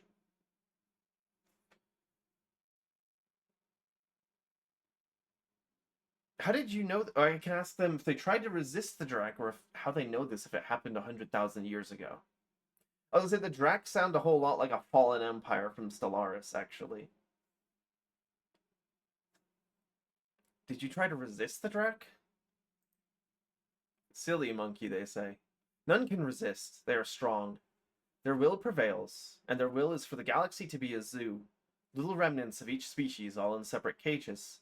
For now they let humans run free, so humans will grow in knowledge, but soon they'll fashion a cage for humans too. I could help them. I mean, yes, they're a little racist, but also they were genetically altered by another species. And also, what if I could kill the Drac? What if I could get 100,000 starships and beat them up?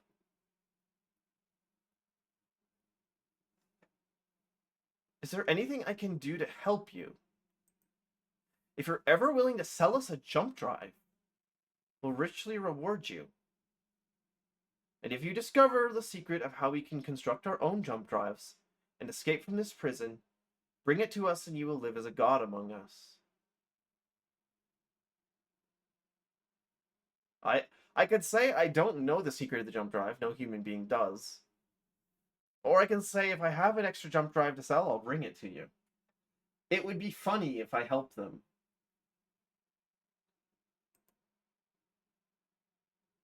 Bring us a jump drive, and we'll count you among our friends. Bring us more, and we may even consider you worthy of a share of the plunder when we take back what is ours.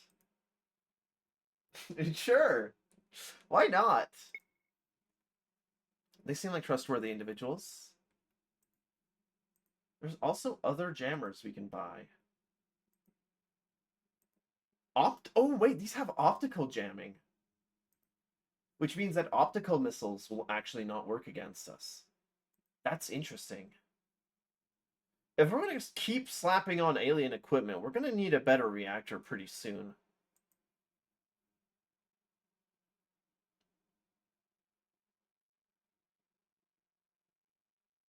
Phantom pallet. Oh, this is a cargo hider, so if we have illegal cargo, we can use this to hide whatever it is. You should read more Le Guin. I'm not as familiar with Le Guin as I am with other sci-fi writers. What? Oh, I have silicon. Why is that in my hold? Get out. I'll buy a local map, too. I can do a job board for them, but it's just to gather silver. I can't do that right now.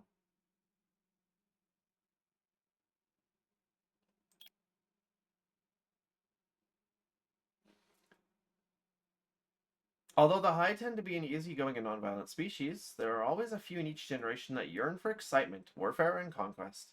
These unfettered High have built a major military base here, and they launch raids from here on convoys traveling through nearby systems. Okay, so these are alien pirates, but I guess we could become their friends if we can find a jump drive somewhere.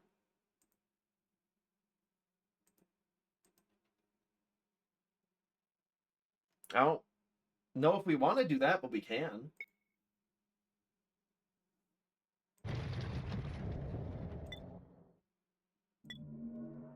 They probably are still hostile to us. They are still hostile to us. Oh wait, actually I wanted to check the shipyard really quick.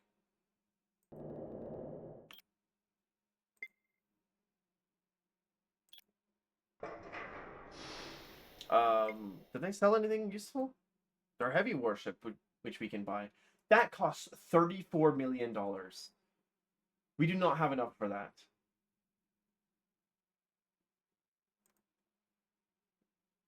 Wow, okay. That heavy warship, has 800 outfit space. Actually less cargo space than our ship does, unmodified. You've only read Rokanan's World and The Dispossessed for Mint's Book Club, and you like them both. A lot of interesting interactions between spacefarers and aliens and whatnot. Le Guin I need to read more of, and also, who's the other guy I haven't read very well?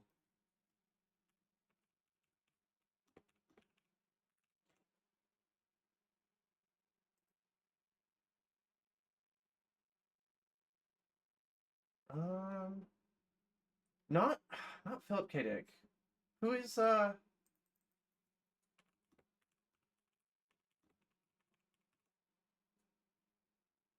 Ian Banks is the other one that I need to read. The Culture is supposedly a pretty good book series. I haven't checked it out yet.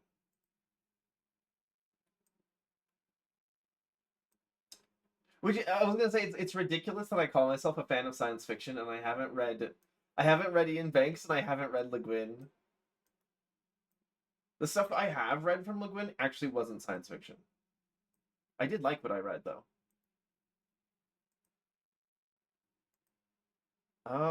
These guys have good stuff. However, they don't like me. They fucking hate me.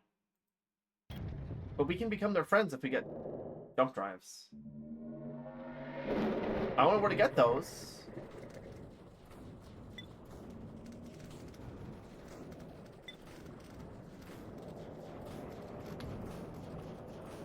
Actually, are these guys even hostile to me? Yeah, they're hostile to me. Hey, man. Oh, I don't do fucking anything to his shields. Oh my god. Dude, he's gonna, like... Yikes.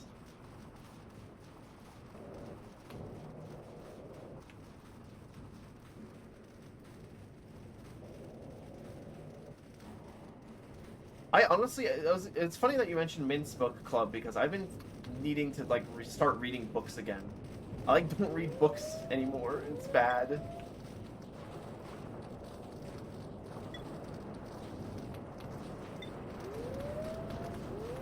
Oh my god. They weren't kidding about the Civil War. Holy shit. Can I help this ship here? Oh, I don't think I can board this one, but I can revive it. Oh, they gave me 30,000 credits.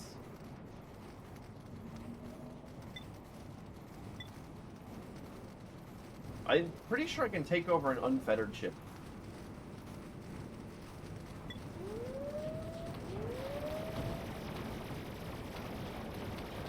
I literally don't do anything to them. They're so strong.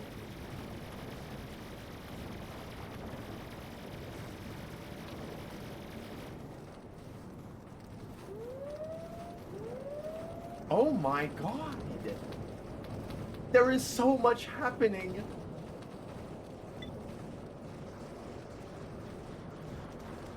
You like reading stuff anyways, but the book club helped you read something other than Star Wars and light novels. Well, that's good. Getting out of your, comfort zone is good to develop your, like, ability to understand literature and media in general. Although, I think I should probably start with the easy stuff, and by that I mean more sci-fi.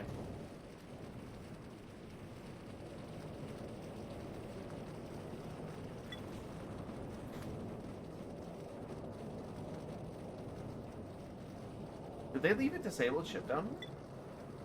Oh, no, it's one of theirs. Jeez. They weren't kidding about a civil war. Peaceful species, my ass. What is all this? Good thing they're so slow, we can just run around them.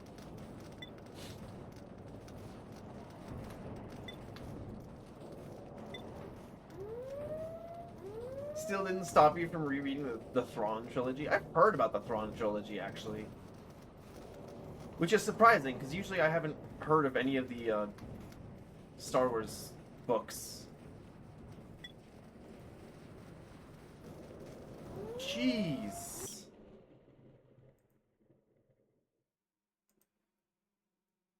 We can land in... Actually, we can land in this system, can't we? I would like to land in the system. Without dying. That's also really important. I don't know if we can pull that off.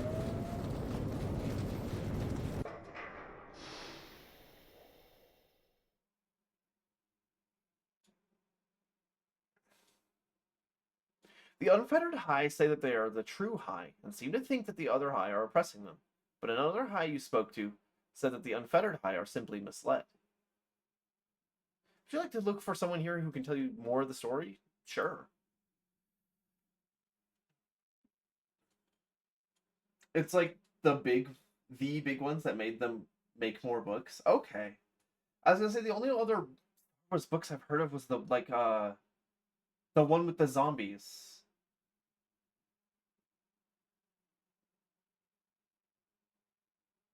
Am I? I'm trying to remember if I'm trying to figure out if I'm remembering that correctly. What was that called? I swear I'm not making something up, by the way.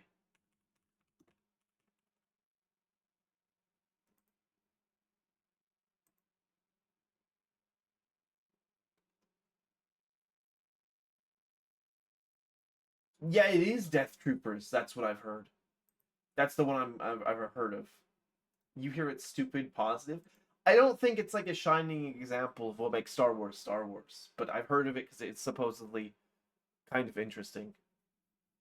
That doesn't necessarily mean that it's like a good Star Wars book. You find an elderly looking Hai who is sitting on a bench watching the starships land and take off. You approach, he says, "Hello, human."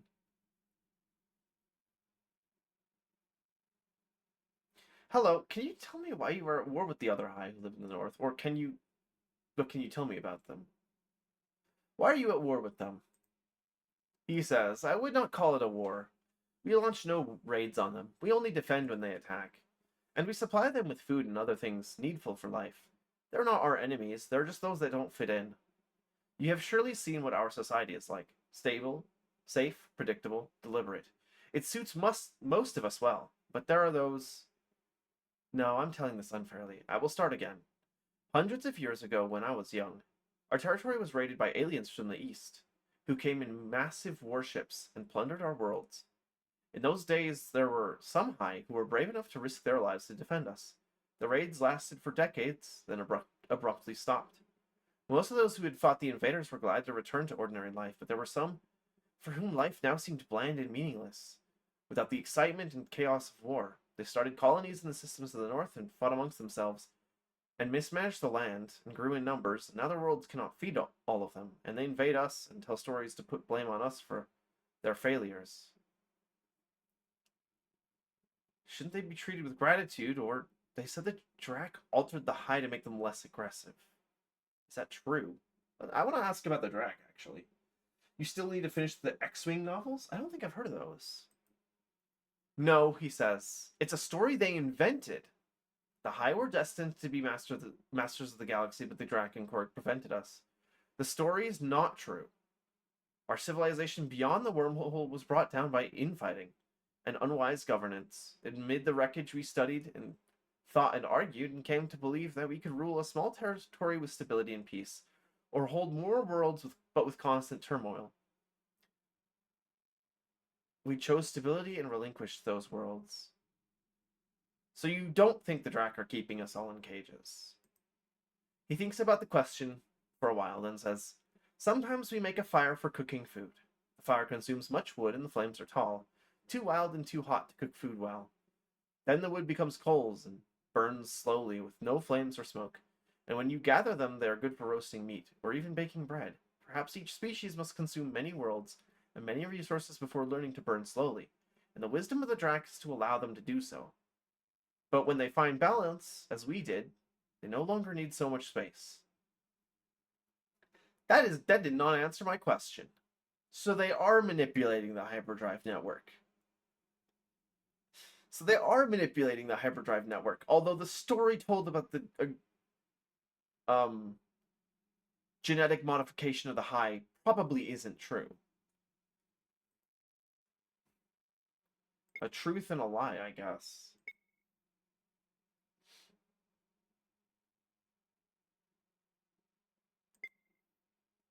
They sell other equipment here, but I don't think any of it is better than what we currently got.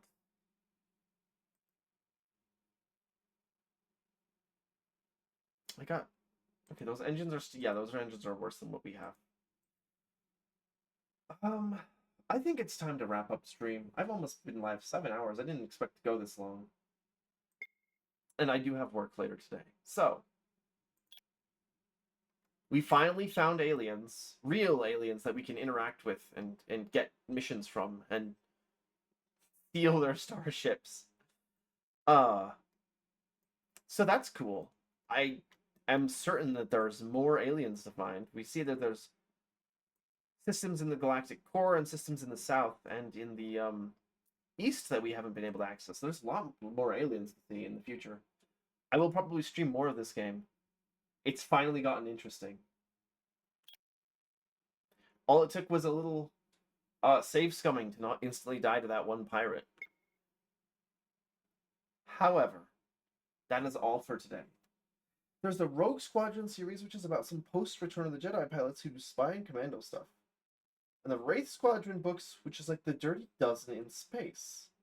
That actually sounds really cool.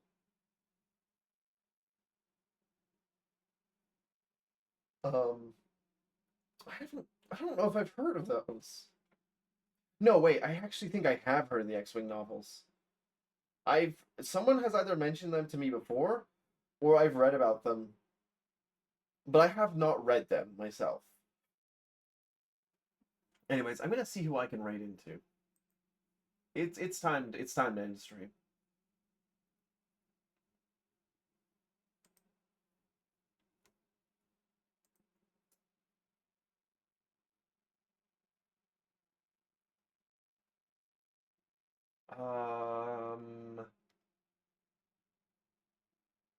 We might have raided Lion Dome last time, but we're just gonna. Oh no! Don't explode me. We're just gonna raid Lion Dome again. Oh wait, oh, he's been alive like 8 hours. No, he's probably ending soon.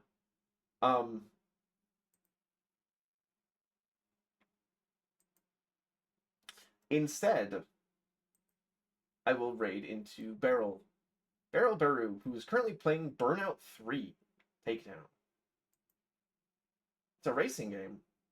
Anyways, Beryl's always a fun watch. Go have a fun time over at his stream. Also, thank you everyone for stopping by, and for those of you who were able to see me test out the full body tracking system, I hope that you enjoyed that train wreck. And I hope to see you next stream, which will be Thursday, I guess. Yeah. Have a good one, a good night, or a good rest of your morning. Thank you all for stopping by, and see you later. Oh wait, I need a raid message. Hold on, raid message. It should be Alien Squirrel raid. No, don't explode me. No, don't make me do cat signs, please. I'm trying to write a raid message.